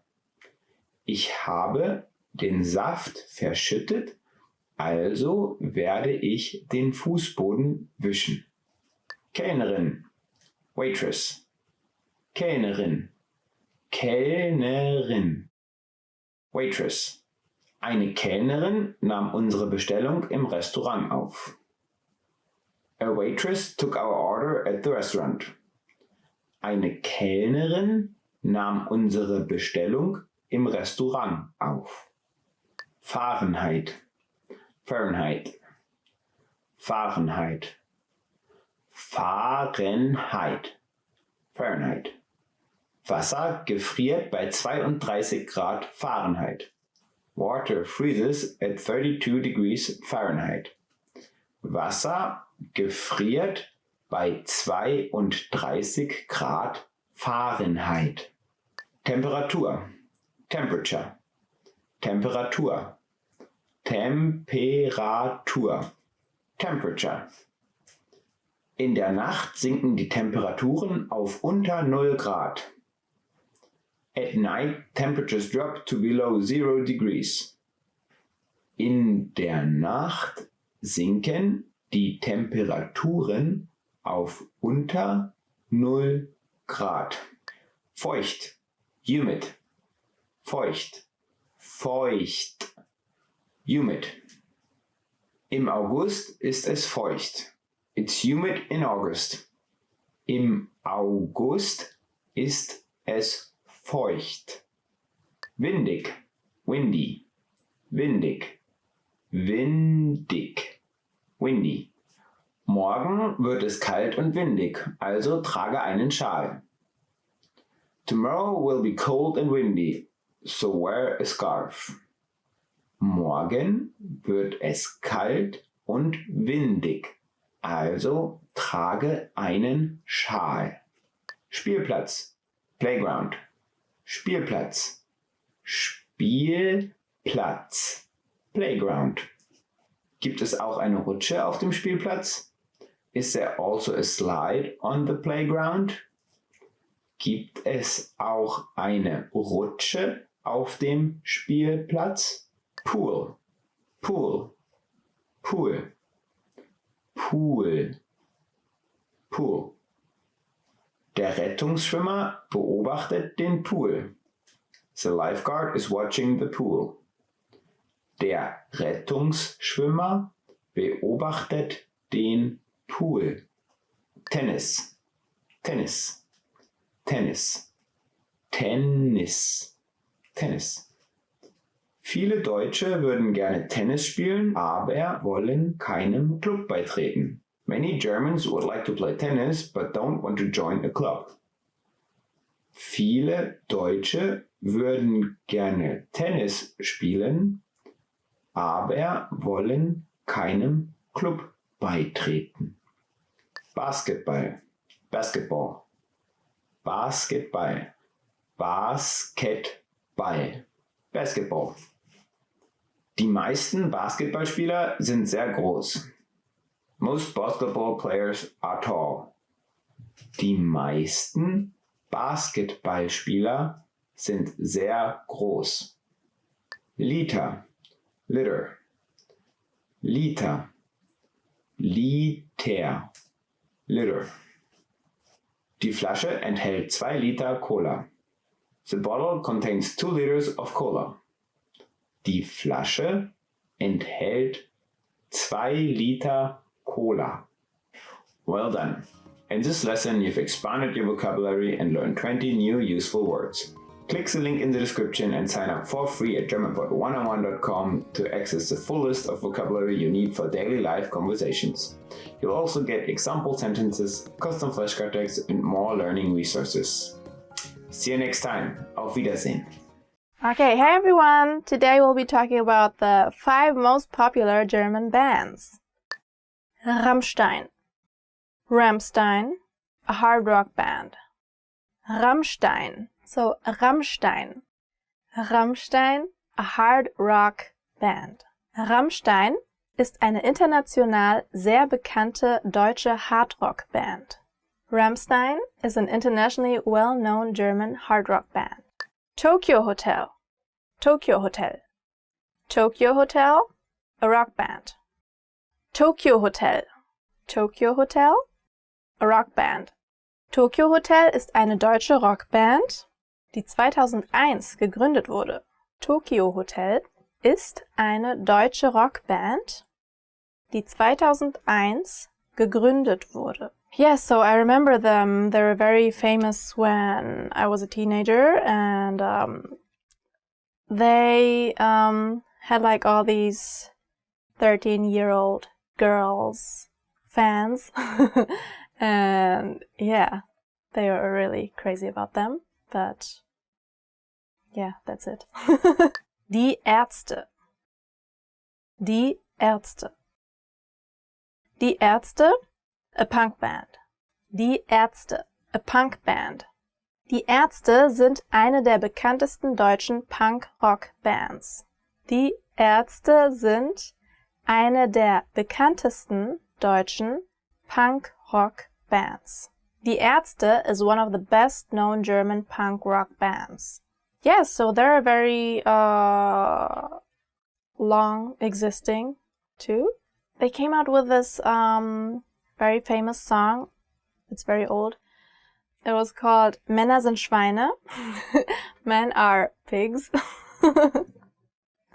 And it went Männer sind Schweine. Like, yeah, it was, they were talking very bad about men. Yeah, they became very famous with it, so. Scorpions. Scorpions. Scorpions, a rock band. Scorpions.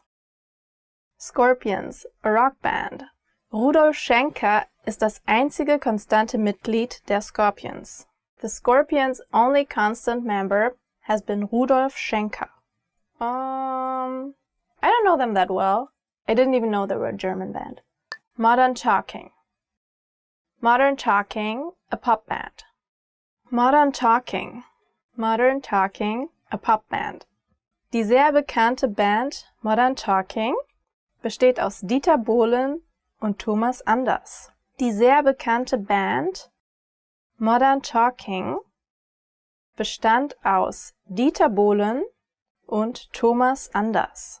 The very famous band Modern Talking consisted of Dieter Bohlen and Thomas Anders. Dieter Bohlen is actually one of the judges of Deutschland sucht den Superstar, which is similar to American Idol, or the singing competition show.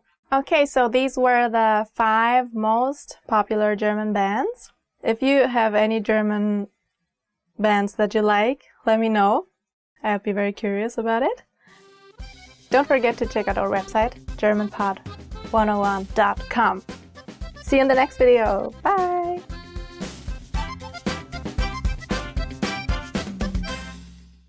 Okay, hey everyone! Today we'll be talking about the 5 most popular German bands. Rammstein. Rammstein, a hard rock band. Rammstein, so Rammstein. Rammstein, a hard rock band. Rammstein ist eine international sehr bekannte deutsche Hardrock-Band. Rammstein is an internationally well-known German hard rock band. Tokyo Hotel. Tokyo Hotel. Tokyo Hotel, a rock band. Tokyo Hotel. Tokyo Hotel, a rock band.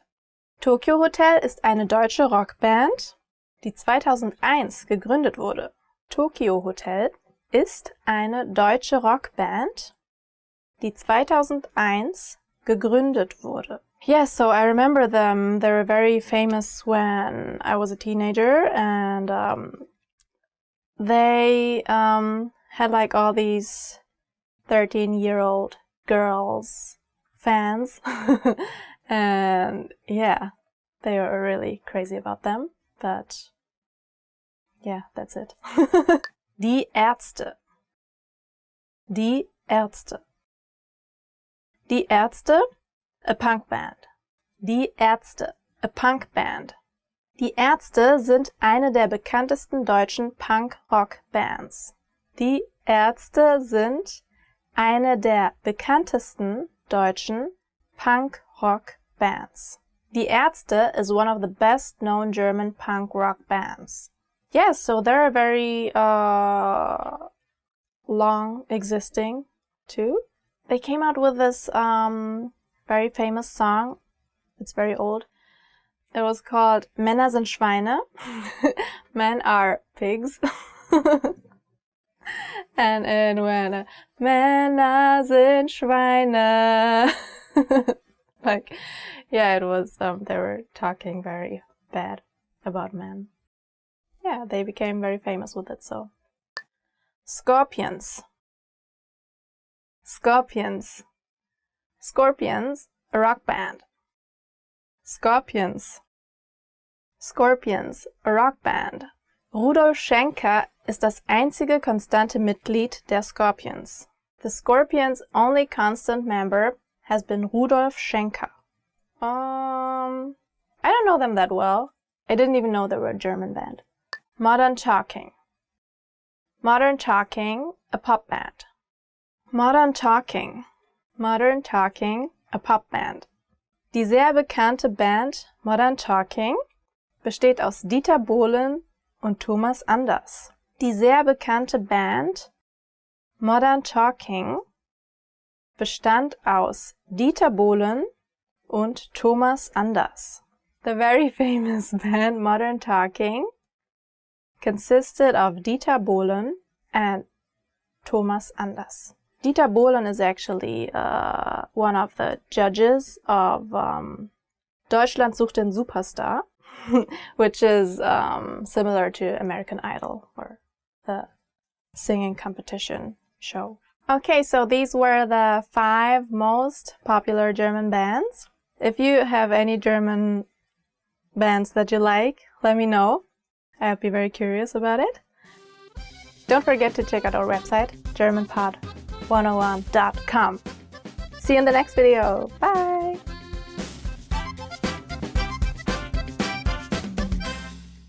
Hi everyone, welcome to German Top Words. Today we'll be learning about 10 phrases to help you in an emergency. Alright. Bitte rufen Sie die Polizei.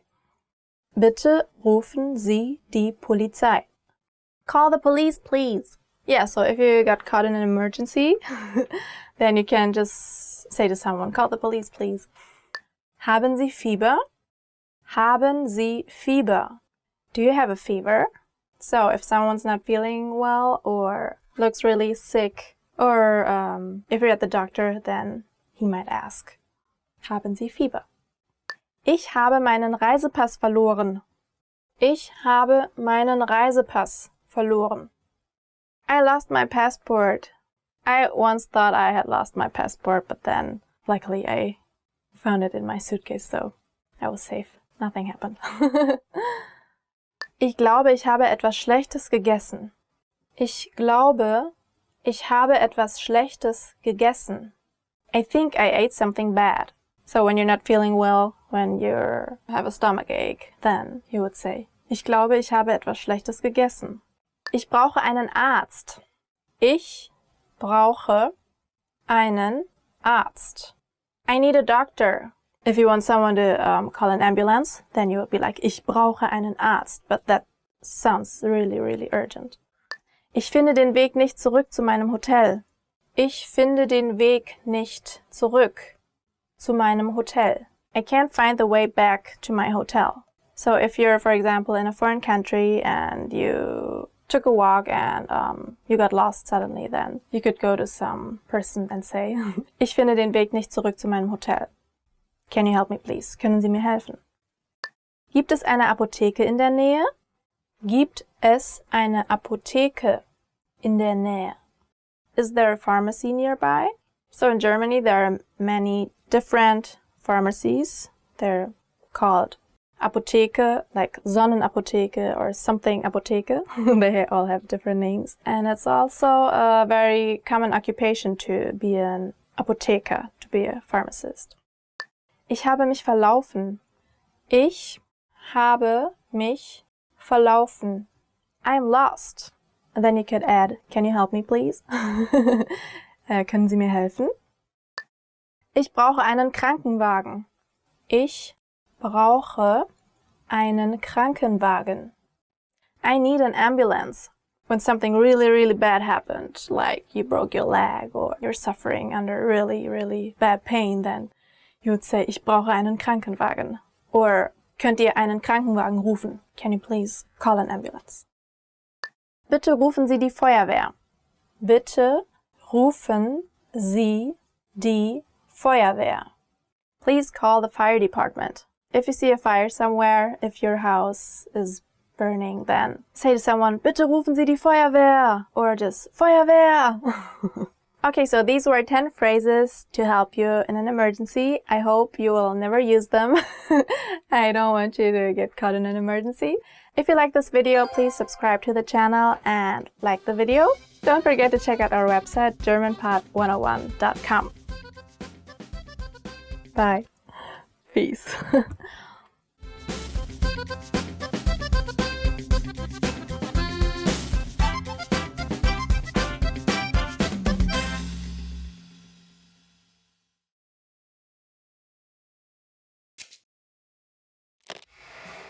How are your German listening skills? First, you'll see an image and hear a question. Next comes a short dialogue. Listen carefully and see if you can answer correctly. We'll show you the answer at the end. Eine Frau spricht mit ihrem Friseur. Welchen Haarschnitt möchte sie sich machen lassen? Hallo, kann ich Ihnen helfen? Hallo, ich habe einen Termin um 15 Uhr auf den Namen Richie. Oh ja, willkommen, Frau Ritchie. Kommen Sie bitte mit. Was kann ich heute für Sie tun? Ich würde gerne meinen Haarschnitt ein wenig verändern. Okay, wie lang sollen Sie werden? Etwa schulterlang. In Ordnung. Und was ist mit dem Pony? Das soll so bleiben. Gerade runter oder gescheitelt? Ein bisschen zur Seite. Welche Seite? Vielleicht ein bisschen links vom Mittelscheitel. Alles klar. Wir beginnen mit Shampoo. Bitte kommen Sie hier herüber. Welchen Haarschnitt möchte sie sich machen lassen?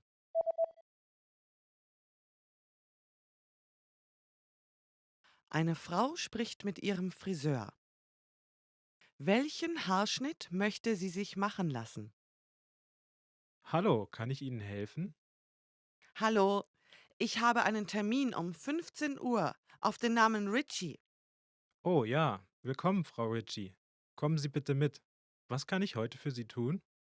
Ich würde gerne meinen Haarschnitt ein wenig verändern. Okay, wie lang sollen Sie werden? Etwa schulterlang. In Ordnung. Und was ist mit dem Pony? Das soll so bleiben. Gerade runter oder gescheitelt? Ein bisschen zur Seite. Welche Seite? Vielleicht ein bisschen links vom Mittelscheitel. Alles klar. Wir beginnen mit Shampoo. Bitte kommen Sie hier herüber. Did you get it right? I hope you learned something from this quiz. Let us know if you have any questions. See you next time.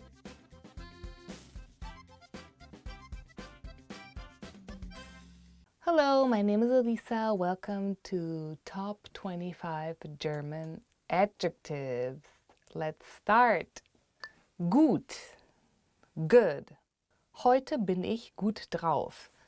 Today I am in a good mood. Die guten alten Zeiten, the good old days. Neu, new. So depending on the article, the adjective changes in German as well. Das neue Mädchen in der Klasse. The new girl in class. Der neue Hund meiner Nachbarin. The new dog of my neighbors. Erste, first. Ich war noch nie Fallschirmspringen, also würde ich es sehr gerne ausprobieren und es wäre mein erstes Mal. I've never gone skydiving before, so it would be my first time and that's exciting. Letzte, last. Ich war das letzte Mal am Meer vor circa einem Jahr. The last time I was at the ocean was about 1 year ago. Lecker, tasty. Ich liebe leckeres Essen. Wer nicht? I love tasty food. Who doesn't? Ich finde scharfes Essen sehr lecker. I think spicy food is very tasty. Krank, ill. Ich war letztens 10 Tage krank. I was ill for 10 days actually. Klein, little. Ich finde kleine Hunde süß. I think little dogs are cute. Laut, loud. Das Stadtleben ist laut. The city life is loud. Die laute Musik, the loud music. Groß, big. Mein Hund ist ziemlich groß. My dog is pretty big. Andere, other.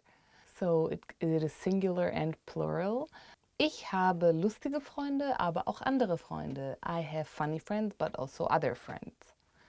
Wer ist die andere Person? Who is that other person? Yep. Alt, old. Ich mag alte Schätze. I love old treasures. Ich mag alte Omas. Die sind sehr süß. I like old grandmas. They're really cute. Kalt, cold. Ich mag es überhaupt nicht, wenn es kalt ist. I don't like it at all when it's cold. Müde, tired. Ja, heute bin ich etwas müde. Ich hoffe, ihr seht das nicht. Today I'm a little tired. I hope you don't see it. Gut gelaunt, cheerful. Ich bin meistens gut gelaunt oder versuche, alles gut gelaunt zu sehen. I am most of the times cheerful and I try to see everything as cheerful. Verrückt, crazy. Ich glaube, einige Leute denken, ich bin verrückt. I think a lot of people actually think I'm crazy and I love it. Ich finde, mit den besten Freunden kannst du immer verrückt sein. I think with your best friends you can always be crazy. Those are the best ones. Lustig, funny.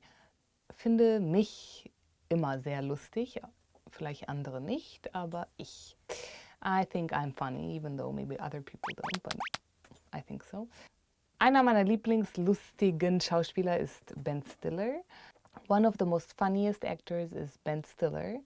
Schön, pretty, das schöne Mädchen, the pretty girl, or der schöne Sonnenuntergang, the pretty sunset. Schwierig, difficult. Ich fand Mathematik immer sehr schwierig. Always thought math was very difficult. Heiß, hot. Das Essen ist heiß. The food is hot. Or you can say also hot as in the weather is hot. Wichtig, important.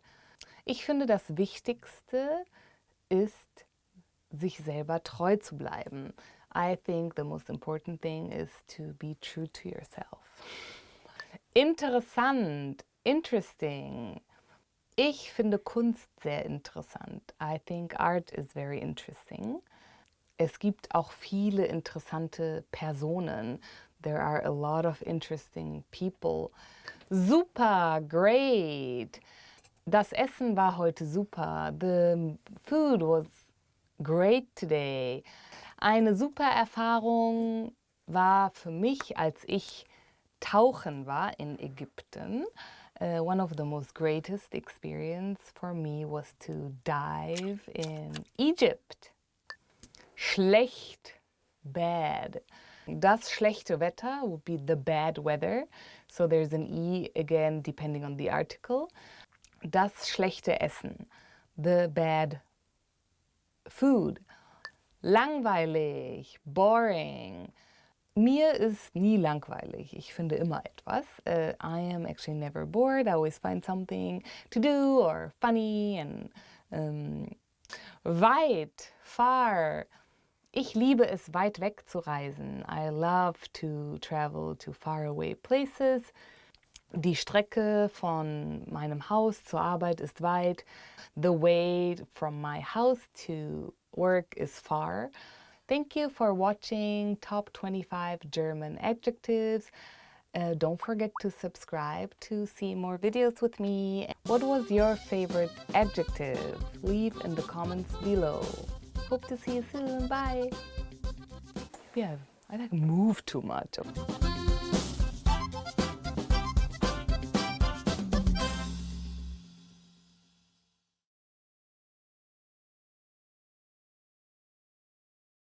Hi, my name is Elisa. Welcome to 10 Reasons to Learn German. Es ist eine schöne Sprache. It's a beautiful language. Es ist eine schöne Sprache. It's a beautiful language. I'm sure that's one of the reasons why you are learning German as well. Ich lebe in dem Land, wo die Sprache gesprochen wird. I live in a country that speaks the language. Ich lebe in dem Land, wo die Sprache gesprochen wird. I live in a country that speaks the language. If you come to Germany and want to learn German and study German, I mean, since you are in Germany, it would be, of course, easier to get around, even in the supermarket or just different kind of things like getting on the bus, on the train, and finding your way. It's all in German, so it's a good reason to learn German. Ich lerne die Sprache, um jemanden damit zu beeindrucken. I'm learning the language to impress someone. Ich lerne die Sprache, um jemanden damit zu beeindrucken. I'm learning the language to impress someone. To be honest, I don't think that's a good reason, because you should impress yourself. You should do it for yourself, not for anybody. And it's your own challenge. And, you know, I always have these little challenges I do, and if I overcome them, I'm happy. Ich liebe die Kultur und Menschen, die diese Sprache sprechen. I love the culture and the people who speak the language. Ich liebe die Kultur und Menschen, die diese Sprache sprechen. I love the culture and the people who speak the language. Well, who doesn't love Germans, right? And Germany, it's a beautiful country. The people are really friendly and nice. And if you have questions, they'll always help you. Ich liebe es einfach, Sprachen zu lernen. I just love learning languages. Ich liebe es einfach, Sprachen zu lernen. I just love learning languages. Yeah, some people are really talented with languages and they want to learn more. They enjoy studying different languages. Ich liebe es zu reisen. I love traveling. Ich liebe es zu reisen. I love traveling. Yeah, I think that's very important actually. When you travel, you should definitely know a little bit of the language or the country you're traveling to. I just think it's nice to know the basics if you travel to Germany. Germans mostly, of course, speak English, but I think they're also happy like to see if somebody is kind of really trying, and it just puts a smile on their faces. Ich möchte meine Lieblingssongs, Filme und TV-Sendungen verstehen. I want to understand my favorite songs, movies and TV shows. The younger generation is really getting into movies, especially in Berlin, and there's a lot of movies and like dramas and TV shows, and of course, in order to understand, I think it's important to learn German. It's also a good way to learn German, I think, if you are learning German, to watch the movies and TV shows in German. Ich möchte meinen Horizont erweitern und internationaler werden. I want to open my mind and become more international. Ich möchte meinen Horizont erweitern und internationaler werden. I want to open my mind and become more international. I think this is my favorite reason. I think too that it's so important to be aware of the whole world, the different cultures we have, and, you know, become more like a international person. And I think if you learn a language, you also kind of learn a lot about the culture and the way people live. And if you want to open up your mind more in your way of thinking, I think it's very important to learn a new language. Ich möchte mich gerne mit der Familie meines Partners auf ihrer Sprache unterhalten. I want to speak to my partner's family in their language. You might be dating a German but you're from another country, so of course you get interested in the culture and the language. I think that's a normal thing, and in order to speak with their family or, you know, spend time on certain holidays, it's important to know their language. And if that's a reason, let me know. I'm curious if you're maybe dating a German and that's why you're actually studying German. Meine Familie kommt aus der Umgebung, wo die Sprache gesprochen wird. My family comes from a place where the language is spoken. Meine Familie kommt aus der Umgebung, wo die Sprache gesprochen wird. My family comes from a place where the language is spoken. I have some friends too who are part German, but they grew up in the States maybe, and they don't know any German, so they're interested in the country and culture, so that's the reason why they study German. What is your reason for studying German? I would love to know. Maybe it's another totally different reason, or maybe it was one of the reasons I just stated. Let me know. I'm curious and hope to see you soon. And don't forget to subscribe. Bye. German.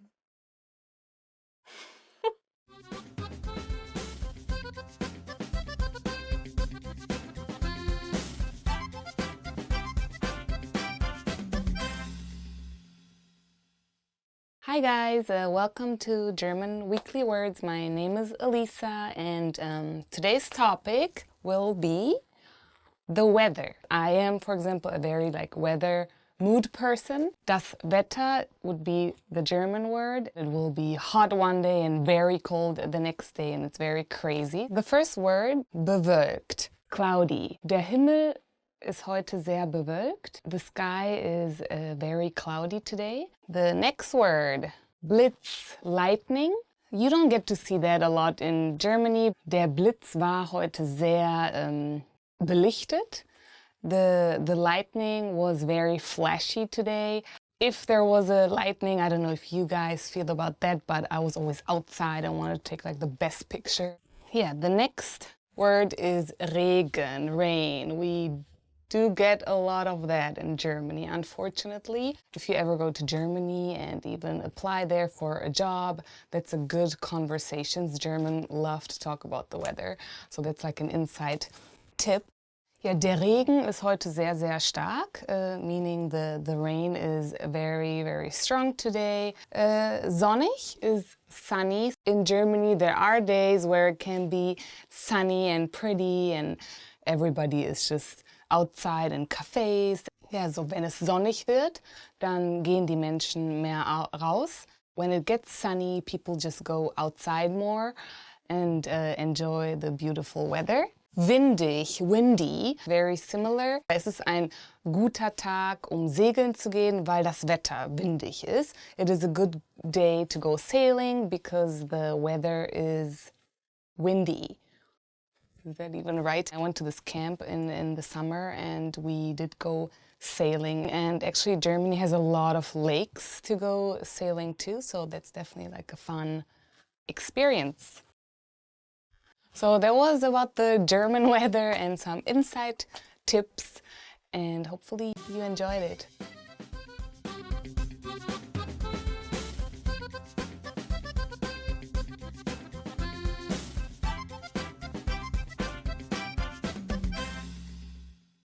In this video, you learn 20 of the most common words and phrases in German. Hi everyone, my name is Anja. Welcome to the 800 Core German Words and Phrases video series. This series will teach you the 800 most common words and phrases in German. But there's a twist. With each new lesson in this series, we'll include the previous lessons at the end. So after you've learned the new words and phrases, stick around and review what you learned in previous lessons. Reviewing is one of the most important parts of learning a language. You can also get the full list right now at GermanPod101.com. Click the link in the description to access more example sentences, create your own flashcard deck, and finally master German. Okay, let's get started. First is Hubschrauber, helicopter. Hubschrauber, Hubschrauber, helicopter. Einen Hubschrauber zu fliegen ist schwer. It's hard to fly a helicopter. Einen Hubschrauber zu fliegen ist schwer. Schwarz, black, schwarz, schwarz, black. Das schwarze Nashorn läuft auf der Wiese. The black rhinoceros is walking in the grassland. Das schwarze Nashorn läuft auf der Wiese. Braun, brown, braun, braun, brown. Die Blätter werden im September braun. Leaves turn brown in September. Die Blätter werden im September braun. Grau, gray, grau, grau, gray. Grau ist keine sehr auffällige Farbe. Gray is not a very flashy color.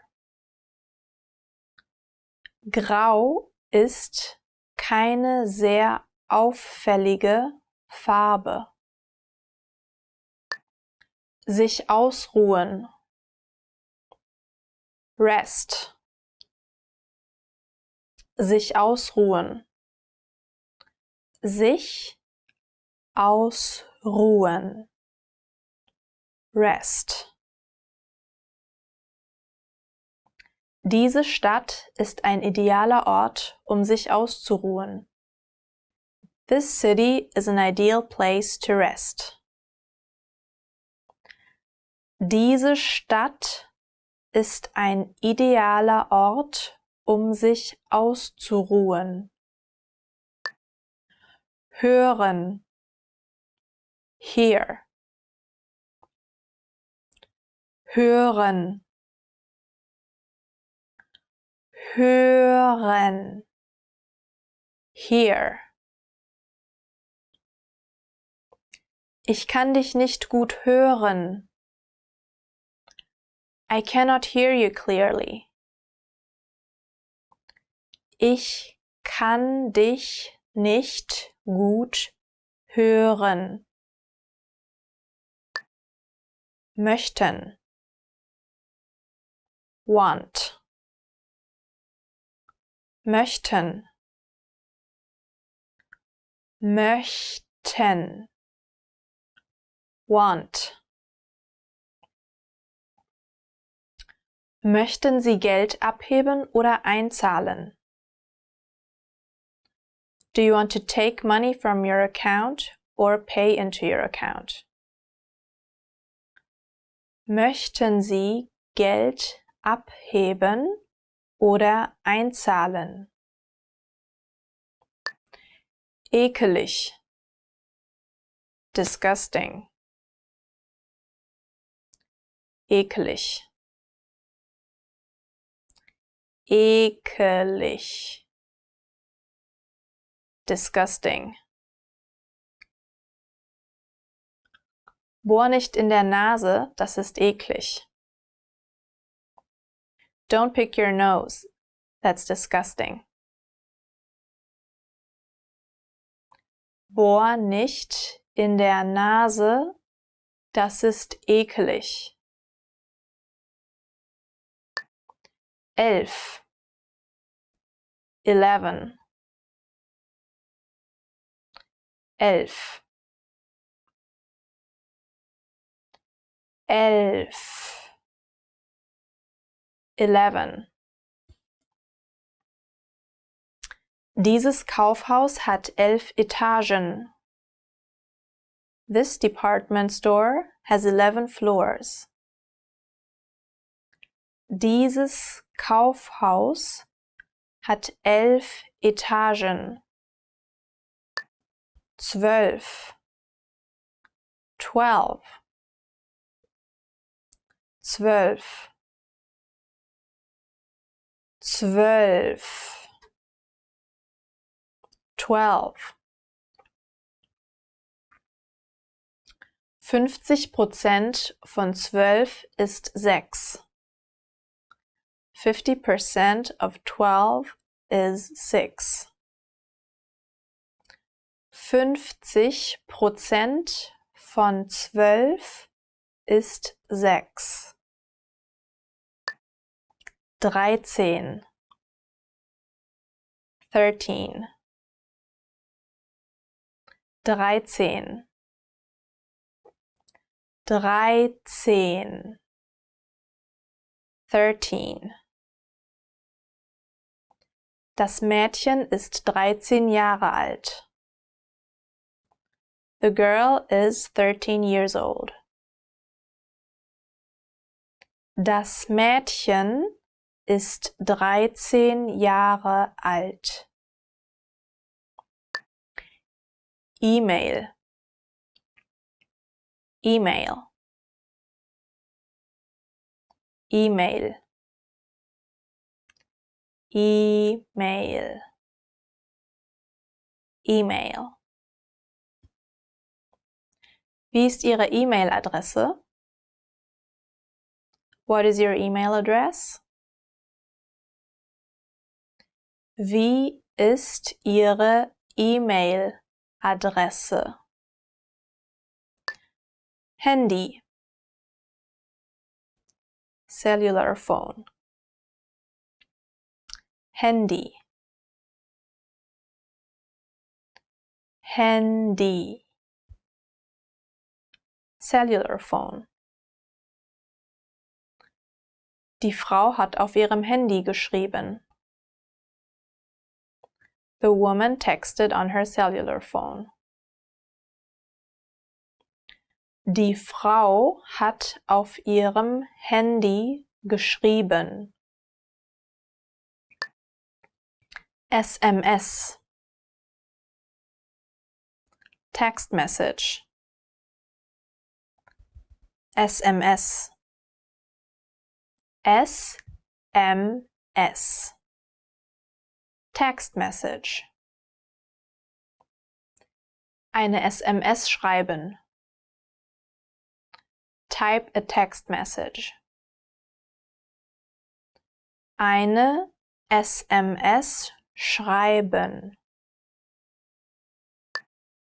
Mund. Mouth. Mund. Mund. Mouth. Du hast da was am Mund. There is something at your mouth. Du hast da was am Mund. Wange. Cheek. Wange. Wange. Cheek. Ihre Wangen sind sehr rot. Her cheeks are very red. Ihre Wangen sind sehr rot. Nase. Nose. Nase. Nase. Nose. Er hat sich im Sportunterricht die Nase gebrochen. He broke his nose in physical education. Er hat sich im Sportunterricht die Nase gebrochen. Notizheft. Notebook. Notizheft. Notizheft. Notebook. Ich habe für jeden Kurs ein eigenes Notizheft. I have a separate notebook for each class. Ich habe für jeden Kurs ein eigenes Notizheft, Bleistift, Pencil, Bleistift, Bleistift, Pencil. Meine Freundin hat sich einen Bleistift von mir geliehen. My friend borrowed a pencil from me. Meine Freundin hat sich einen Bleistift von mir geliehen. Radiergummi, Eraser, Radiergummi, Radiergummi, Eraser. Als Kind habe ich auch Radiergummis gesammelt. As a child, I did collect erasers as well. Als Kind habe ich auch Radiergummis gesammelt. Well done! In this lesson, you expanded your vocabulary and learned 20 new useful words. Click the link in the description and sign up for free at GermanPod101.com to get access to the full list of vocabulary you need for daily life conversations. You'll also get example sentences, custom flashcard decks, and more learning resources. See you next time! Auf Wiedersehen!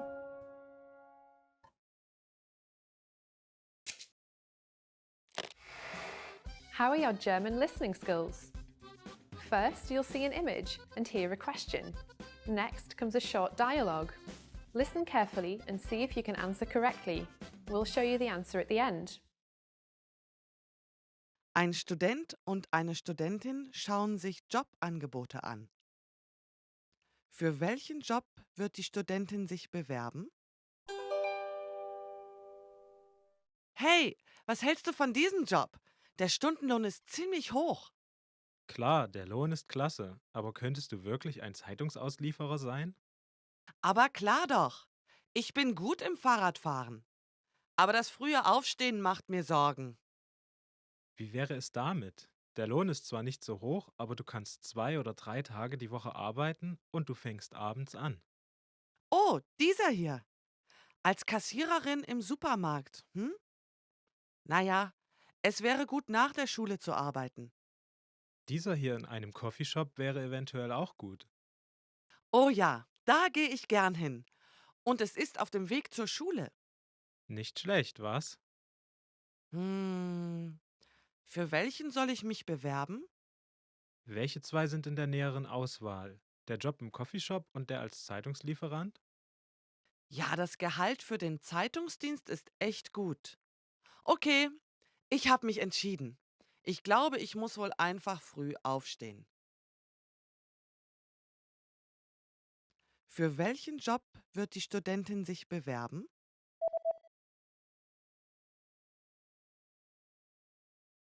Ein Student und eine Studentin schauen sich Jobangebote an. Für welchen Job wird die Studentin sich bewerben? Hey, was hältst du von diesem Job? Der Stundenlohn ist ziemlich hoch. Klar, der Lohn ist klasse, aber könntest du wirklich ein Zeitungsauslieferer sein? Aber klar doch. Ich bin gut im Fahrradfahren. Aber das frühe Aufstehen macht mir Sorgen. Wie wäre es damit? Der Lohn ist zwar nicht so hoch, aber du kannst 2 oder 3 Tage die Woche arbeiten und du fängst abends an. Oh, dieser hier. Als Kassiererin im Supermarkt, hm? Naja, es wäre gut nach der Schule zu arbeiten. Dieser hier in einem Coffeeshop wäre eventuell auch gut. Oh ja, da gehe ich gern hin. Und es ist auf dem Weg zur Schule. Nicht schlecht, was? Für welchen soll ich mich bewerben? Welche 2 sind in der näheren Auswahl? Der Job im Coffeeshop und der als Zeitungslieferant? Ja, das Gehalt für den Zeitungsdienst ist echt gut. Okay, ich habe mich entschieden. Ich glaube, ich muss wohl einfach früh aufstehen. Did you get it right? I hope you learned something from this quiz. Let us know if you have any questions. See you next time.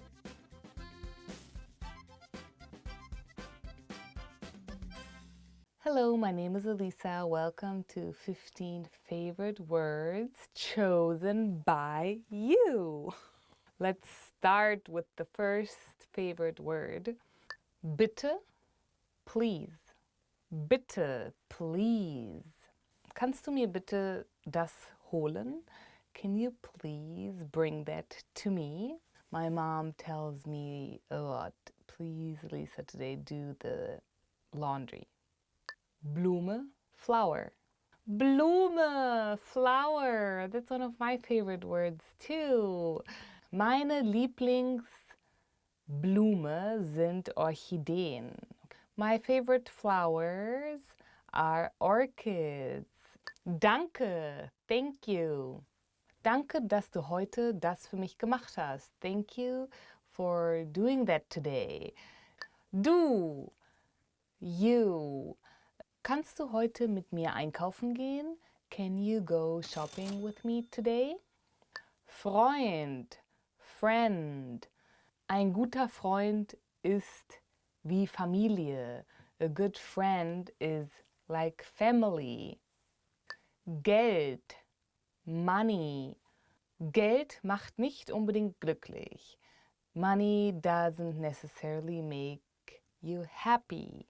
Glücklich, happy. Ich versuche immer glücklich zu sein. I always try to be happy. Mich machen die kleinen Dinge glücklich. The little things in life make me happy.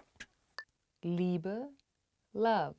Liebe, love. Ich finde, Liebe ist das Wichtigste zum Leben. I think love is the most important thing in life. Aww. Peinlich, embarrassing. Peinlich, embarrassing. Ich glaube, ich bin oft peinlich, aber es ist mir egal. I think a lot of times I'm embarrassing, but I actually don't care. Platz, place. Mein Lieblingsplatz ist in der Natur und draußen. My favorite place is in nature and being outside. Schadenfreude, malicious joy. Ich finde, ich habe viel Schadenfreude, was sehr gesund ist, finde ich. I think I have a lot of malicious joy, which I think is actually healthy. If you can just laugh at things or at everything and even yourself, that's one of the most important characteristics. Schlafen, sleep. Ich liebe schlafen. I love to sleep. Ich schlafe oft vor dem Fernseher ein. I fall asleep often while watching TV. Schön, beautiful.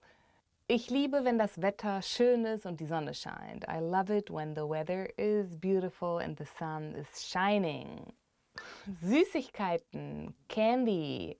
Einer meiner Lieblingssüßigkeiten sind Haribo Gummibärchen. One of my favorite candy is Haribo gummy bears. Haribo is actually from Bonn, where I'm born, and it means, well, the founder is called Hans Riegel, and it's Bonn. So it's Ha from Hans, Riegel, Ribo, Bonn. So Haribo. I think everybody who goes to Bonn or should visit the factory of Haribo, because that's where it's from. Natur, nature. Die Natur hat eine heilende Wirkung. Nature has a healing effect. Thank you for watching the top 15 favorite words chosen by you guys. Tell me what's your favorite word and leave it in the comments below.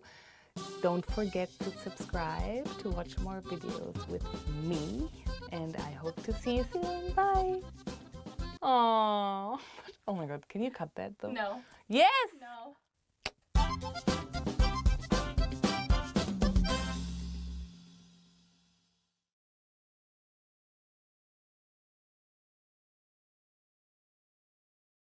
Hello, my name is Elisa, and today we're doing the top 25 German nouns. Let's start. Der Name, name. The plural version is die Namen. Mein Name ist Alisa. My name is Alisa. Mein Spitzname ist Lieschen. My nickname is Lieschen. Die Uhrzeit, time of day. Wie viel Uhr ist es? Die Uhrzeit ist 11 Uhr. Der Mann, man, die Männer, men. Die typischen deutschen Männer sind groß und blond. The typical German men are tall and blonde. Die Frau, woman. Die Frauen, women. Die deutschen Frauen sind starke Frauen. The German women are tough women. Die Person, person. Die Personen, people. Die Personen in Deutschland sind sehr freundlich. The people in Germany are friendly. Die Sache, thing. Die Sachen, things. So, Sache, die Sache is more used in written German language. Die Sachen in meinem Zimmer sehen chaotisch aus. The things in my room look chaotic. Die Sache is a very formal way of saying things. So, das Ding, die Dinge is a very casual way of saying thing. I actually use it a lot for everything. Die Mutter, mother. Die Mütter, mothers. Einige meiner Freundinnen sind schon Mütter. A few of my friends are already mothers. Der Tag, day. Die Tage, days. Mein Tag hat heute sehr früh angefangen. My day started very early today. Regnerische Tage, rainy days. Der Moment, moment. Die Momente, moments. Was war dein schönster Moment? What was your most special moment?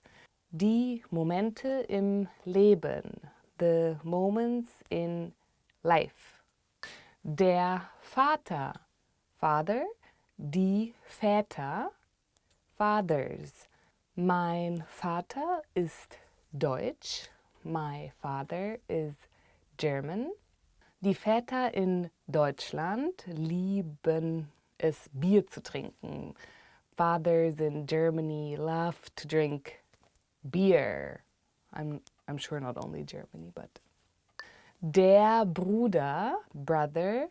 Die Brüder, brothers. Ich habe einen Bruder. I have one brother. Die Freizeit, free time or leisure time. In meiner Freizeit unternehme ich gerne etwas draußen. In my free time I like to be outside. Die Tochter, daughter. Die Töchter, daughters. Ich bin eine komplizierte Tochter. I am a complicated daughter, I think, to my mother. Der Sohn, son. Die Söhne, sons. Der nette Sohn von nebenan. The nice son from next door. Das Kind, child. Die Kinder, children. Ich bin immer noch sehr oft Kind. I am still a lot of times a child. Die Kinder in Deutschland spielen gerne draußen. The children in Germany like to play outside. Das Wort, word. Die Wörter, words. Du wirst jetzt 25 Wörter lernen. You will learn 25 words. Der Kopf, head. Die Köpfe, heads. Okay, so der rollende Kopf, the rolling head. In German, if you do something bad, it's a way of saying die rollenden Köpfe or your heads will roll. It's the same saying as in German, die rollenden Köpfe. Die lustigen Köpfe der Klasse.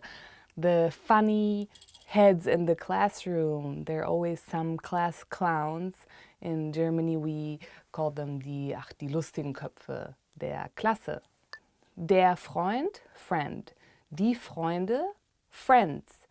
In German could mean my friend or also my boyfriend. Meine Freunde sind super. My friends are awesome. Oh, ist das dein Freund oder Freund? So Freund means, is that your boyfriend or is it just a friend? Die Schwester, sister. Die Schwestern, sisters. Viele meiner Freundinnen sind wie Schwestern. A lot of my friends are like sisters to me. Die Arbeit, work. Die arbeiten, work, as in a plural version. Was ist deine Arbeit? What is your work? Die Woche, week. Die Wochen, weeks. Meine Woche hat sehr gut angefangen. My week started very well. Die kommenden Wochen werden heiß. The next weeks are going to be hot. Der Monat, month. Die Monate, months. Mein Geburtstagsmonat ist Januar. My birthday month is January. Was sind deine Lieblingsmonate? What are your favorite months? Das Jahr, year. Die Jahre, years. Welches Jahr ist dein Geburtsjahr? What year is your birth year? Die letzten Jahre vergingen sehr schnell.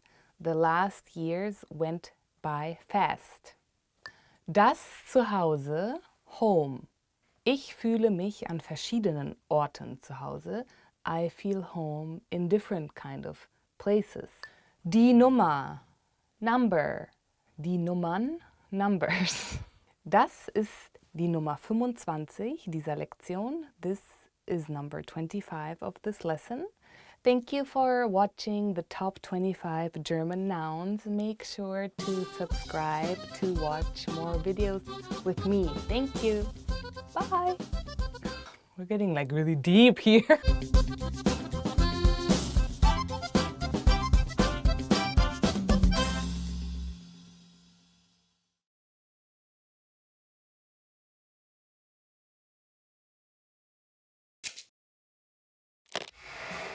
How are your German listening skills?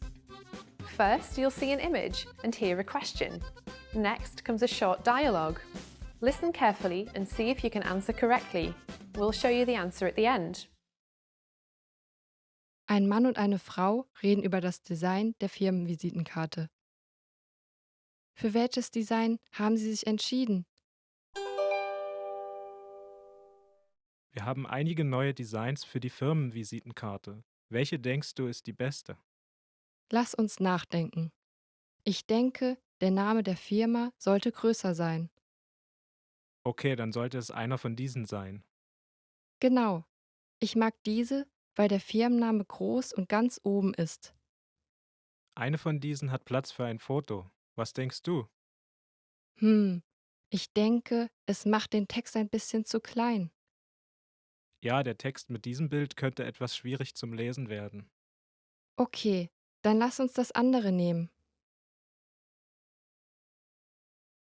Für welches Design haben Sie sich entschieden?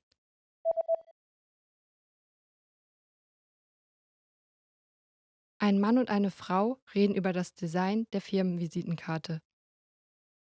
Für welches Design haben Sie sich entschieden? Wir haben einige neue Designs für die Firmenvisitenkarte. Welche denkst du ist die beste? Lass uns nachdenken. Ich denke, der Name der Firma sollte größer sein. Okay, dann sollte es einer von diesen sein. Genau. Ich mag diese, weil der Firmenname groß und ganz oben ist. Eine von diesen hat Platz für ein Foto. Was denkst du? Ich denke, es macht den Text ein bisschen zu klein. Ja, der Text mit diesem Bild könnte etwas schwierig zum Lesen werden. Okay, dann lass uns das andere nehmen. Did you get it right? I hope you learned something from this quiz. Let us know if you have any questions. See you next time.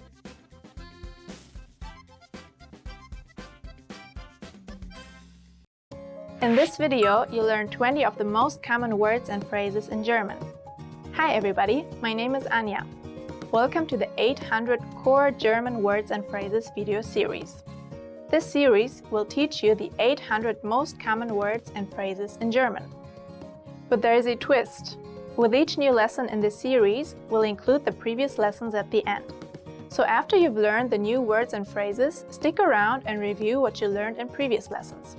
Reviewing is one of the most important parts of learning a language. You can also get the full list right now at GermanPod101.com.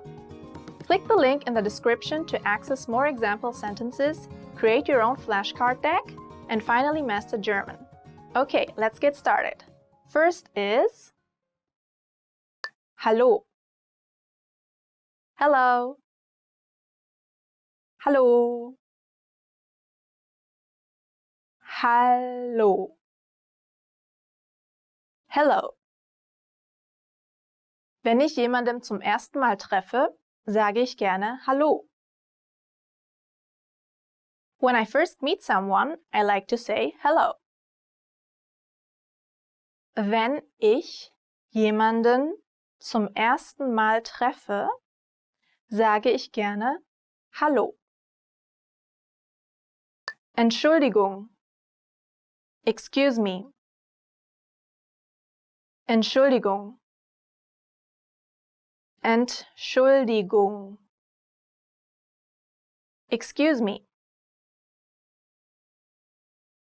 Entschuldigung. Wie sagt man das auf Deutsch?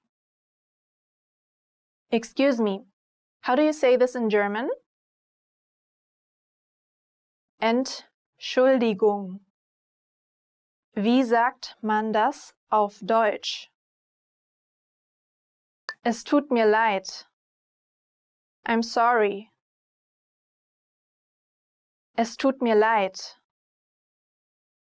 Es tut mir leid. I'm sorry. Es tut mir leid, er ist im Augenblick nicht da. I'm sorry, he's not here right now. Es tut mir leid. Er ist im Augenblick nicht da. Gute Nacht. Good night. Gute Nacht. Gute Nacht. Good night. Die Frau wünscht ihrem Mann eine gute Nacht. The woman wishes her husband a good night. Die Frau wünscht ihrem Mann eine gute Nacht. Freut mich, Sie kennenzulernen. Nice to meet you. Freut mich, Sie kennenzulernen. Freut mich, Sie kennenzulernen. Nice to meet you. Hallo Peter, mein Name ist Richard und es freut mich, dich kennenzulernen. Hello Peter, my name is Richard and it is nice to meet you. Hallo Peter, mein Name ist Richard und es freut mich, dich kennenzulernen. Wie geht es dir? How are you? Wie geht es dir? Wie geht es dir? How are you? Mir geht es gut. Wie geht es dir? I'm doing very well. How are you? Mir geht es gut. Wie geht es dir? Ja. Yes.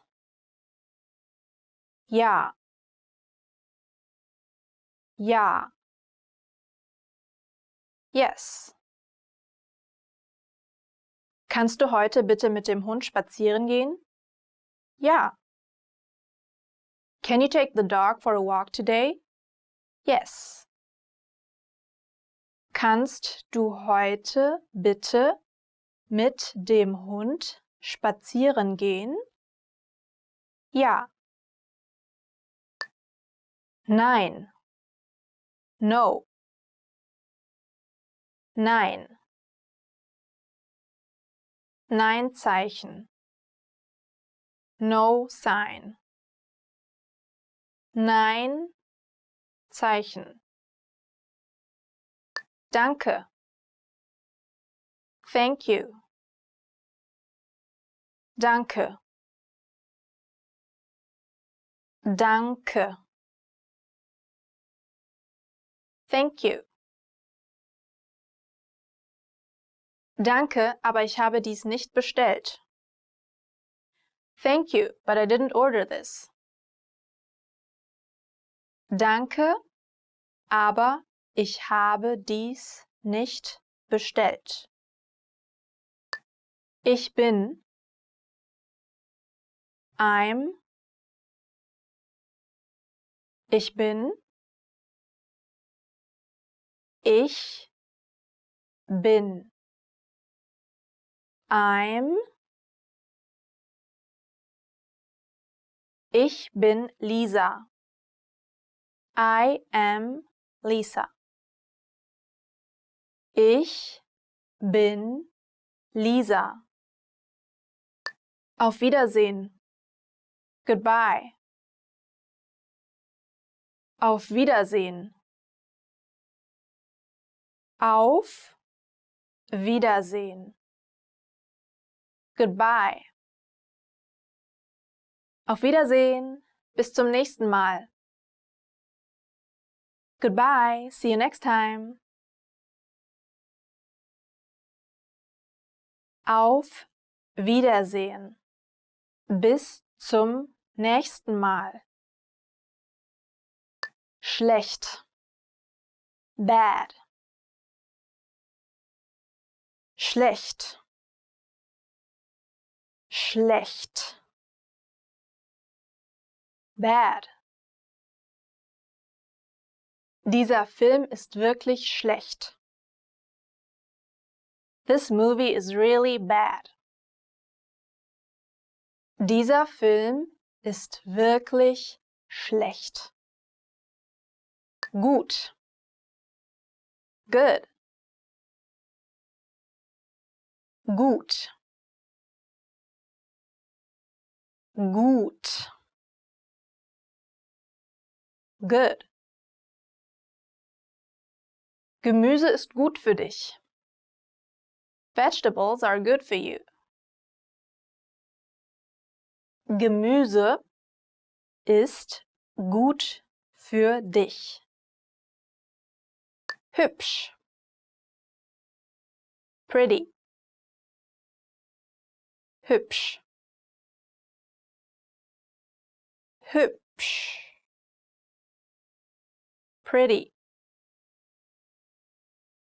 Du bist sehr hübsch. You are very pretty. Du bist sehr hübsch. Hässlich. Ugly. Hässlich. Hässlich. Ugly. Hässliches Gesicht. Ugly face. Hässliches Gesicht. Einfach. Easy. Einfach. Einfach. Easy. Einfache Entscheidung. Easy decision. Einfache Entscheidung.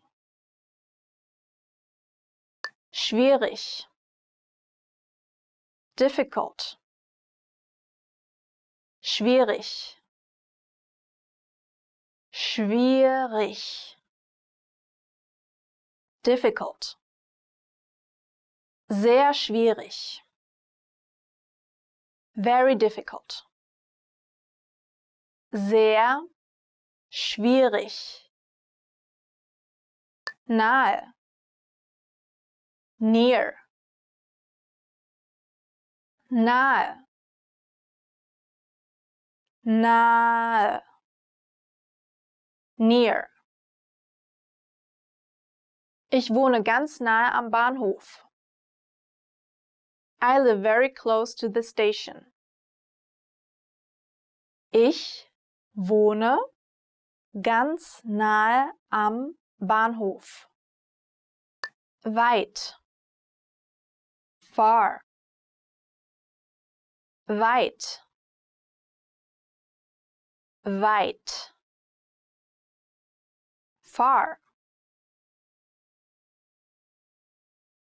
Die Frau guckt auf etwas, das weit entfernt ist. The woman is looking at something far away. Die Frau guckt auf etwas, das weit entfernt ist. Klein. Small. Klein. Klein. Small. Kleines Küken. Small chick. Kleines Küken. Remember, the goal of the series is to build a vocabulary of the 800 most common words and phrases in German. If that sounds like a lot, don't worry. We can help you. Click the link in the description to access the full list. You'll also get example sentences, custom flashcard decks, and more learning resources at GermanPod101.com. See you next time! Auf Wiedersehen! In this video, you'll learn 20 of the most common words and phrases in German. Hi everybody, my name is Henrik. Welcome to the 800 Core German Words and Phrases video series. This series will teach you the 800 most common words and phrases in German. But there's a twist. With every new lesson in the series, we'll include the previous lessons at the end. So after you've learned the new words and phrases, stick around and review what you've learned in previous lessons. Reviewing is one of the most important parts of learning a language. You can also get the full list right now at GermanPod101.com. Click the link in the description to access more example sentences, create your own flashcard text, and finally master German. Alright, let's get started. First one is hoffnungsvoll. Hopeful. Hoffnungsvoll. Hoffnungsvoll. Hopeful. Ich bin hoffnungsvoll, dass mein nächster Sommerurlaub sehr gut sein wird. I am hopeful that my next summer vacation will be very good. Ich bin hoffnungsvoll, dass mein nächster Sommerurlaub sehr gut sein wird. Tief. Deep. Tief. Tief. Deep. Atmen Sie tief ein. Breathe in deeply. Atmen Sie tief ein. Flach. Shallow. Flach. Flach. Shallow. Der Biber nagt im flachen Wasser an Holz. The beaver is gnawing wood in the shallow water. Der Biber nagt im flachen Wasser an Holz. Reich. Rich. Reich. Reich. Rich. Ich bin nicht reich. I am not rich.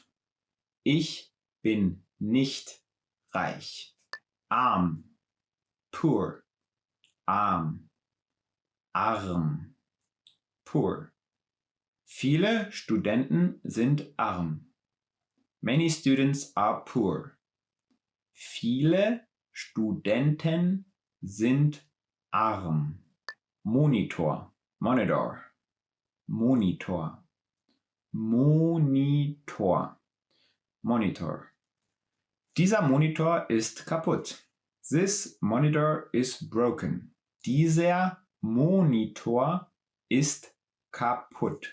Tastatur, Keyboard, Tastatur, Tastatur, Keyboard. Ich wusste nicht, dass meine Tastatur auf Batterien läuft. I didn't know that my keyboard runs on batteries. Ich wusste nicht, dass meine Tastatur auf Batterien läuft. Kopfhörer, Headphones, Kopfhörer, Kopfhörer, Headphones. Wessen Kopfhörer sind diese? Whose headphones are these? Wessen Kopfhörer sind diese? Schluck auf, hiccup, Schluck auf, Schluck auf, hiccup. Wenn du Schluck auf hast, ist es schwer zu sprechen. When you have to hiccup, it is hard to talk. Wenn du Schluck auf hast, ist es schwer zu sprechen. Blaubeere, Blueberry, Blaubeere, Blaubeere, Blueberry. Ich liebe Blaubeeren in Muffins oder Pfannkuchen eingebacken. I love blueberries baked into muffins or pancakes. Ich liebe Blaubeeren in Muffins oder Pfannkuchen eingebacken. Backpflaume, Prune, Backpflaume, Backpflaume, Prune. Backpflaumen sind getrocknete Pflaumen. Prunes are dried plums. Backpflaumen sind getrocknete Pflaumen. Mango, Mango, Mango, Mango, Mango. Es werden mehr Mangos als jede andere Frucht auf der Welt gegessen. More mangoes are eaten than any other fruit in the world. Es werden mehr Mangos als jede andere Frucht auf der Welt gegessen. Zitrone, Lemon, Zitrone, Zitrone, Lemon. Die Schalen von Orangen und Zitronen kann man auch zum Backen verwenden. One can use also the peel of oranges and lemon for baking. Die Schalen von Orangen und Zitronen kann man auch zum Backen verwenden. Gesäß, Buttocks, Gesäß, Gesäß, Buttocks. Sie fiel rückwärts und landete hart auf ihrem Gesäß. She fell backwards, landing hard on her buttocks. Sie fiel rückwärts und landete hart auf ihrem Gesäß. Schulter, Shoulder, Schulter, Schulter, Shoulder. Meine rechte Schulter tut weh. My right shoulder hurts. Meine rechte Schulter tut weh. Muskel, Muscle, Muskel, Muskel, Muscle. Wenn du Gewichte hebst, kannst du deine Muskeln aufbauen. If you lift weights, you can build your muscles. Wenn du Gewichte hebst, kannst du deine Muskeln aufbauen. Knochen, Bone, Knochen, Knochen, Bone. Unsere Rippen sind Knochen, die die Organe des Oberkörpers schützen. Our ribs are bones that protect the organs of the upper body. Unsere Rippen sind Knochen, die die Organe des Oberkörpers schützen. Bart, Beard, Bart, Bart, Beard. Männer rasieren ihren Bart. Men shave their beards. Männer rasieren ihren Bart. Süßkartoffel, Sweet Potato, Süßkartoffel, Süßkartoffel, Sweet Potato. Die Süßkartoffel ist gebacken oder frittiert großartig. The sweet potato is great baked or fried. Die Süßkartoffel ist gebacken oder frittiert großartig. Pilz, Mushroom, Pilz, Pilz, Mushroom. Ich liebe es, Pilze zu essen. I love eating mushrooms. Ich liebe es, Pilze zu essen. Well done! In this lesson, you've expanded your vocabulary and learned 20 new useful words. Click the link in the description and sign up for free at GermanPod101.com to get access to the full list of vocabulary you need for daily life conversations. You'll also get example sentences, custom flashcard text, and more learning resources. See you next time. Auf Wiedersehen.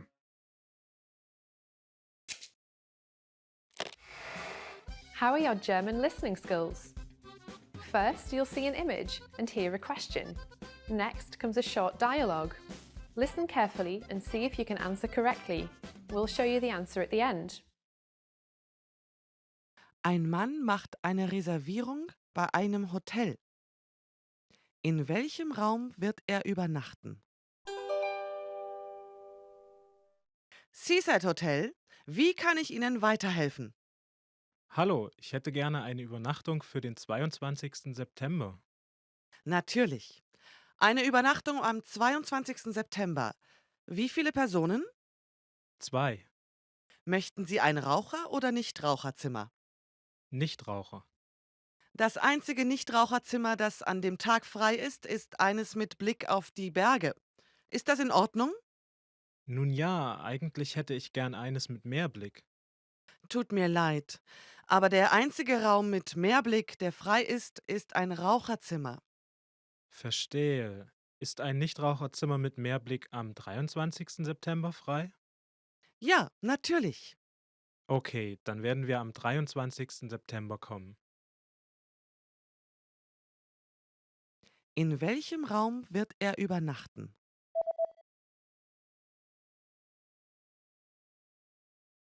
Ein Mann macht eine Reservierung bei einem Hotel.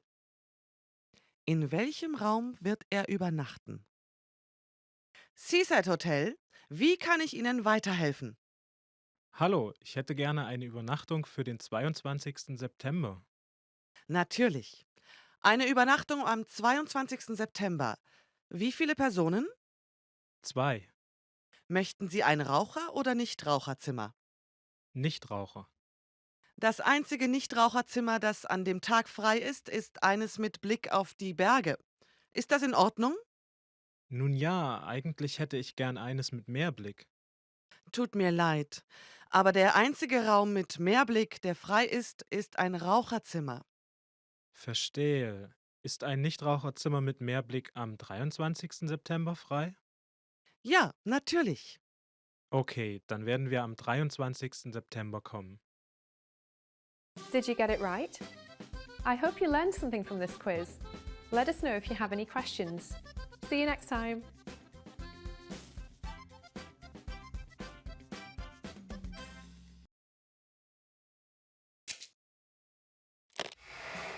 How are your German listening skills?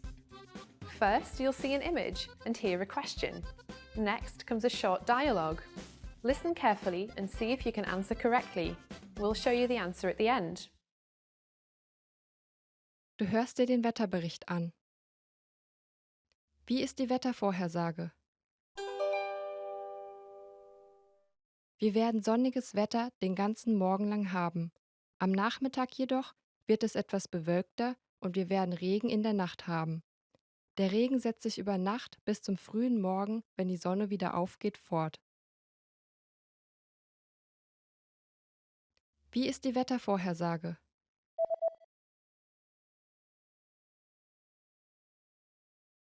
Du hörst dir den Wetterbericht an.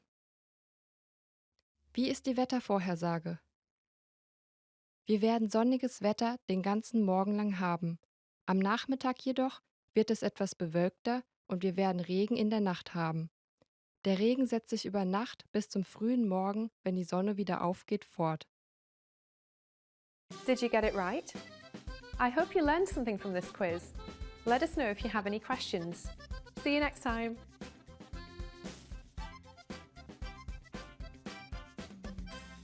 In this video, you learn 20 of the most common words and phrases in German. Hi everybody, my name is Henrik. Welcome to the 800 Core German Words and Phrases video series. This series will teach you the 800 most common words and phrases in German. But there's a twist. With every new lesson in the series, we'll include the previous lessons at the end. So after you've learned the new words and phrases, stick around and review what you've learned in previous lessons. Reviewing is one of the most important parts of learning a language. You can also get the full list right now at GermanPod101.com. Click the link in the description to access more example sentences, create your own flashcard decks, and finally master German. Okay, let's go. First one is Spülung, Conditioner. Spülung, Spülung, Conditioner. Wasche mit Spülung durch. Rinse with conditioner. Wasche mit Spülung durch. Deodorant, Deodorant, Deodorant, Deodorant, Deodorant.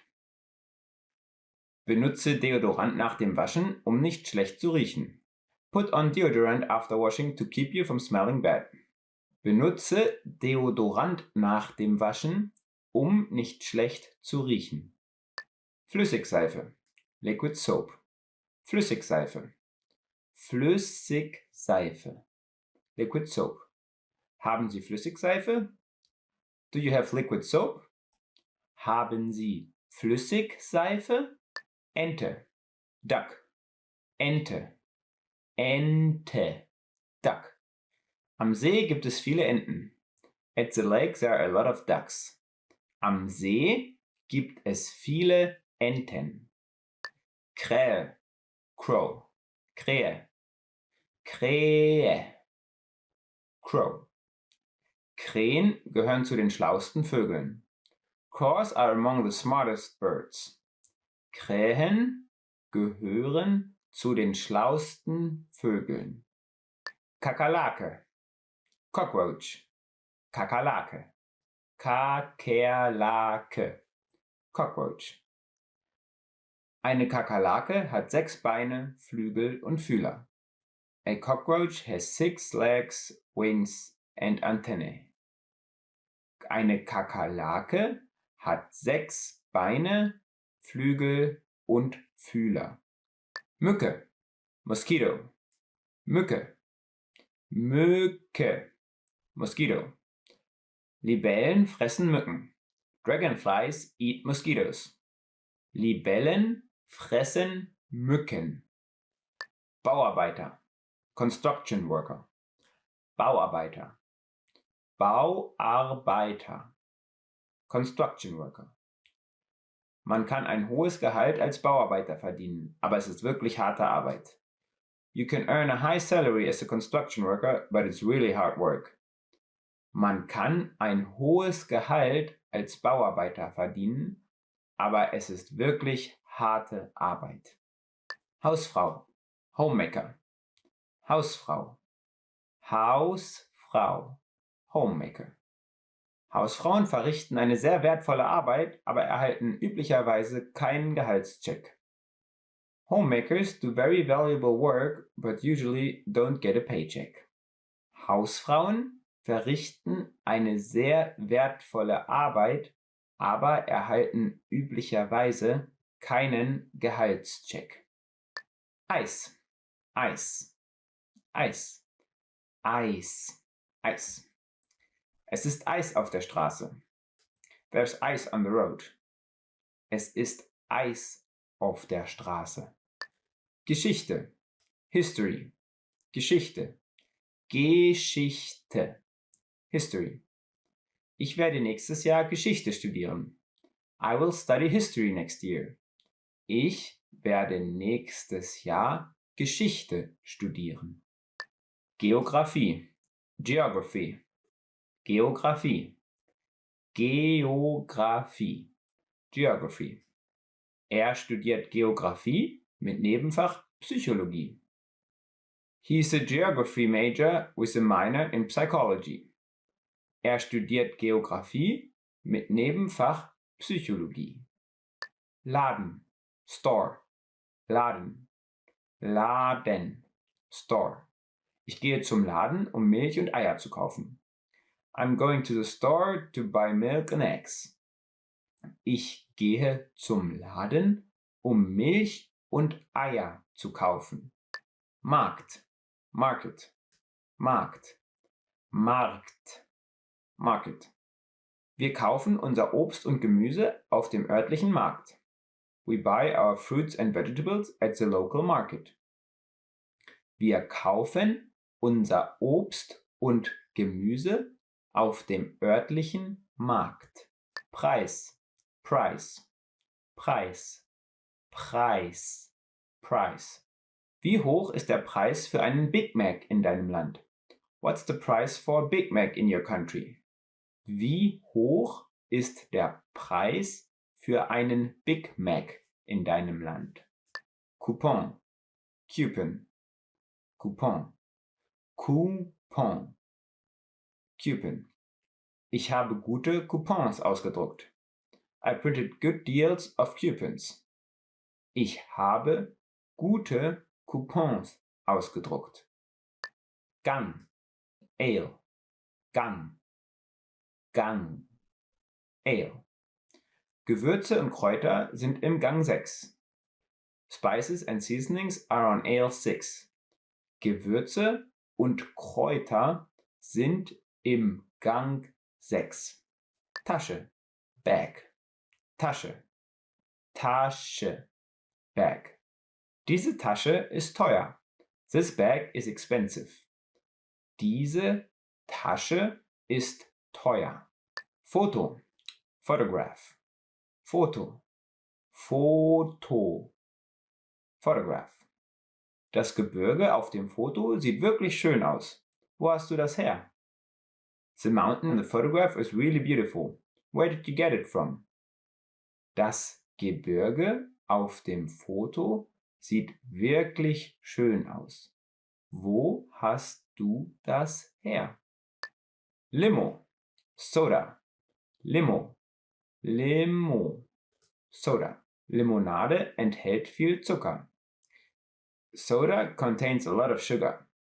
Limonade enthält viel Zucker. Well done.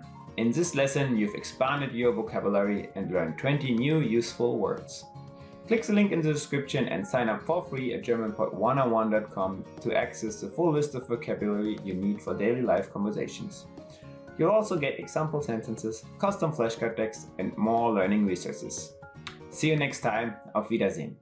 In this video, you learn 20 of the most common words and phrases in German. Hi everybody, my name is Henrik. Welcome to the 800 Core German Words and Phrases video series. This series will teach you the 800 most common words and phrases in German. But there's a twist. With every new lesson in the series, we'll include the previous lessons at the end. So after you've learned the new words and phrases, stick around and review what you've learned in previous lessons. Reviewing is one of the most important parts of learning your language. You can also get the full list right now at GermanPod101.com. Click the link in the description to access more example sentences, create your own flashcard text, and finally master German. Okay, let's go. First one is Bratpfanne, frying pan. Bratpfanne, Bratpfanne, frying pan. Diese Bratpfanne ist sehr billig. This frying pan is very cheap. Diese Bratpfanne ist sehr billig. Schneidbrett, cutting board. Schneidbrett, Schneidbrett, cutting board. Der Koch schneidet ein hart gekochtes Ei auf dem Schneidbrett. The cook is cutting a hard-boiled egg on the cutting board. Der Koch schneidet ein hart gekochtes Ei auf dem Schneidbrett. Spüle, sink. Spüle, spüle, sink. Die Spüle ist fast voll. The sink is almost full. Die Spüle ist fast voll.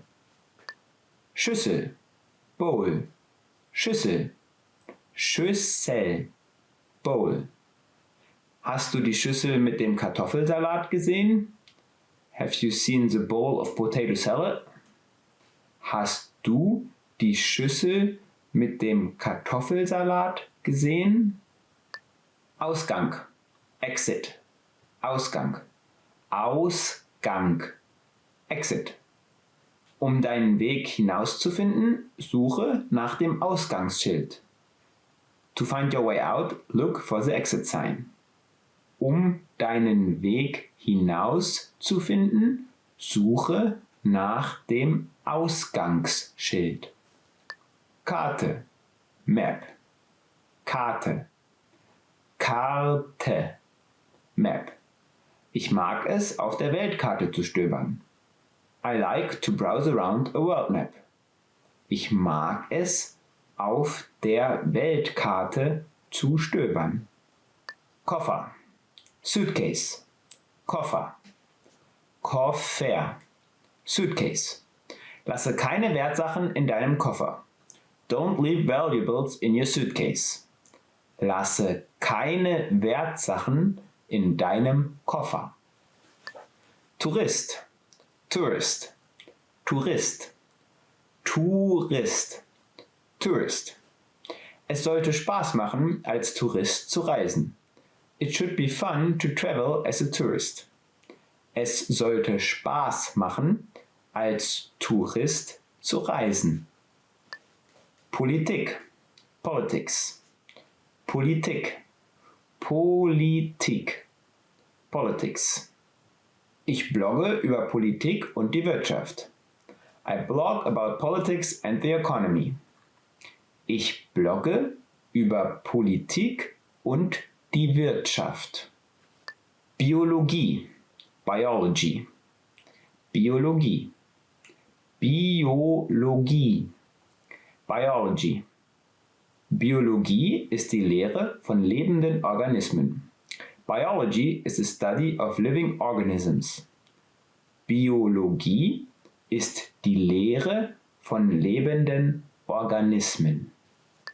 Chemie, Chemistry, Chemie, Chemie, Chemistry. Er unterrichtet Latein und Chemie. He teaches Latin and chemistry.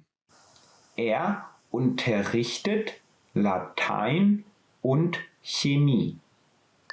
Physik, Physics, Physik, Physik, Physics. In der Physik gibt es viele verschiedene Faktoren zu beachten. In physics, there are many different factors to consider.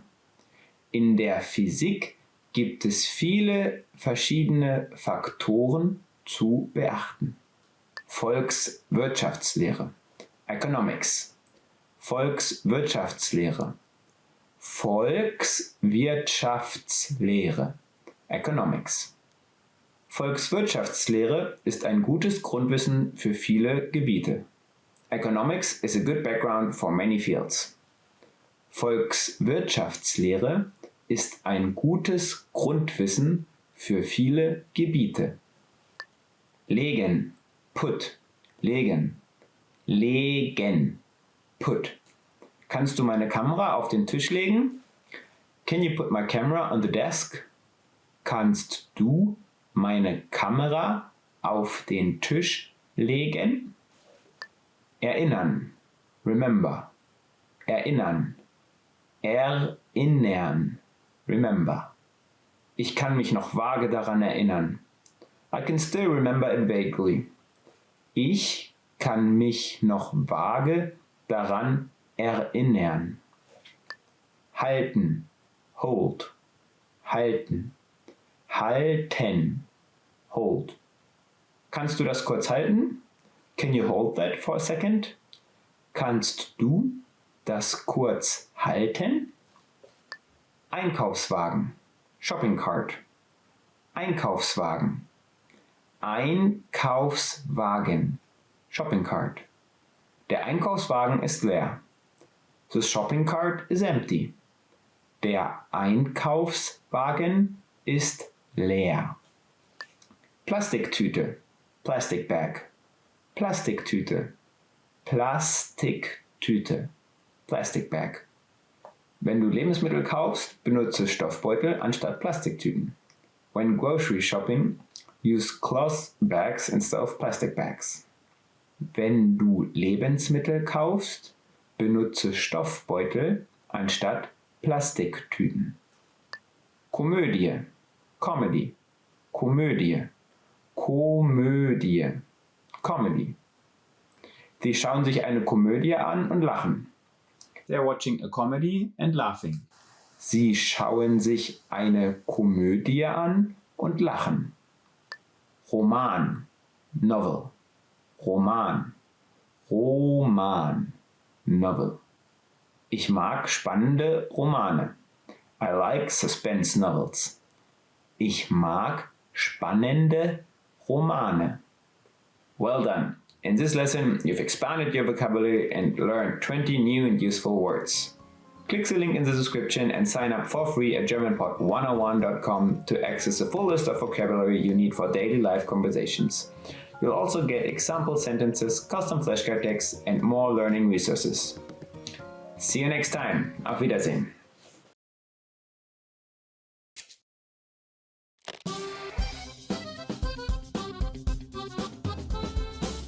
Hallo zusammen, mein Name ist Jenny. In dieser Lektion stellen wir euch das größte Volksfest der Welt vor. Eingeführt im Jahre 1810 von König Max I. Joseph von Bayern, lockte das Oktoberfest, welches auch Wiesn genannt wird, 2011 ca. 7 Millionen Menschen aus aller Welt an.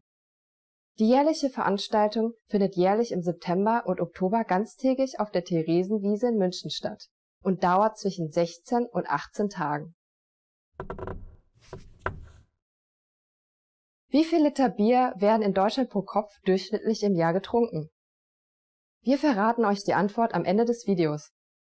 Am Wieseneinzug, der durch die Münchner Innenstadt führt, nehmen die Festwirte mit ihren geschmückten Kutschen, Musikkapellen und Schausteller teil.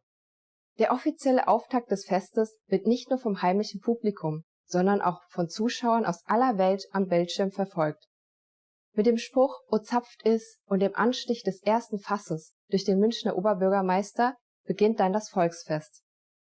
Zu der traditionellen Tracht gehören das Dirndl für die Frau und die Lederhose für den Mann. Mit Freunden, dem Partner oder den Arbeitskollegen wird dem Oktoberfest ein Besuch abgestattet. Zu Popmusik, Schlager und bayerischer Blasmusik wird in den Zelten gegessen und getrunken, geschunkelt und getanzt. In den größten der 14 Zelte, wie zum Beispiel dem Hofbräu-Festzelt, finden bis zu 12.000 Menschen Platz. Viele Familien besuchen am Nachmittag mit ihren Kindern das Oktoberfest. Karussells, Riesenrad und andere Fahrgeschäfte sorgen für vergnügliche Unterhaltung. Bayerische Spezialitäten wie Händel, Brezen, Oberster, Schweinshaxe und Weißwürste, die auch Schmanke genannt werden, erfreuen sich großer Beliebtheit. Dass das Volksfest so populär ist, lässt sich auch daran erkennen, dass einige Städte wie zum Beispiel Mainz oder Konstanz ihre eigenen Wiesn veranstalten.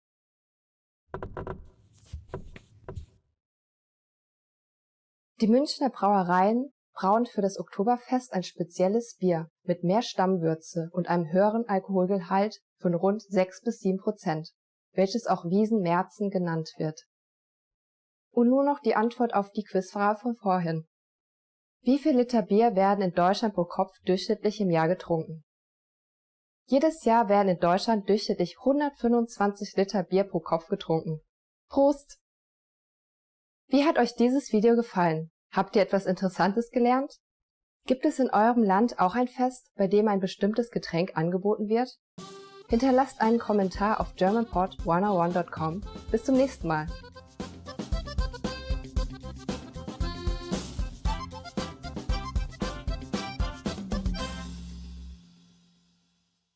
Trying to learn German? You need a GermanPod101.com free lifetime account. It's one of the most powerful language learning tools you can command, and signing up takes less than 7 seconds. So what exactly do you get that makes it so special? First, new lessons are published every week, and you get them for free. Enjoy learning with fun and effective audio and video lessons with real teachers. Make the most of your study time as our teachers help you hack German and get you speaking in minutes. Second, free instant access to the first 3 lessons of every lesson series. Explore and try any lesson series that interests you, from beginner to advanced. Find teachers you love and lessons for your goals. Third, learn German anywhere, anytime with the free companion app. Download it now for free for the iPhone, iPad, or any Android device, and have instant access to your free lifetime account and lessons anywhere, anytime. Fourth, boost your vocabulary with the free word of the day. Every day, receive 1 new word in your inbox that you can master in seconds. Want even more words? 5. Get complete access to our word and phrase lists. Wow native German speakers with cool topical and seasonal words and phrases from our lists. And finally, number 6, the best for last. 7 days of unlimited access to our entire library of audio and video lessons.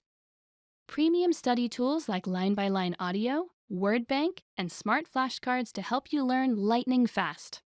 Get your free lifetime account right now at GermanPod101.com. Sign up in less than 7 seconds. And the account is yours for free for life. So what are you waiting for? Get yours now.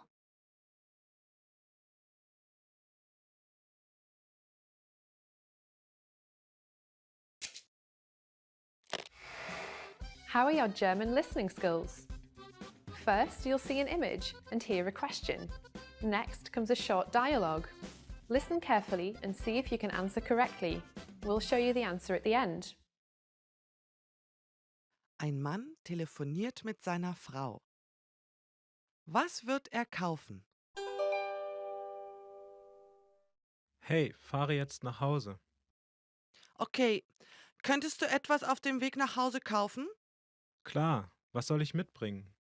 Wir brauchen etwas Milch und Brot für das morgige Frühstück. Milch und Brot, verstanden. Wie viele Packungen Milch? Eine reicht. Okay, sonst noch was? Eine Sekunde. Lass mich nachsehen, ob wir noch Butter haben. Okay, wir haben welche. In Ordnung. Haben wir noch Bier übrig? Ja, wir haben immer noch eine Flasche hier. Okay, also brauchen wir jetzt keine zu kaufen. Richtig. Ich denke, es passt schon. Danke. Was wird er kaufen?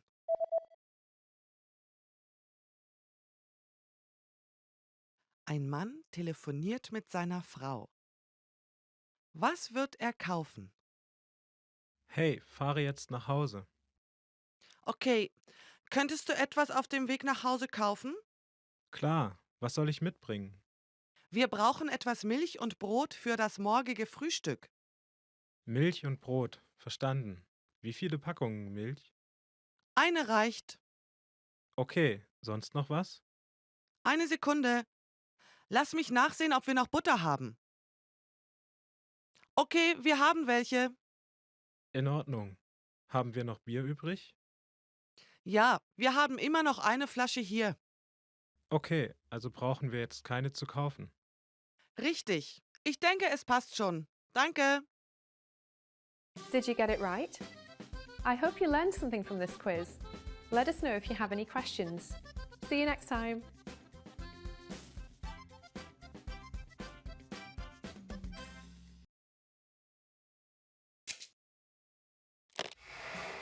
How are your German listening skills? First, you'll see an image and hear a question. Next comes a short dialogue. Listen carefully and see if you can answer correctly. We'll show you the answer at the end. Ein Mann und eine Frau sprechen über Drucker im Büro. Wo ist der alte Drucker? Wo sollen wir den neuen Drucker hinstellen? Ich denke, wir sollten ihn dort hinstellen, wo unser alter Drucker jetzt ist. Aber der alte funktioniert doch noch. Wir werden ihn weiter benutzen. Okay, also können wir nicht den neuen dahin stellen. Das ist schade. Es wäre nett, den neuen im Regal neben der Tür zu haben. Aber dort ist nur Platz für einen Drucker. Okay, ich denke, wir sollten ihn auf die andere Seite des Raumes tun. Genau. Wie wäre es neben dem Fenster? Das klingt gut. Wo ist der alte Drucker?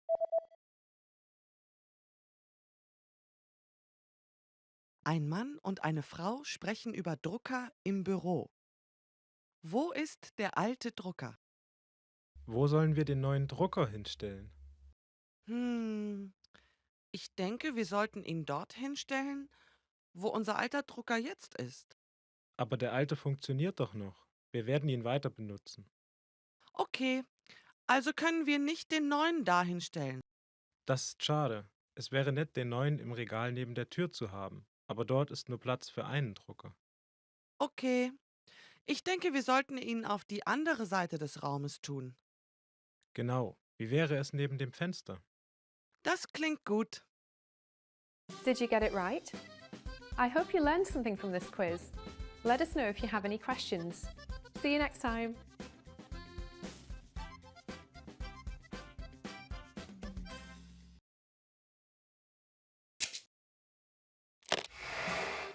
Hi everyone, I'm Gabriella. How are your German listening skills? In this video, you'll have a chance to test them out with a quiz. First, you'll see an image and hear a question. Next comes a short dialogue. Listen carefully and see if you can answer correctly. We'll show you the answer at the end. Are you ready? Ein Mann berichtet in einer Besprechung über die Umsatzentwicklung seiner Firma. Welche zwei Grafiken benutzt er für seine Präsentation? Bitte schauen Sie sich das Handout an. Die linke Grafik zeigt den Umsatz unseres Unternehmens der letzten 3 Jahre und die Umsatzprognose für dieses Jahr. Die rechte Grafik zeigt den Umsatz pro Monat bis Oktober dieses Jahres. Nun werfen Sie bitte einen Blick auf die linke Grafik. Sie zeigt, dass der Umsatz in den letzten Jahren stetig gewachsen ist. Falls es uns gelingt, den Umsatz weiter zu steigern, würde der Gesamtumsatz höher ausfallen als im Vorjahr. Als nächstes schauen Sie sich bitte die rechte Grafik an. Die rechte Grafik zeigt, dass unsere Werbekampagnen im April und August sehr effektiv waren. Ich verstehe. Aber nach den Werbekampagnen im Mai und September sank der Umsatz. Ja, aber dieser Rückgang ist unvermeidbar. Ich rechne damit, dass der diesjährige Jahresumsatz höher ausfällt als im letzten Jahr, solange wir unseren Umsatz halten können. Welche zwei Grafiken benutzt er für seine Präsentation?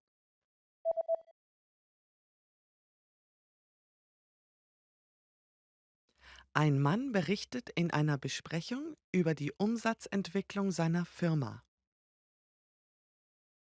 Welche zwei Grafiken benutzt er für seine Präsentation? Bitte schauen Sie sich das Handout an. Die linke Grafik zeigt den Umsatz unseres Unternehmens der letzten 3 Jahre und die Umsatzprognose für dieses Jahr. Die rechte Grafik zeigt den Umsatz pro Monat bis Oktober dieses Jahres. Nun werfen Sie bitte einen Blick auf die linke Grafik. Sie zeigt, dass der Umsatz in den letzten Jahren stetig gewachsen ist. Falls es uns gelingt, den Umsatz weiter zu steigern, würde der Gesamtumsatz höher ausfallen als im Vorjahr. Als nächstes schauen Sie sich bitte die rechte Grafik an. Die rechte Grafik zeigt, dass unsere Werbekampagnen im April und August sehr effektiv waren.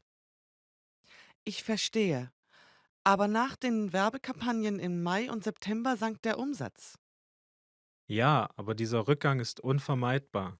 Ich rechne damit, dass der diesjährige Jahresumsatz höher ausfällt als im letzten Jahr, solange wir unseren Umsatz halten können.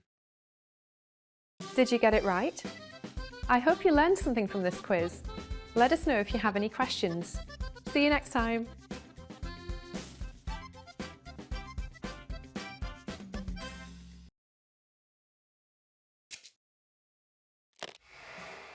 How are your German listening skills? First, you'll see an image and hear a question. Next comes a short dialogue. Listen carefully and see if you can answer correctly. We'll show you the answer at the end. Ein Junge liest in seinem Tagebuch. Was war das Erste, was der Junge heute getan hat? Das Wetter war toll heute. Ich bin heute Nachmittag zum Schwimmbad gegangen. Und abends bin ich ins Kino gegangen. Ich habe auch den ganzen Morgen gelernt. Heute war nicht übel. Was war das Erste, was der Junge heute getan hat?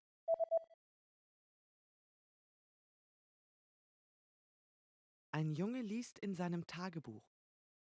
Was war das Erste, was der Junge heute getan hat? Das Wetter war toll heute. Ich bin heute Nachmittag zum Schwimmbad gegangen. Und abends bin ich ins Kino gegangen. Ich habe auch den ganzen Morgen gelernt. Heute war nicht übel. Did you get it right? I hope you learned something from this quiz. Let us know if you have any questions. See you next time.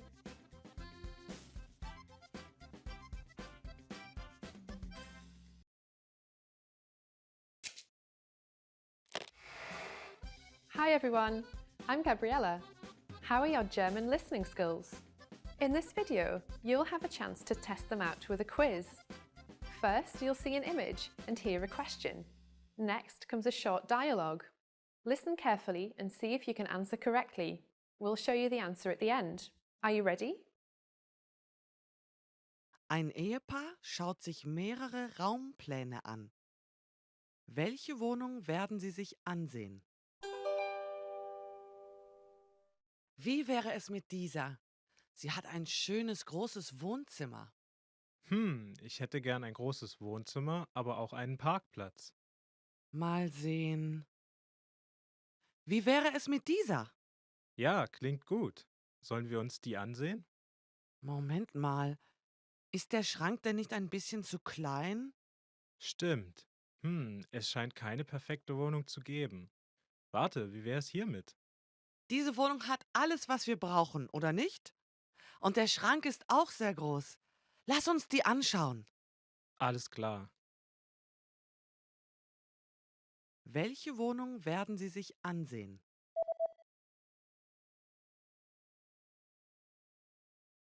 Ein Ehepaar schaut sich mehrere Raumpläne an. Welche Wohnung werden Sie sich ansehen? Wie wäre es mit dieser? Sie hat ein schönes großes Wohnzimmer. Ich hätte gern ein großes Wohnzimmer, aber auch einen Parkplatz. Mal sehen. Wie wäre es mit dieser? Ja, klingt gut. Sollen wir uns die ansehen? Moment mal. Ist der Schrank denn nicht ein bisschen zu klein? Stimmt. Es scheint keine perfekte Wohnung zu geben. Warte, wie wäre es hiermit? Diese Wohnung hat alles, was wir brauchen, oder nicht? Und der Schrank ist auch sehr groß. Lass uns die anschauen. Alles klar. Did you get it right? I hope you learned something from this quiz. Let us know if you have any questions. See you next time.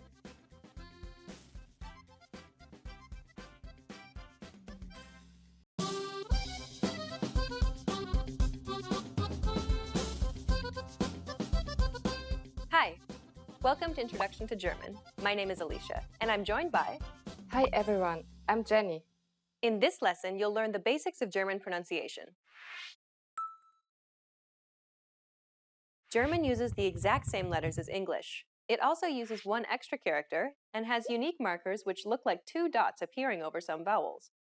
But let's try not to focus and rely on the German letters too much. Let's focus on the sounds. There are a total of 28 consonant sounds and 17 vowel sounds in German. The good news is that most of these sounds are identical to English. A, E, I, O, U. As you heard, these vowels don't sound that different from English. One thing to note though is that German vowels are pronounced much more clearly than English. We also have more vowel sounds than English. So that's why it's very important that we pronounce them clearly. Unlike English, we try to maintain a constant pitch from start to finish without tapering off. A, E, I, O, U. Some vowel sounds will be unfamiliar to you.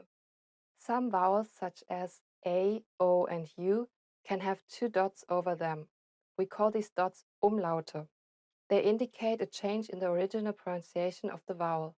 Compare the following pairs of vowels: A, Ä, O, Ö, U, Ü. The vowels with the two dots over them are essentially a combination between the vowel and the E sound. Sometimes they're represented as AE, OE, or UE. Now let's take a look at German consonants. Like vowels, German consonants are predominantly similar to English. B, D, Other consonant sounds, however, may be a little more challenging. Rost, Rübe, Schmarrn. These are the sounds that you need to focus on perfecting. Okay, let's move on. Some consonants in German aren't actually pronounced as they look to an English speaker. Let's take a look at some of these letters. The German V isn't pronounced like an English V, but as an F sound. So both V and F in German are pronounced as an F sound. Vogel, Fett. The German W, on the other hand, is pronounced like a V sound. Wasser, Wagen. German is also notorious for its Ich and Ach sounds. The German CH isn't pronounced like the CH in church. Ich, Licht, Recht. It could also be pronounced another way. Wach, Dach, noch. The former is pronounced closer to the front of the mouth, while the latter is pronounced at the back of the mouth. Next is the SCH. This one is actually pronounced like the sh in sheet. Schmal, schnell, Schlaf. Now that you have gained a better understanding of German sounds, let's take a closer look at some common mistakes and how to fix them. We mentioned before that English speakers do not maintain the pitch of the vowel throughout. This often occurs because English speakers tend to glide on the vowel, needlessly adding a Y sound as they prolong the vowel. When pronouncing German vowels, try to maintain the same pitch throughout the vowel. Bad, Nebel, Igel, Ohr, U-Boot. Bär, blöd, über. Another challenging sound is the German guttural R sound. Rund, Rast. You want to produce the sound at the back of your throat, as if you're gargling water. Try it. R, R. Well done! In this lesson, you were introduced to German pronunciation. You learned that English and German share a lot of similar consonant and vowel sounds. You also learned that German vowels are pronounced evenly throughout. And in this lesson, you were introduced to some unfamiliar German sounds and the common mistakes that learners make. We've covered only the basics of German pronunciation. If you're interested in learning more, check out our entire course titled The Ultimate Guide to German Pronunciation. In that course, we cover and break down every single sound in the German language, showing you mouth and tongue positioning and giving you tips to help you perfect your German pronunciation. In the next lesson, we'll introduce you to the basics of German grammar, where you'll learn about German word order and how to build basic sentences in German. See you in the next lesson. Bye! Bye!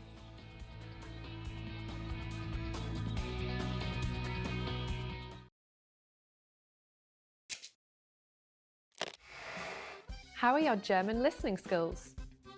First, you'll see an image and hear a question. Next comes a short dialogue. Listen carefully and see if you can answer correctly. We'll show you the answer at the end.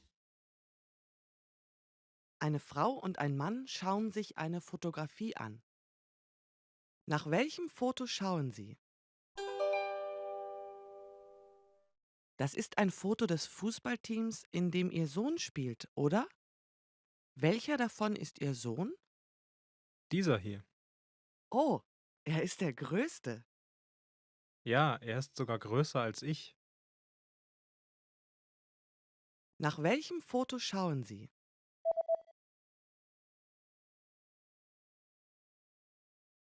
Eine Frau und ein Mann schauen sich eine Fotografie an.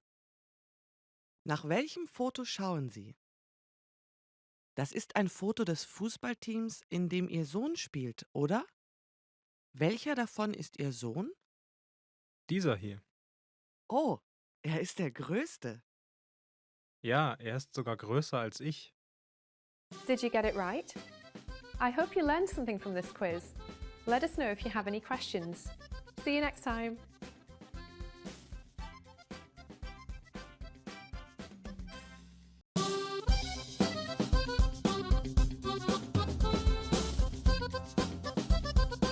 Hi! Welcome to Introduction to German. My name is Alicia, and I'm joined by... Hi everyone, I'm Jenny. In this lesson, you'll learn the basics of German writing. German uses the exact same alphabet as English from A to Z. However, it also uses a special character. This character is called sharp S or scharfes S in German. It isn't considered a distinct letter in German though. Spaß, Maß. Similarly, some additional markers represented by 2 dots can appear over 3 vowels. We call these Umlaute. Ä, Ö, Ü. The umlaute are used to signal a vowel combination. They are essentially a combination between the vowel plus the vowel I. Ä, Äpfel. Ö, Öl. Ü, über. They can also be represented as AE, OE, and UE. These are common alternatives that are understood by every German speaker. Sometimes German spelling can be a challenge for English learners. There are a few words that are pronounced the same as English, but are however spelled differently. Let's take a look at some of the most common spelling issues. German uses the same sh sound as in the English ship. However, it isn't spelled SH, but SCH in German. Schuh, Schiff. So whenever you see SCH in German, know that it's pronounced sh. Words beginning with ST or SP are pronounced with the sh sound too, but this only applies to words beginning with ST and SP in German. Stein, Sport. Remember, this only applies to words beginning with ST and SP. The letters V, F, and PH are all pronounced as an F sound in German. Laufen, vergessen, Philosophie. Even though they're spelled differently, they're all pronounced with the same f sound. Capitalization in German is similar to that of English, but a lot more. We capitalize at the beginning of each sentence, days of the week, months of the year, names, countries. Almost everything that is capitalized in English is also capitalized in German. One big difference, however, is that German capitalizes all nouns. Compare the following sentences. Der Hund und die Katze gingen aus dem Haus heraus, den Weg hinunter bis zur Garage. The dog and cat went out of the house, down the path to the garage. Dog, cat, house, path, and garage aren't capitalized in English. But the equivalent words Hund, Katze, Haus, Weg, and Garage are capitalized in German because they're all nouns, and all nouns in German are capitalized. German also capitalizes verbs that are used as nouns. Compare the following. Das Zuhören, das Sprechen, das Lesen und das Schreiben sind alle entscheidend beim Lernen. Listening, speaking, reading, and writing are all important when learning. Notice how the equivalent words zuhören, sprechen, lesen, schreiben, and lernen are all capitalized. So remember, all nouns in German are capitalized. There is but one exception to the rule. The word for I isn't capitalized in German. Schenkt mir Rosen, weil ich sie gerne mag. He gave me roses because I like them. Notice how ich isn't capitalized. All nouns except I are capitalized in German. A special quirk of German is the length of words. German words are, on average, longer than English words due to their tendency of forming compound words. English usually limits compounding to 2 words, such as snowman or baseball. There's no such limit in German, however. Take the word for speed limit, for example. Höchstgeschwindigkeitsbegrenzung. If we break it down, we'd get Höchst meaning highest. Geschwindigkeits meaning speed, and Begrenzung, meaning limit. And just for fun, the longest officially approved word in German is Donaudampfschifffahrtselektrizitäten-Hauptbetriebswerk-Bauunternehmer-Beamtengesellschaft. That's a mouthful. Okay, let's recap what we've learned. In this lesson, you learned that German uses the exact same alphabet as English. There are 4 additional characters in use, although they aren't recognized as distinct letters.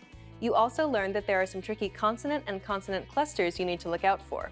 You then learned that all nouns except for I are capitalized in German. And finally, there is no limit to how many words you can compound in German.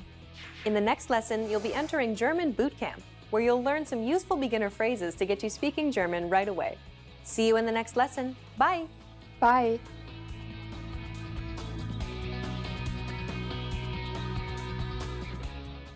Hi everyone, this is Henrik from GermanPod101.com. Do you know how to say I love you in German? In this lesson you'll learn 3 ways to say I love you, and on top of that, 1 special phrase for the upcoming Valentine's Day. Let's start with the most common phrase. Ich liebe dich. Ich liebe dich. I love you. This phrase is really direct, so you should only use it when you're really confessing your love. It's not really what you say so much to your mom or something like in English. It's really more romantic. If you want to be a little bit less direct, you can use this phrase. Du bedeutest mir sehr viel. Du bedeutest mir sehr viel. It means you mean so much to me. You guys really mean a lot to me also, because you're watching my videos. But that's rather a less romantic way, okay? If you want to be more romantic in expressing your love for someone, you can say this phrase. Worte können meine Liebe zu dir nicht beschreiben. Worte können meine Liebe zu dir nicht beschreiben. It means words can't describe my love for you. Cheesy, okay? Now you know 3 different ways to say I love you in German, and here's 1 more. If you want to spend Valentine's Day with someone really special, then you can use this phrase. Möchtest du mit mir am Valentinstag ausgehen? Do you want to go out with me on Valentine's Day? Möchtest du mit mir am Valentinstag ausgehen? To make sure you won't go home alone on Valentine's Day, let's wrap up this lesson by recapping what we've learned. Listen to the expressions and repeat after me. I love you. Ich liebe dich. Ich liebe dich. You mean so much to me. Du bedeutest mir sehr viel.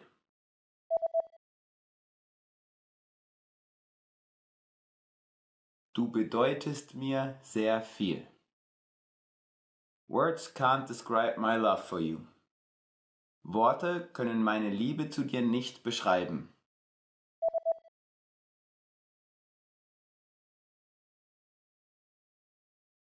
Worte können meine Liebe zu dir nicht beschreiben. Do you want to go out with me on Valentine's Day? Möchtest du mit mir am Valentinstag ausgehen?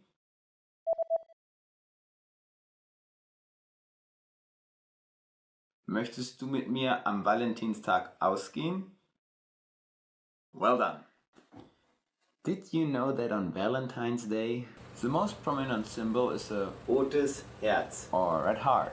It hangs in many shop windows in Germany.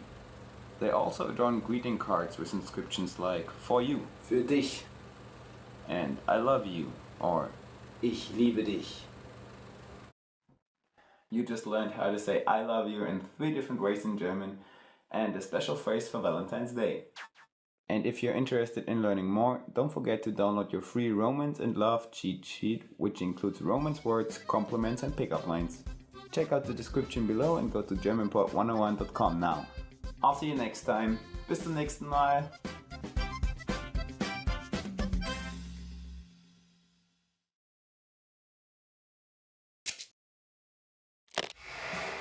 How are your German listening skills? First, you'll see an image and hear a question. Next comes a short dialogue. Listen carefully and see if you can answer correctly. We'll show you the answer at the end. Ein Mann ruft beim Arzt an. Um wie viel Uhr sollte er in der Arztpraxis sein? Hallo, Wie kann ich Ihnen helfen? Um wie viel Uhr schließen Sie heute? Wir schließen um 18 Uhr, aber bitte kommen Sie vor 17:30 Uhr vorbei. Okay, danke schön. Um wie viel Uhr sollte er in der Arztpraxis sein? Ein Mann ruft beim Arzt an. Um wie viel Uhr sollte er in der Arztpraxis sein? Hallo, wie kann ich Ihnen helfen? Um wie viel Uhr schließen Sie heute? Wir schließen um 18 Uhr, aber bitte kommen Sie vor 17:30 Uhr vorbei. Okay, danke schön. Did you get it right? I hope you learned something from this quiz. Let us know if you have any questions. See you next time.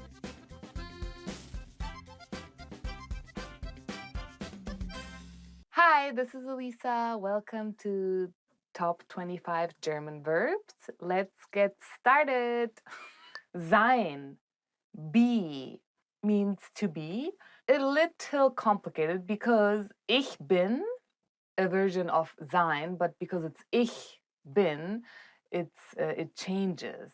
So it's kind of like to be, but then in English it would be the same. I am Elisa. Ich bin Alisa. Ich bin ab morgen im Urlaub. I am gonna be on vacation tomorrow. Hawaii. I wish. Haben, have. Ich habe mir heute sehr viel vorgenommen. I have planned a lot for today. Tun, do. Tun means to do. Tun is used in a very casual way. Tust du mir den Gefallen und machst heute die Küche sauber? Can you do me the favor and clean the kitchen? Sagen, to say. Ich sage sehr oft okay. I say okay a lot.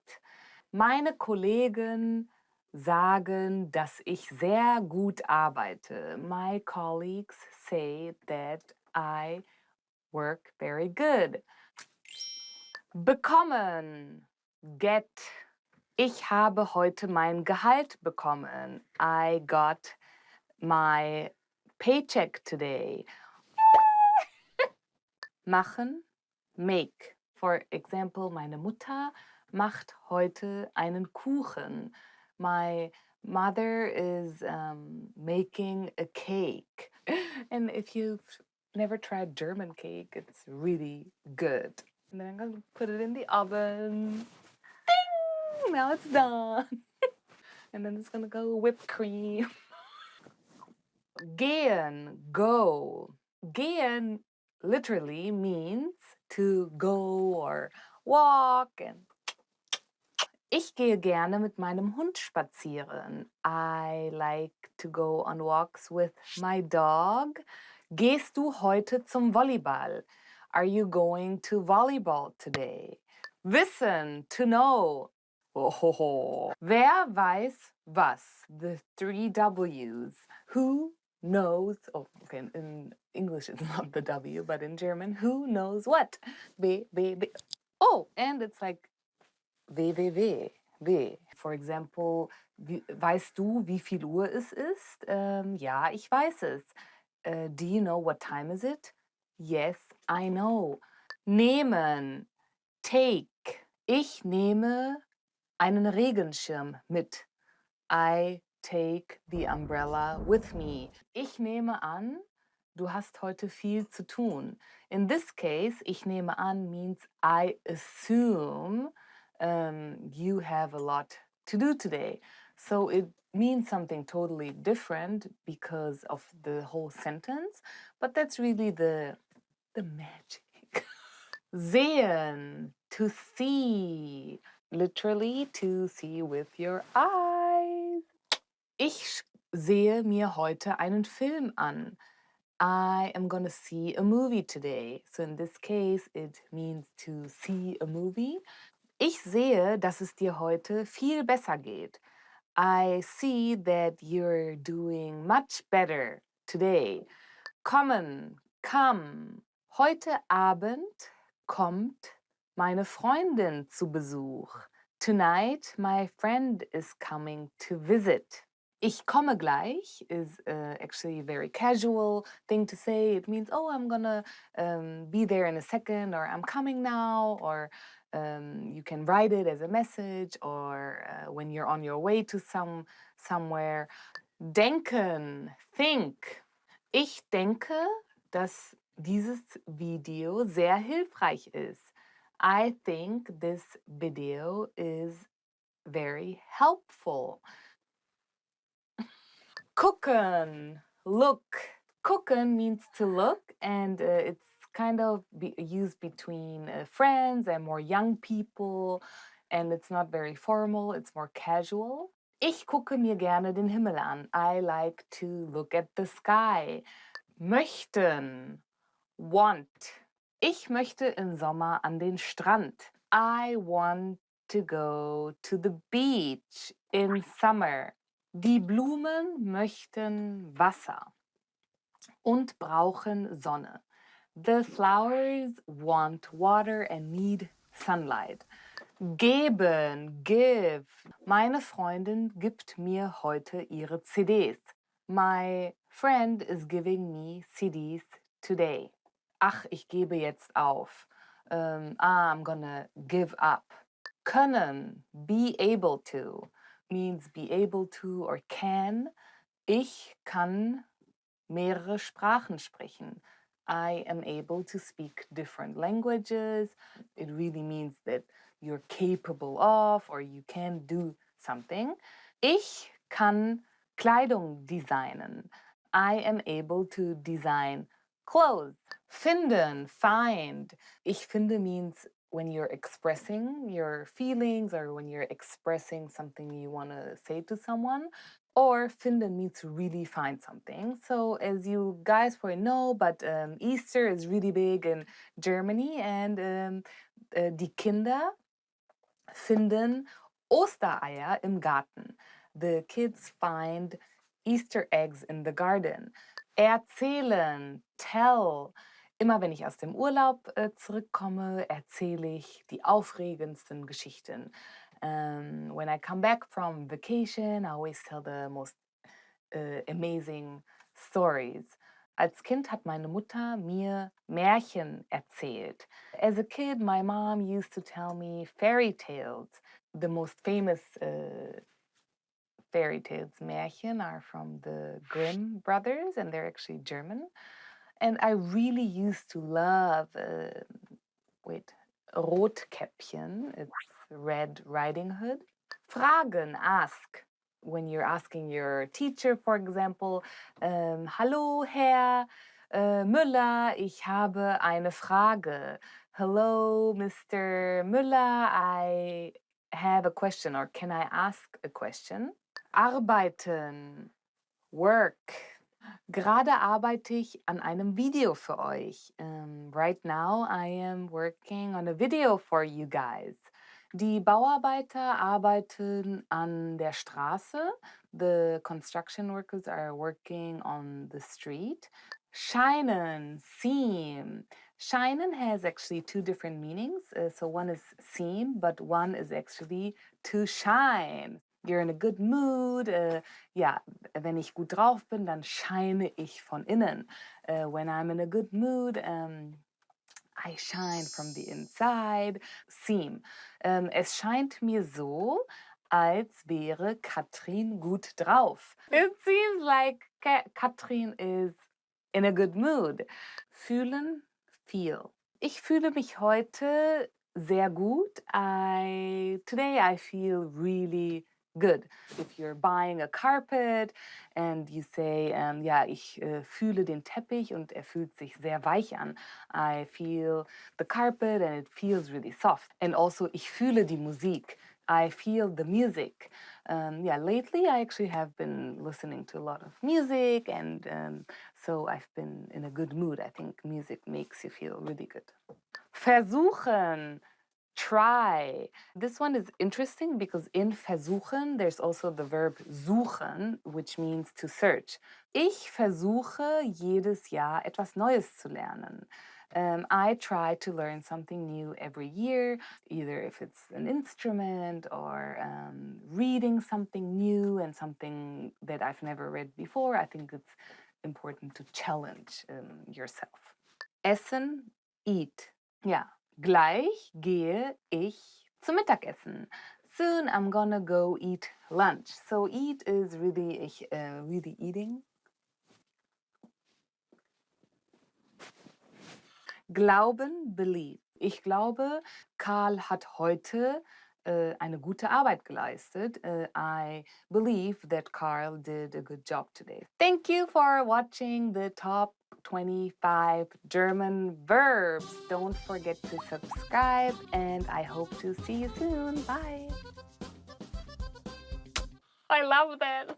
Wissen. I want to be cute one. Yeah. Cut.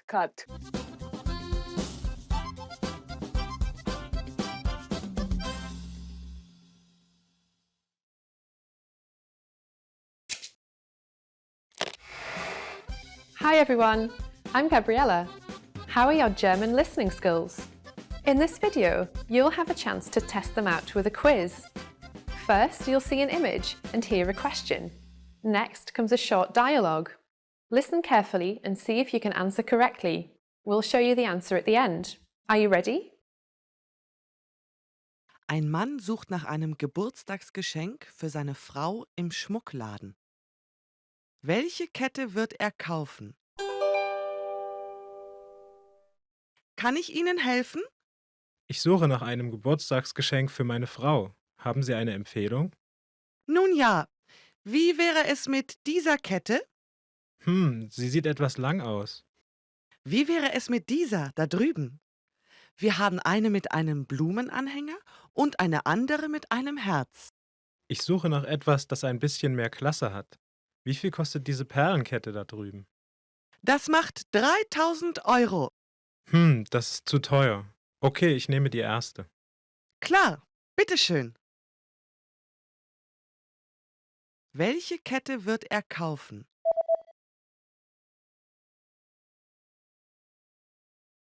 Ein Mann sucht nach einem Geburtstagsgeschenk für seine Frau im Schmuckladen. Welche Kette wird er kaufen? Kann ich Ihnen helfen? Ich suche nach einem Geburtstagsgeschenk für meine Frau. Haben Sie eine Empfehlung?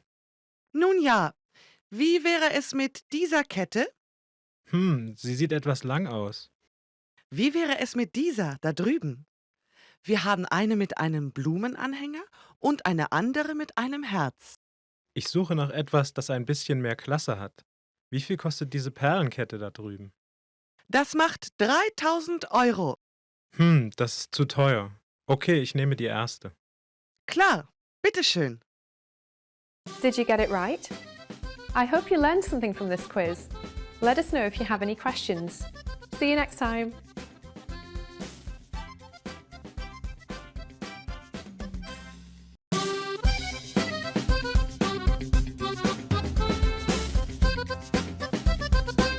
Hi, welcome to Introduction to German. My name is Alicia, and I'm joined by... Hi everyone, I'm Jenny. In this series, you learn everything you need to know to get started learning German. That's right, and we're here to help guide you through your journey. In this lesson, you'll learn the reasons you should start learning a new language, why you should learn German in particular, and how to get started. There are countless reasons, but perhaps the biggest one of all is that it could actually change your life. Learning a new language unlocks new pathways that are off limits to you now. There are certain things that you simply cannot do without having the technical or cultural skills that come from learning a new language. Like working or living in another country. Knowing another language provides you with greater job opportunities. You have the freedom to move to another country halfway around the world and be able to earn a living, or even better yet, build a career from it, instead of just being stuck in one place.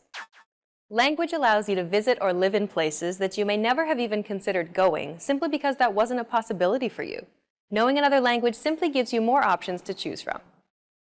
And learning a new language also helps you to be more open-minded and see the world from a new perspective. Language and culture go hand in hand. The world is a big place, and by broadening your understanding of other cultures, it allows you to be more empathetic and understanding of the many different ways that people live their lives. With language, you're able to see and experience more, which helps you to grow as a person. Learning a new language also improves your memory. Several studies have consistently shown that those who study another language have improved memory as opposed to those who didn't learn another language. Learning another language also keeps your brain healthy by significantly delaying the onset of Alzheimer's and dementia. This difference can be as much as 4 to 5 more years of quality life. And those are just some of the reasons you should learn another language. The list just goes on and on. Now you know the benefits of studying another language, but why should you learn German in particular? Have you heard of Adidas, BMW, or Audi? Well, they all come from Germany. Knowing German opens many career opportunities. Germany leads scientific research in many fields. In fact, many scientific studies are originally published in German. Some of civilization's most significant inventions, like the bicycle or the printing press, were developed in Germany. And what about the fact that Germany has the 4th largest economy in the world? Germany has the largest economy in the European Union. Germany is renowned for its high-quality craftsmanship and engineering.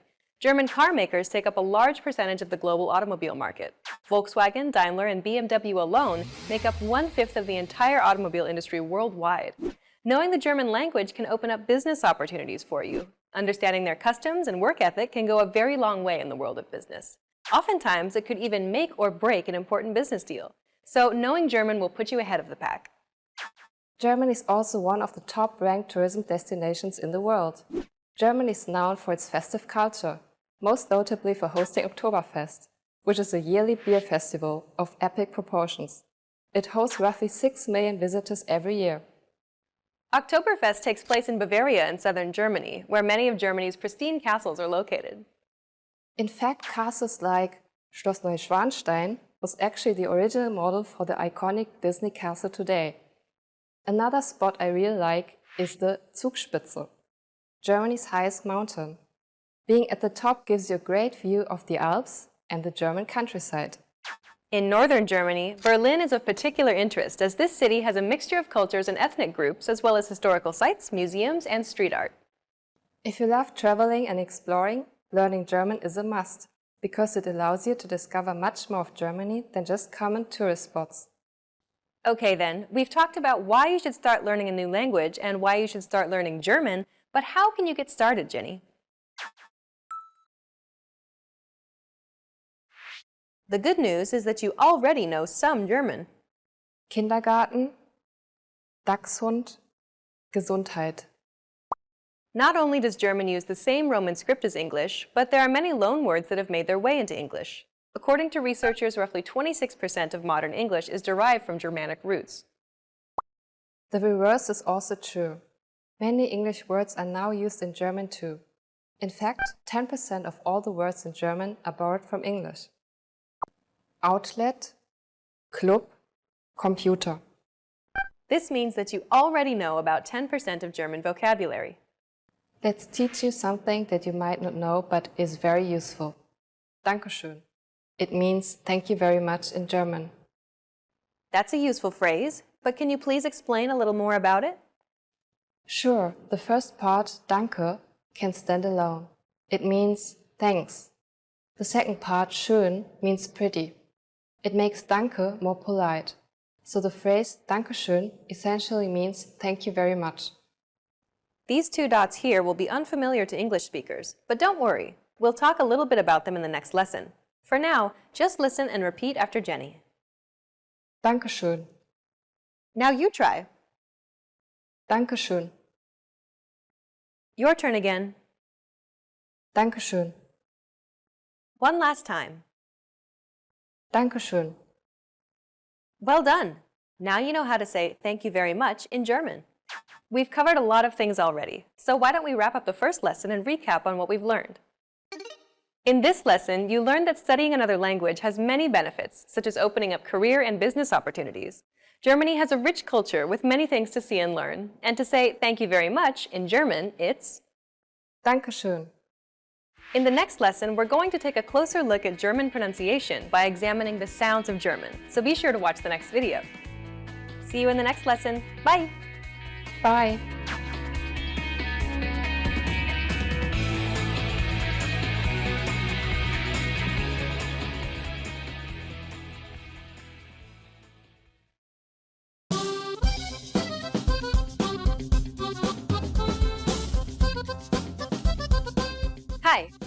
Welcome to Introduction to German. My name is Alicia, and I'm joined by... Hi everyone, I'm Jenny. In this lesson, you'll learn the basics of German pronunciation. German uses the exact same letters as English. It also uses one extra character and has unique markers which look like two dots appearing over some vowels. But let's try not to focus and rely on the German letters too much. Let's focus on the sounds. There are a total of 28 consonant sounds and 17 vowel sounds in German. The good news is that most of these sounds are identical to English. A, E, I, O, U. As you heard, these vowels don't sound that different from English. One thing to note, though, is that German vowels are pronounced much more clearly than English. We also have more vowel sounds than English. So that's why it's very important that we pronounce them clearly. Unlike English, we try to maintain a constant pitch from start to finish without tapering off. A, E, I, O, U. Some vowel sounds will be unfamiliar to you. Some vowels, such as A, O, and U, can have two dots over them. We call these dots Umlaute. They indicate a change in the original pronunciation of the vowel. Compare the following pairs of vowels. A, Ä, O, Ö, U, Ü. The vowels with the two dots over them are essentially a combination between the vowel and the E sound. Sometimes they're represented as AE, OE, or UE. Now let's take a look at German consonants. Like vowels, German consonants are predominantly similar to English. B, D, F. Other consonant sounds, however, may be a little more challenging. Rost, Rübe, Schmarrn. These are the sounds that you need to focus on perfecting. Okay, let's move on. Some consonants in German aren't actually pronounced as they look to an English speaker. Let's take a look at some of these letters. The German V isn't pronounced like an English V, but as an F sound. So both V and F in German are pronounced as an F sound. Vogel, Fett. The German W, on the other hand, is pronounced like a V sound. Wasser, Wagen. German is also notorious for its Ich and Ach sounds. The German CH isn't pronounced like the CH in church. Ich, Licht, Recht. It could also be pronounced another way. Wach, Dach, noch. The former is pronounced closer to the front of the mouth, while the latter is pronounced at the back of the mouth. Next is the SCH. This one is actually pronounced like the sh in sheet. Schmal, schnell, Schlaf. Now that you have gained a better understanding of German sounds, let's take a closer look at some common mistakes and how to fix them. We mentioned before that English speakers do not maintain the pitch of the vowel throughout. This often occurs because English speakers tend to glide on the vowel, needlessly adding a Y sound as they prolong the vowel. When pronouncing German vowels, try to maintain the same pitch throughout the vowel. Bad, Nebel, Igel, Ohr, U-Boot. Bär, blöd, über. Another challenging sound is the German guttural R sound. Rund, Rast. You want to produce the sound at the back of your throat, as if you're gargling water. Try it. R, R. Well done! In this lesson, you were introduced to German pronunciation. You learned that English and German share a lot of similar consonant and vowel sounds. You also learned that German vowels are pronounced evenly throughout. And in this lesson, you were introduced to some unfamiliar German sounds and the common mistakes that learners make. We've covered only the basics of German pronunciation. If you're interested in learning more, check out our entire course titled The Ultimate Guide to German Pronunciation. In that course, we cover and break down every single sound in the German language, showing you mouth and tongue positioning and giving you tips to help you perfect your German pronunciation. In the next lesson, we'll introduce you to the basics of German grammar, where you'll learn about German word order and how to build basic sentences in German. See you in the next lesson. Bye! Bye!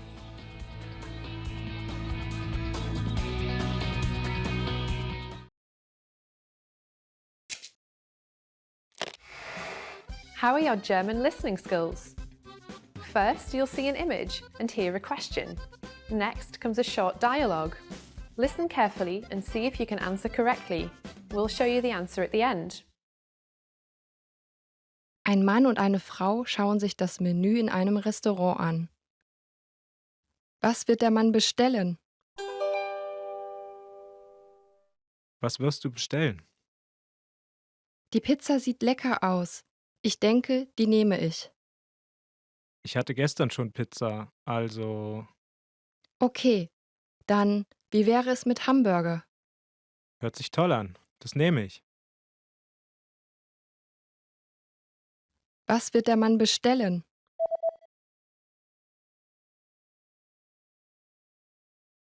Ein Mann und eine Frau schauen sich das Menü in einem Restaurant an. Was wird der Mann bestellen? Was wirst du bestellen? Die Pizza sieht lecker aus. Ich denke, die nehme ich. Ich hatte gestern schon Pizza, also Okay, dann, wie wäre es mit Hamburger? hört sich toll an. Das nehme ich. Did you get it right? I hope you learned something from this quiz. Let us know if you have any questions. See you next time.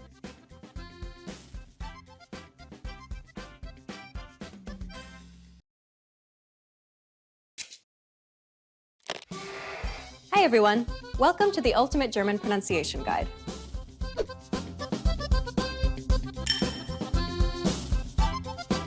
In this lesson, you'll learn the top 5 German pronunciation mistakes to avoid.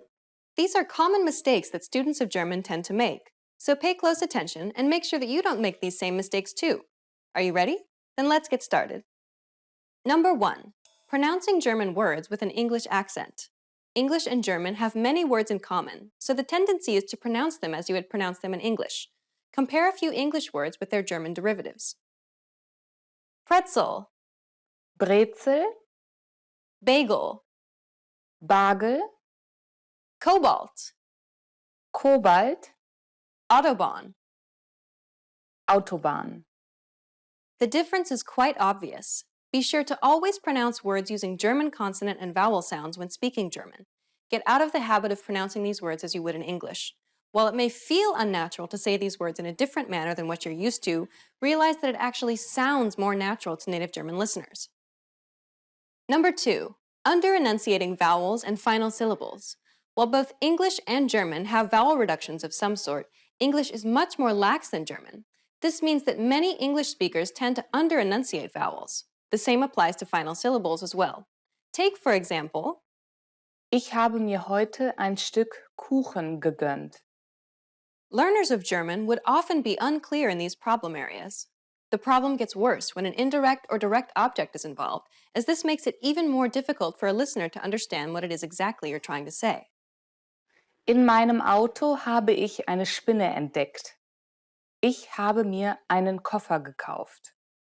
As you can see, both markers for the indirect and the direct object are quite similar. If you do not enunciate the endings clearly, you'll be difficult to understand. Number 3. Using the wrong intonation. Students of German often use the incorrect pitch when saying a complete sentence or question.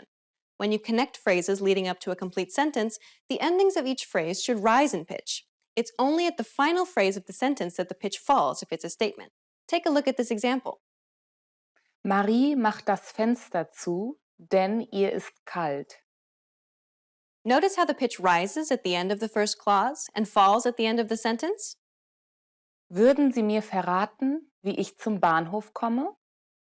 Once again, the pitch rises at the end of the first clause, but this time the pitch also rises at the end since it's a question.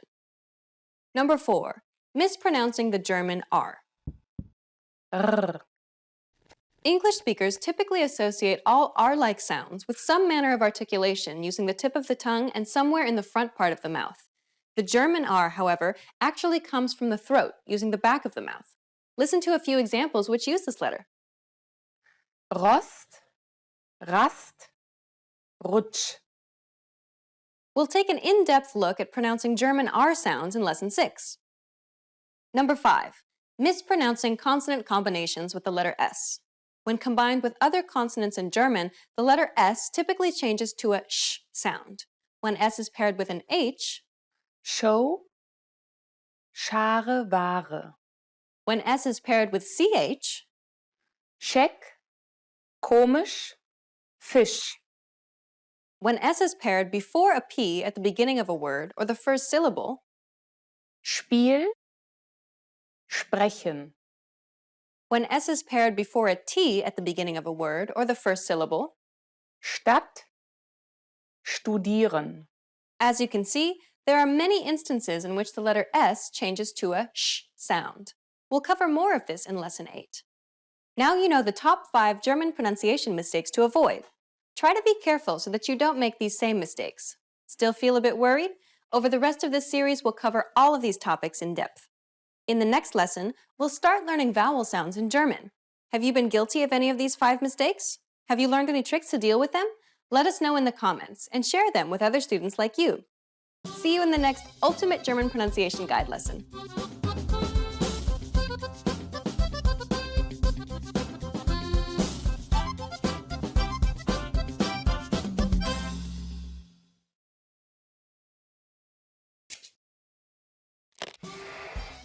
Hi everyone, welcome to the Ultimate German Pronunciation Guide.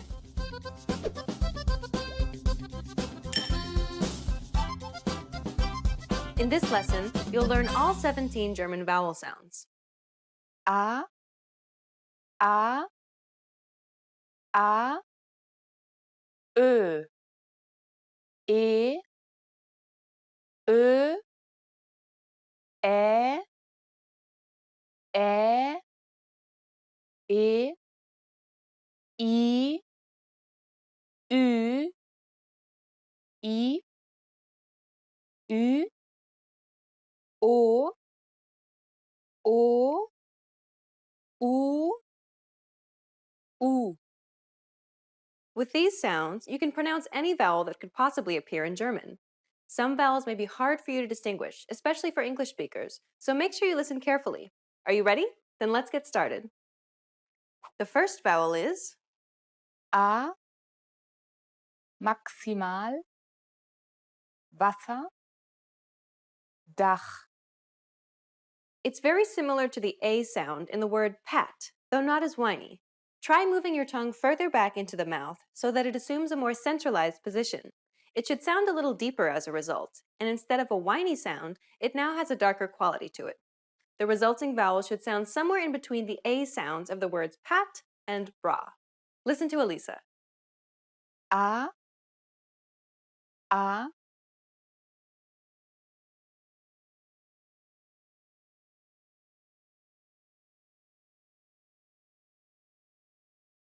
A, A, The next vowel is A, Bahn, Saal, Vater. This is identical to the previous sound, except it's held for twice as long. A, A,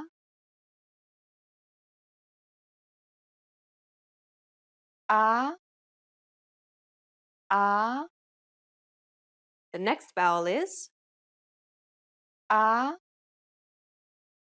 oder, aber, Ober.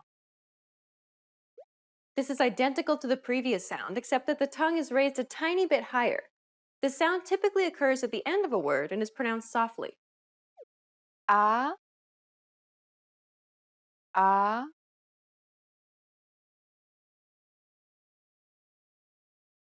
A, A,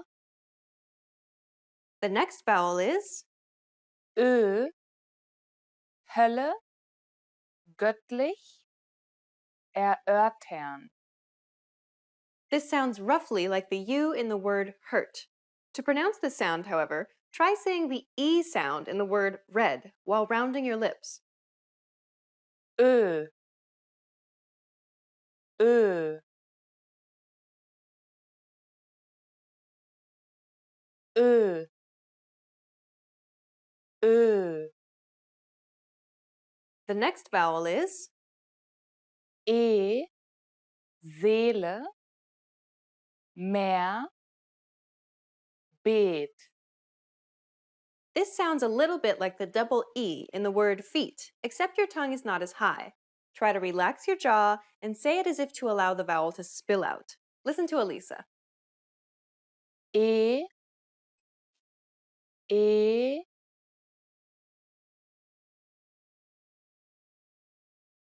E. E. The next vowel is Ö. Öde. Hören. Schön. This is identical to the previous sound, except that the lips are rounded. Try to say the word play while rounding your lips. Ö. Ö.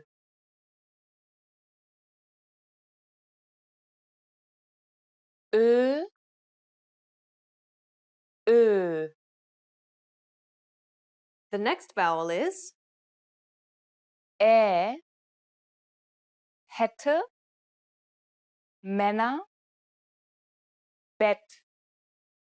It's identical to the E sound in the word red. Ä. Ä.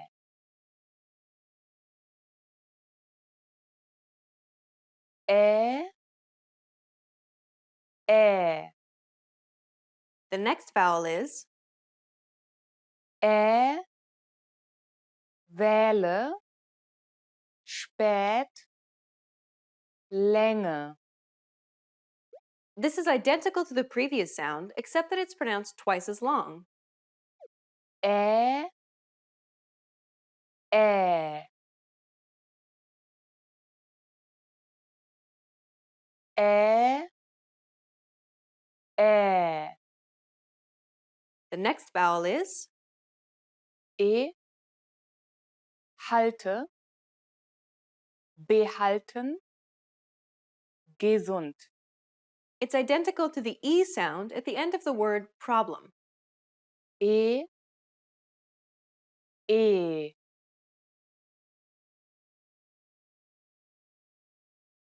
E. E. The next vowel is I. Viel. Bibel. Ziel. It's identical to the double E sound in the word see. I. I.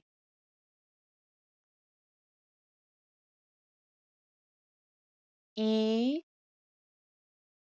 I. The next vowel is Ü. Über. Mykene. Rübe. It's identical to the previous sound, except that the lips are rounded. Try saying the word see while rounding your lips. Ü. Ü.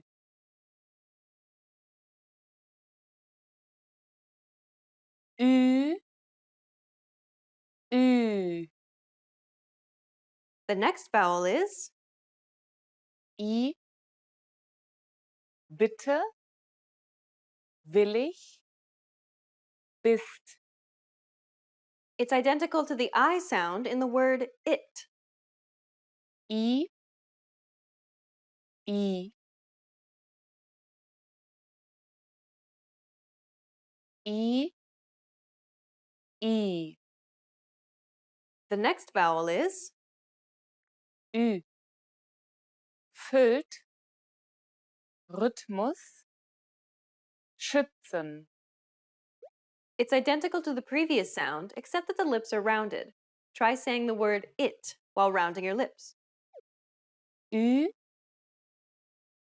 Ü. Ü. Ü. The next vowel is O. Voll.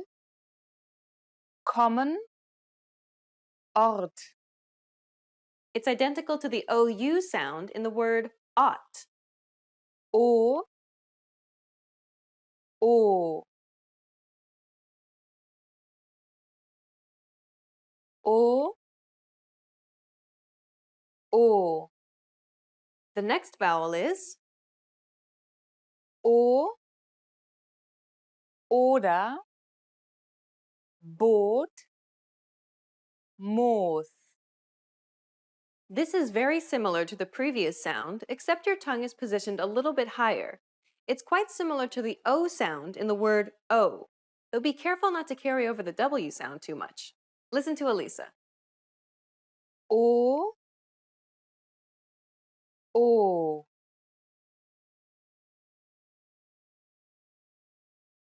O. O. The next vowel is U. Fuß. Blume. Hut. It's identical to the double O sound in the word boot. U. U. U. U. And the last vowel is U. Schutz.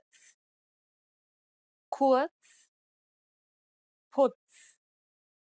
It's identical to the double O sound in the word took.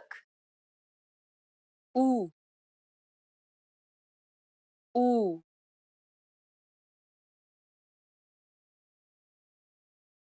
U. U. Well done! You've just learned all 17 vowels in German. A. A. A. Ö. E. Ö. Ä. Ä. E. I. Ü. I. Ü. O. O. U. U. In the next lesson, you'll start learning consonant sounds. There were a lot of vowel sounds in this lesson, but which vowel sound was the most difficult for you to learn? Please comment and share your thoughts. See you in the next Ultimate German Pronunciation Guide lesson.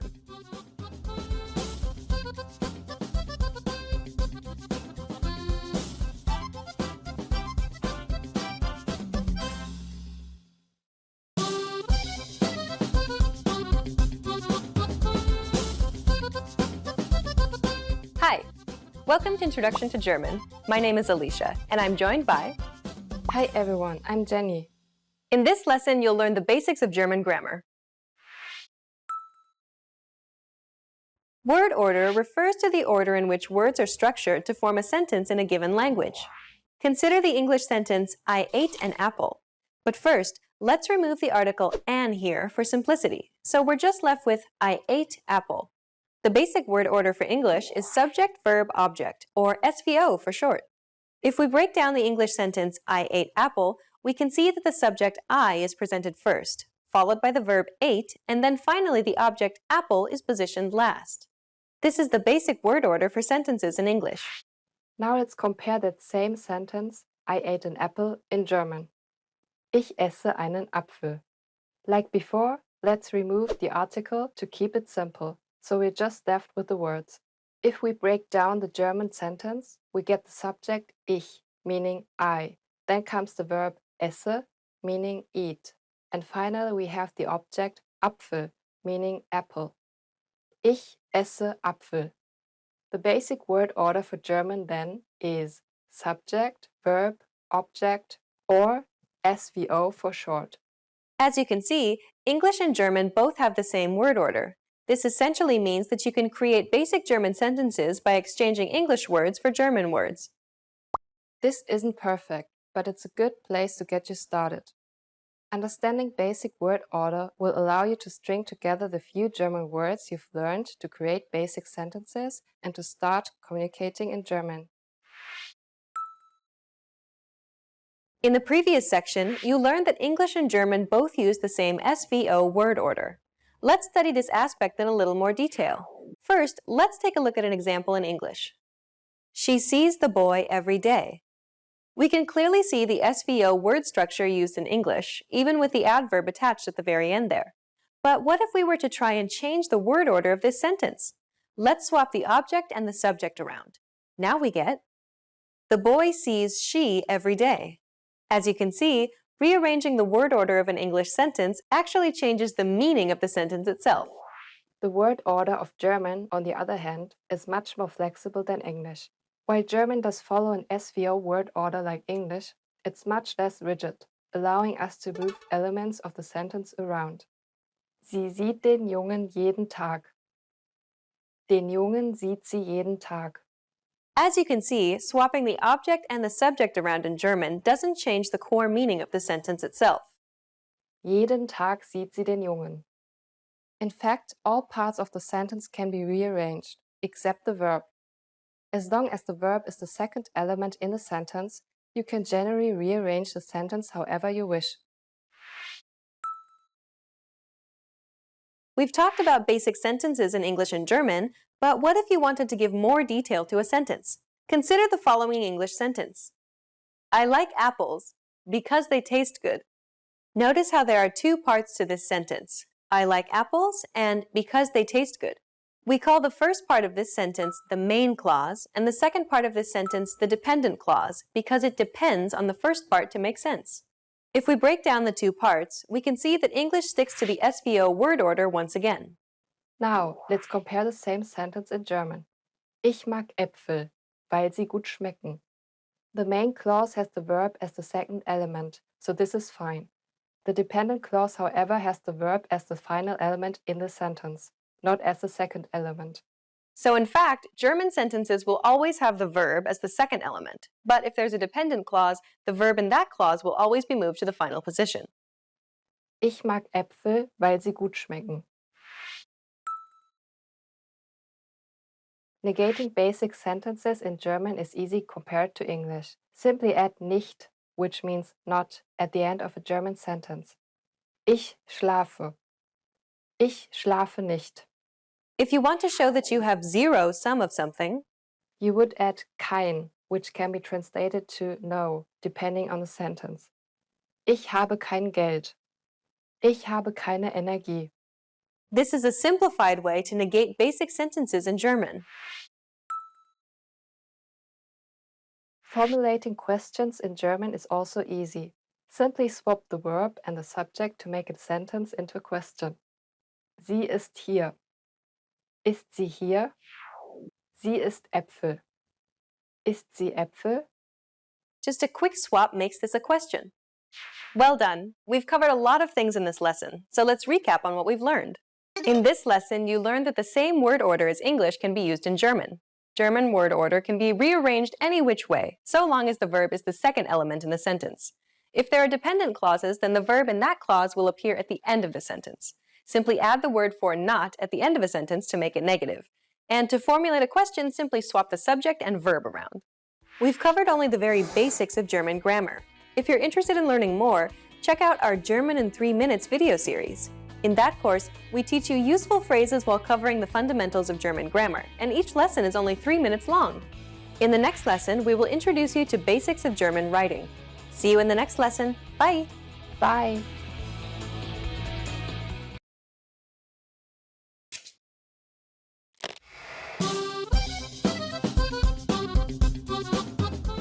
Hallo, ich bin Laura. Hi everybody, I'm Laura. Welcome to GermanPod101.com's Deutsch in 3 Minuten, the fastest, easiest and most fun way to learn German. In the last lesson, we learned the numbers from 1 to 10. Have you forgotten? Here I tell you again. 1, 2, 3, 4, 5, 6, 7, 8, 9, 10. And now let's continue from 11. 11, 11, 12, 12, 13, 13, 14, 14, 15, 15, 16, 16, 17, 17, 18, 18, 19, 19. And finally we have 20, 20. Okay, now repeat after me. I'll say the numbers and give you time to repeat each one. 11, 12, 13, 14, 15, 16, 17, 18, 19, 20. These numbers may seem hard to remember, but you really just have to memorize 11, 12, 16, 17 and 20. For 13, 14, 15, 18 and 19, you just have to add 10 or 10. Let's not stop at 20. Counting from 10 to 100 is super easy. Now I'll give you the tens. 30, 30, 40, 40, 50, 50, 60, 60, 70, 70, 80, 80, 90, 90, 100, 100. While you have to memorize a few of these numbers, there are a couple of tricks that will make memorizing them incredibly easy. In order to build 40, 40, you just add 10, sich to 4, 4, and you get 40. The same goes for 50, 80 and 90. Let's have a look at the pronunciation. If G comes last in the word, it makes a h sound. So you would say 40 instead of 40. 40. You probably recognize the dots on A, O and U. Ä, Ö, Ü. For example, 5, 5. These are called umlaute. Ä is being pronounced like the E in elder. Ö comes close to the O in worry. And Ü could be imagined as something between U and E. Ä, Ö, Ü. The last thing to learn today is how to form compound numbers above 20. This is also super easy. Take the tens and simply add the numbers you learned in the previous lesson. Let's try it out. How would you say 56 in German? Let's take it step by step. 50 is 50. 6 is 6. The smaller number comes first and then add and in German. 56. 56. 56. It's done. Isn't that easy? Let's make another number. For instance, 98. Take 8, 8, add and then 90. 90. 98. 98. Now it's time for Laura's insights. If you're talking about decades in German, like the 80s or the 20s, you just have to add er after the actual number. So you would say 80er or 20er. Here you pronounce G as a G and not as a h, since it doesn't come at the end of the word. Now you can talk about the exciting 80s or golden 20s with your friends. After only 2 lessons, you're now able to count to 100 in German. In the next lesson, we are going to put your number knowledge to use. Do you have all the skills you need to go shopping in Germany? If not, I'll be waiting for you in our next Deutsch in 3 Minuten lesson. Bis bald!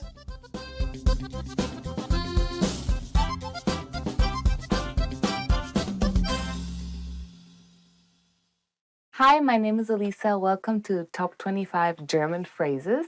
Let's get started. Hallo, hello. Hallo, hello. It's usually used between friends, and usually you add hallo, wie geht's? It's hello, how are you? Guten Morgen, good morning.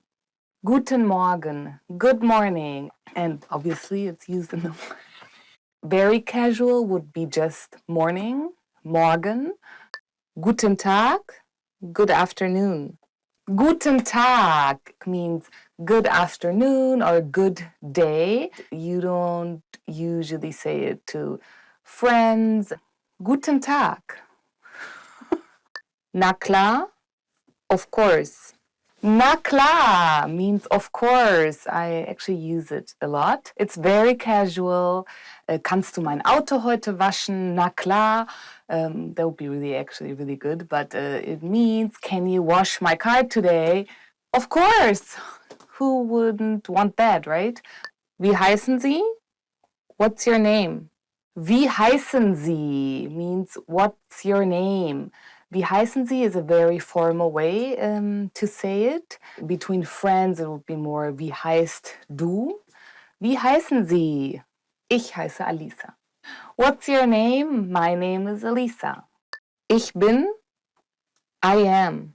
Ich bin heute gut drauf. I am in a really good mood today. Ich bin im Urlaub. I am on vacation. Wie geht es Ihnen? How are you? Wie geht es Ihnen? And then, mir geht es gut. How are you? I am good. Es freut mich, Sie kennenzulernen. Nice to meet you. Hallo, wie geht's? Es freut mich, Sie kennenzulernen. Hello, how are you? Nice to meet you is a very common sentence. Mir geht es gut, danke. Und Ihnen? I'm fine, thanks. And you? Mir geht es gut, danke. Und Ihnen? I'm fine, thanks. And you? It's the answer to if you get asked, wie geht es Ihnen? When you're talking to friends, you can actually say, mir geht es gut, danke. Und dir? Bitte, please. Bitte also means you're welcome. Danke, dass du heute einkaufen warst. Ach, bitte. Thank you for going grocery shopping today. You're welcome. Bis später. See you later. Bis später. See you later. Bis gleich means when you're actually meeting in maybe 5 to 10 minutes. And bis später is used mostly, for example, in the morning, and you're going to meet during the evening. Hallo, sollen wir heute essen gehen? Ja, gerne. Ja, dann bis später.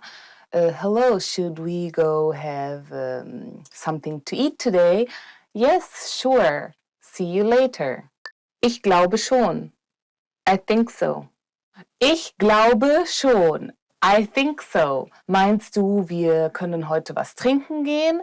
Ich glaube schon. Yeah, do you think we can go have drinks tonight? I think so. Ich glaube schon is kind of like an uncertain thing to say. Danke. Thank you. Danke. Thank you. Danke is very casual between friends and family. Wie geht es dir heute? Danke, sehr gut. How are you today? Thank you, I am fine. Gern geschehen. You're welcome. Ja, danke, dass du mir beim Umzug geholfen hast. Gern geschehen. Thank you for helping me move. You're welcome. Ja, yes. Ja means yes. And of course, it's a very, very common word in German. You use it all the time when you're listening to someone. Ja, kannst du heute bitte mit dem Hund spazieren gehen? Ja. Can you take the dog for a walk today? Yes. Nein, no. Nein, no. Hast du am Samstag Zeit? Nein, leider nicht. Are you free on Saturday? No, sorry, I'm not. Just saying nein is a little bit rude, so people just add, no, I am not free. Okay, okay. It's more used with friends and family and not at workplace. When I was a child, I wasn't allowed to say okay, for example. I have to say yes or no. Ja, nein. And of course, okay is also used, for example, wie geht es dir? Or mir geht's okay. And how are you? I'm okay. Kannst du mir vielleicht eine Kamera heute ausleihen? Okay. Could you lend me your camera today? Okay. Entschuldigung. Excuse me. Entschuldigung. Excuse me.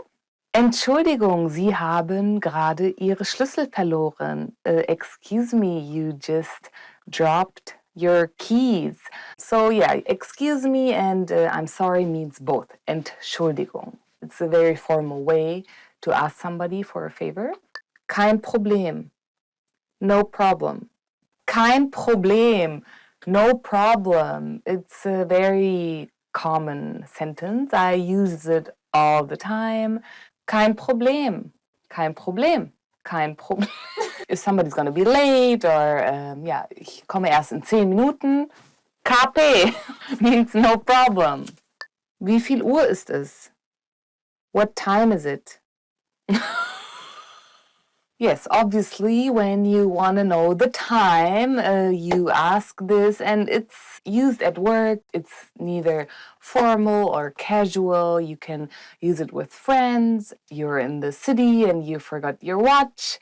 Entschuldigen Sie, wie viel Uhr ist es? Excuse me, what time is it? It's a very common phrase and used everywhere. Einen Moment bitte. One moment, please. You bought something and you want to return it. Entschuldigen Sie, ich würde gerne etwas zurückschicken. Einen Moment bitte. Excuse me, I would like to return something. One moment, please. Ich hätte gerne. I would like. Ich hätte gerne einen Salat mit Pommes. I would like a salad with fries. Wait. I would like a water. Wie viel macht das? How much is it? Ich hätte gerne ein Kleid für eine Hochzeit. Wie viel macht das? I would like a dress for a wedding. How much is it? Zahlen bitte. The check, please. Zahlen bitte. The check, please. When you're ordering something and you're finished and you want to pay, you usually say to the waiter or waitress, zahlen bitte.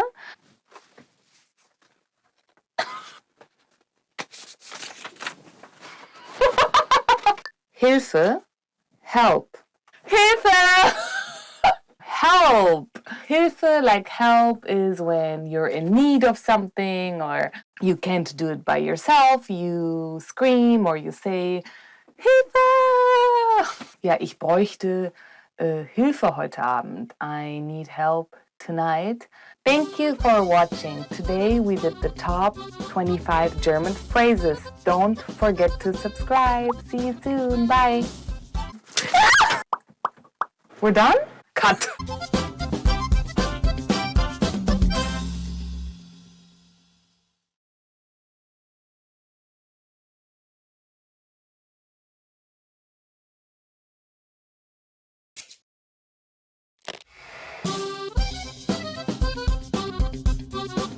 Hallo, ich heiße Laura. Hi everybody, I'm Laura. Welcome to GermanPod101.com's Deutsch in 3 Minuten. The fastest, easiest and most fun way to learn German. In the last lesson we learned the phrase Entschuldigen Sie, sprechen Sie Englisch? Excuse me, do you speak English? We mentioned the word Entschuldigen Sie, which means excuse me in formal German. In this lesson, we're going to learn how to use Entschuldigen Sie and other words when apologizing in German. We should use Entschuldigen Sie in formal situations, such as when we are ordering something in bars or restaurants. For example, Entschuldigen Sie, einen Kaffee bitte. Excuse me, a coffee please. We can also use it when asking a question. Entschuldigen Sie, wo ist der Ausgang? Excuse me, where's the exit please? Sometimes we also hear people say bitte. which means the same thing when you want to draw somebody's attention. We use this phrase if we want to be polite. Bitte. The informal way to say excuse me is entschuldige. Entschuldige. Just like entschuldigen Sie, we can use entschuldige when asking a question or when apologizing. We can also use the word Entschuldigung if you are not sure whether to use the formal or informal way. All of these phrases can be used for either excuse me or I'm sorry. But if you really want to apologize for something, it might be better to use a different phrase. That phrase is es tut mir leid. It means I'm sorry and can be used in both formal and informal situations. Es tut mir leid. First, we have es or it. Next, we have the German word for to do, conjugated for the pronoun es, tut. The word mir is German for me. Finally, we have leid, literally meaning sorrow. Es tut mir leid. Now it's time for Laura's insights. Please remember that in Germany, if you accidentally bump into someone, we don't say I'm sorry, es tut mir leid. Instead, we say entschuldigen Sie, entschuldige or Entschuldigung. Are you able to count in German? In the next lesson, we will learn the numbers in German from 1 to 10. I'll be waiting for you in our next Deutsch in 3 Minuten lesson. Bis bald, zur nächsten Lektion!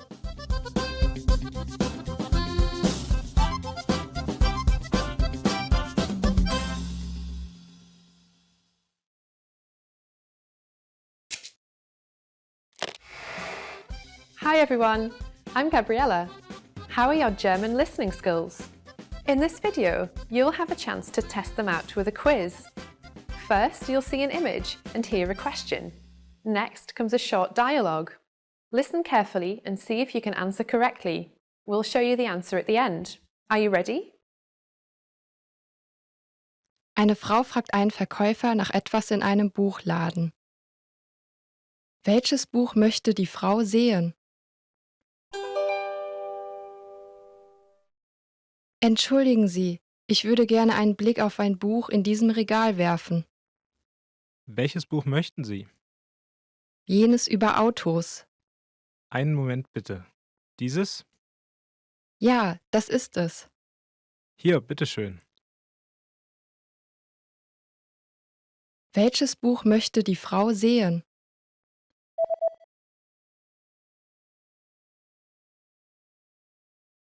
Eine Frau fragt einen Verkäufer nach etwas in einem Buchladen. Welches Buch möchte die Frau sehen? Entschuldigen Sie, ich würde gerne einen Blick auf ein Buch in diesem Regal werfen. Welches Buch möchten Sie? Jenes über Autos.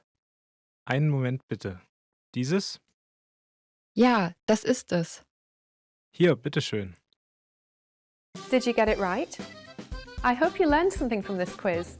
Let us know if you have any questions. See you next time.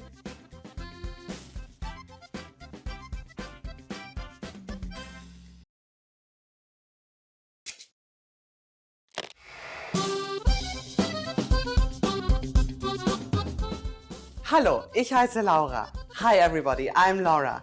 Welcome to GermanPod101.com's Deutsch in 3 Minuten. The fastest, easiest and most fun way to learn German. In the last lesson we learned how to count in German. I hope you spend some time practicing the numbers, because they will come in handy today. We're going to learn how to go shopping in Germany. Before we go, you need to know how to say how much is it? Wie viel kostet das? Wie viel kostet das? Are you ready to go shopping in Germany? Let's go! You see something you like and want to ask the shop clerk how much it costs. The first thing to say to the shop clerk is Entschuldigung. Do you remember what that means? Excuse me. Entschuldigung. Wie viel kostet das? Entschuldigung. Wie viel kostet das? If we want to be more specific when asking how much is this and refer to a certain type of object, we first need to drop the word das. Next, we need to know if the object is a masculine, feminine, or neuter object. If it's masculine, add diese when referring to it, or diese for a feminine object, and dieses for a neuter one. And then say the noun. For example, hat is a masculine noun. Der Hut. Entschuldigung, wie viel kostet dieser Hut? Excuse me, how much is this hat? Entschuldigung, wie viel kostet dieser Hut? And pants is a feminine noun. Die Hose. Entschuldigung, wie viel kostet diese Hose? Excuse me, how much is this pair of pants? Entschuldigung, wie viel kostet diese Hose? Finally, book is a neuter noun. Das Buch. So you would say, Entschuldigung, wie viel kostet dieses Buch? Excuse me, how much is this book? Entschuldigung, wie viel kostet dieses Buch? At this point, the shop clerk can answer by saying, das kostet, das macht, or das sind. And then the number, followed by euro. For example, das kostet 39 Euro. Das macht 39 Euro. Or, das sind 39 Euro. What number is 39? I'm not telling you. Okay, it's 39. It costs 39 euros. Now it's time for Laura's insights. A quicker way to ask how much is wie viel. Wie viel, which literally means how much. When you ask for a beer at the counter of a bar, you can ask the cashier, ein Bier ist wie viel bitte? How much is one beer, please? At this point, can you count euros in German? We're going to learn how to do this and much more in the next lesson. I'll be waiting for you in our next Deutsch in 3 Minuten lesson. Bis bald!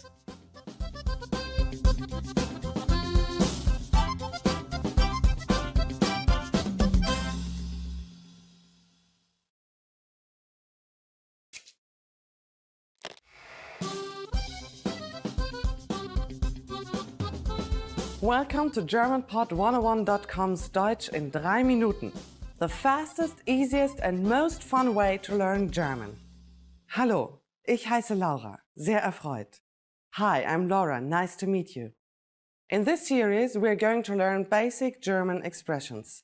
It's super easy and it only takes 3 minutes. In this lesson, we are going to learn how to introduce ourselves in German. We'll start speaking right away, but first it's important to clarify that in German there is a difference between the formal and the informal language. Let's first see how German people introduce themselves in an informal situation. Hallo, ich heiße Laura. Schön, dich kennenzulernen. Hi, I'm Laura. Nice to meet you. Hallo, ich heiße Laura. Schön, dich kennenzulernen. Start by saying, Hallo, ich heiße, then say your name. Hallo, ich heiße Laura. Finally say, schön, dich kennenzulernen. Hallo, ich heiße Laura. Schön, dich kennenzulernen.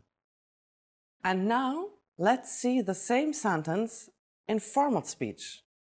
Guten Tag, ich heiße Laura Meyer. Schön, Sie kennenzulernen. Good day, I'm Laura Meyer. Nice to meet you. Guten Tag, ich heiße Laura Meyer. Schön, Sie kennenzulernen. So, what has changed from the previous introduction? Let's take a close look at these expressions together. Hallo has been substituted with the formal greeting Guten Tag, German for good day. Ich heiße Laura has not been changed. Ich heiße simply means I am. However, during a formal self-introduction, we also say our last name, so I said Laura Meyer. Here, you would say your full name. Finally, pay attention to the ending. We went from dich kennenzulernen to Sie kennenzulernen. What is changing is the German word for you. In a formal sentence, we use the more polite word Sie. One more time. The informal way to introduce yourself in German is Hallo, ich heiße Laura. Schön, dich kennenzulernen. The formal way to introduce yourself is Guten Tag, ich heiße Laura Meyer. Schön, Sie kennenzulernen. Now it's time for Laura's Insights. When you introduce yourself, it's a good habit to shake hands. If you're not sure whether to use schön dich kennenzulernen or schön Sie kennenzulernen, just say simply sehr erfreut, as I said at the beginning of this lesson. If you use the correct sentence with German people, they're definitely going to be impressed. That's it for this lesson. Do you know how we say thank you in German? We learn how to say this and many other words in the next lesson. Bis bald zur nächsten Lektion. See you then.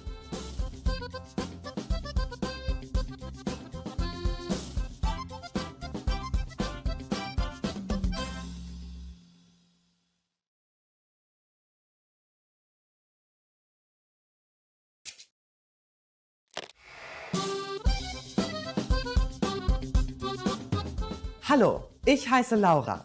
Hi everybody, I'm Laura. Welcome to GermanPod101.com's Deutsch in 3 Minuten, the fastest, easiest and most fun way to learn German. In the last lesson, we learned the most common forms of greetings in German. Do you remember them? In this lesson, we are going to learn a very useful phrase. Do you speak English? If you find yourself in a situation where you need assistance in English, this phrase can be a lifesaver.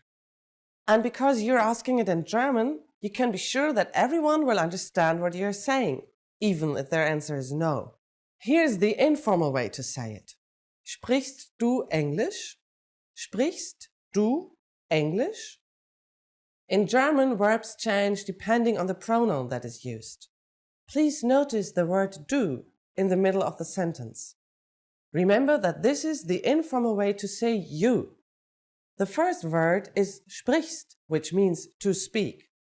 Because it is referring to du, it is conjugated to du sprichst. If you ask a question in German, you change the du sprichst to the interrogative form sprichst du. And you probably recognize English to be English. Sprichst du Englisch? To learn how to properly conjugate verbs like sprechen, please look at our Absolute Beginner series on GermanPod101.com. You can find very detailed grammar lessons and resources there. We are now going to make the sentence formal. First, we need to use the formal version of you, which is Sie. If we change the word for you, we will conjugate the verb differently.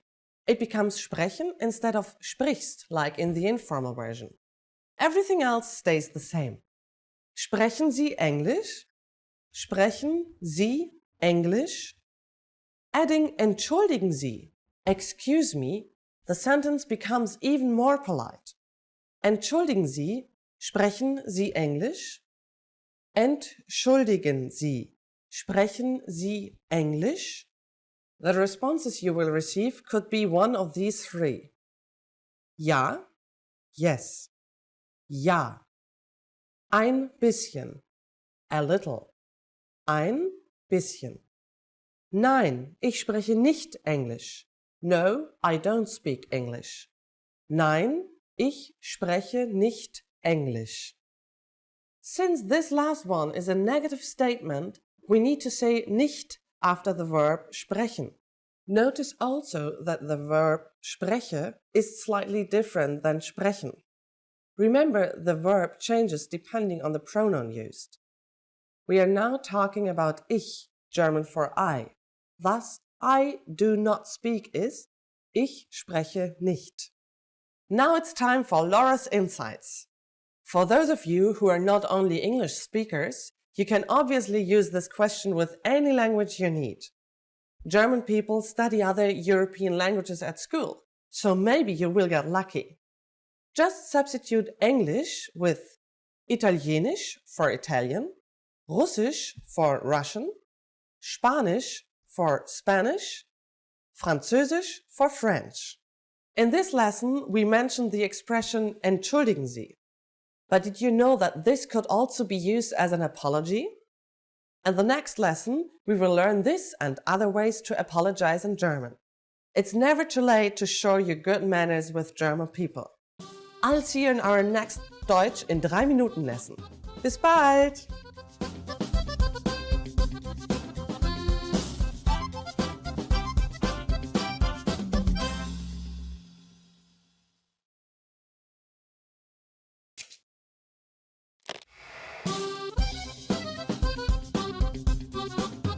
Hallo, ich bin Laura. Hi everybody, I'm Laura. Welcome to GermanPod101.com's Deutsch in 3 Minuten, the fastest, easiest and most fun way to learn German. In the last lesson, we learned some words used when apologizing in German, including Entschuldigung and Es tut mir leid. In this lesson, we are going to learn numbers in German. Yes, numbers, Zahlen, from 1 to 10. And you are going to learn them in only 3 minutes, 3 Minuten. Are you ready? Let's start. 1, 1, 2, 2, 3, 3,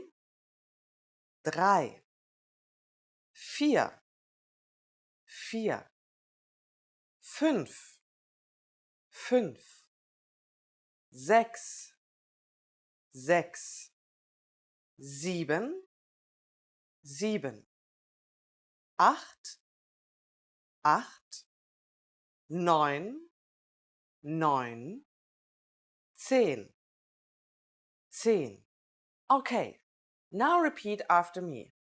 I'll say the numbers and give you time to repeat each one. 1, 2, 3, 4, 5, 6, 7, 8, 9, 10. Great job! Do you know what comes before 1? Right, it's 0. 0. You don't have any more excuses. You can now give your friends your cell phone number in German. Let's try together. We'll use the phrase meine Nummer ist, which means my number is. Meine Nummer ist. Meine Nummer ist 030 4122 5968.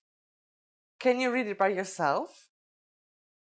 030 4122 5968. Perfect. Now it's time for Laura's insights. When you go to the office or department store in Germany, you sometimes have to stand in a line with a number.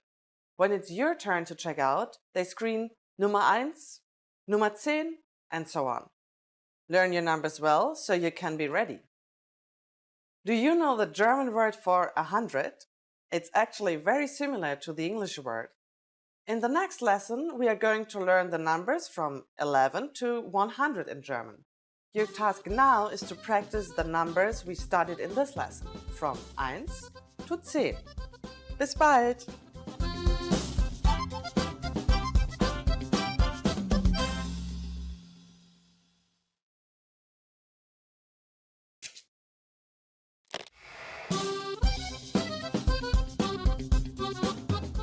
Hallo, ich heiße Laura. Hi everybody, I'm Laura. Welcome to GermanPod101.com's Deutsch in 3 Minuten. The fastest, easiest and most fun way to learn German. In the last lesson, we learned how to be grateful to people by saying Danke. In this lesson, we learned some of the most common greetings used in Germany. Fertig? Are you ready? Los! So let's start. The most used informal greeting is Hallo. Hallo. Hallo means hi or hello. We should only use this greeting with friends or relatives. The most used formal greetings will change depending on the time of day. Let's start with Guten Tag. Guten Tag. Literally, Guten Tag means good day. As a rule of thumb, we can use Guten Tag only during the daytime, from late morning until early evening. In the morning we say Guten Morgen, good morning. Guten Morgen.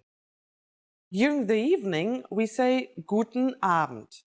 Guten Abend. Tag, Morgen and Abend is German for day, morning and evening, respectively. Easy, right? What should you say when you leave? German people usually say Auf Wiedersehen. When leaving in a formal situation. Auf Wiedersehen. Auf Wiedersehen means goodbye. If we say goodbye to friends or our relatives, we use the informal word tschüss. Tschüss. Now you can greet people in many different ways in German. Let's review them all again. First, the greetings. Informally, we simply say Hallo. Formally, use Guten Morgen in the morning, Guten Tag in the afternoon, and Guten Abend in the evening. When leaving in a formal situation, we say Auf Wiedersehen. And in an informal situation, it's Tschüss. It's easy, isn't it?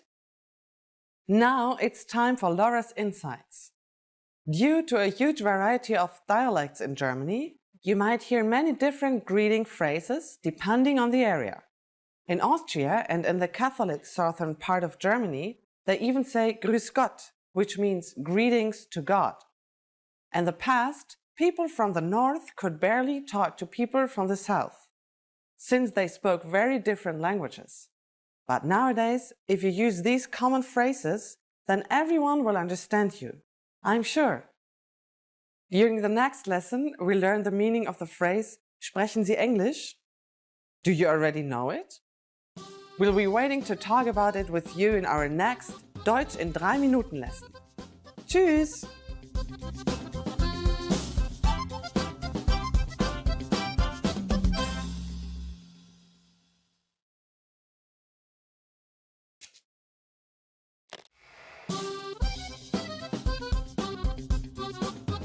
Hallo, ich heiße Laura.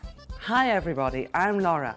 Welcome to GermanPod101.com's Deutsch in 3 Minuten, the fastest, easiest and most fun way to learn German. In the last lesson, we learned how to introduce ourselves in German. Today, we are going to learn how to use good manners as we thank people. Fertig? Are you ready? Los, so let's start. There are several ways to thank someone. Let's start with the easiest. It's just one word, danke. Danke. Danke means thank you. When saying thank you very much, you just need to add sehr. Danke, sehr. Sehr means a lot. So danke sehr is like saying thank you very much. During the last lesson, we discussed the informal and the formal way of speaking German. Danke is the casual way to thank someone. If you want to be more formal, there is another phrase you should use. Ich danke Ihnen. Ich danke Ihnen. Let's break this phrase down. Ich is I, and danke means thanks. Ihnen is a formal word for you in the dative case. Notice that we don't use Sie as in the last lesson. We will discuss German pronouns in more depth in a later lesson. The full sentence once again. Ich danke Ihnen. How do you answer? It's easy. Here are 2 different ways to do it. The first is bitte schön. Bitte schön. Bitte schön can be used with just about anybody. The other way to say you're welcome is the expression gern geschehen. Gern geschehen. Literally, this phrase means I liked it to happen or happened with pleasure. But it has become a common and polite way to respond to someone thanking you. So when someone says danke to us, we can simply reply with bitte schön or gern geschehen. Now it's time for Laura's insights. If you're not sure about whether to use danke or ich danke Ihnen, keeping it simple is always your safest bet. You don't have to worry about formal or informal situations. Danke can be used with just about anyone, anywhere and at any time. Do you know what Auf Wiedersehen means? In our next lesson, we'll learn this and other greetings in German. Danke und bis zur nächsten Lektion.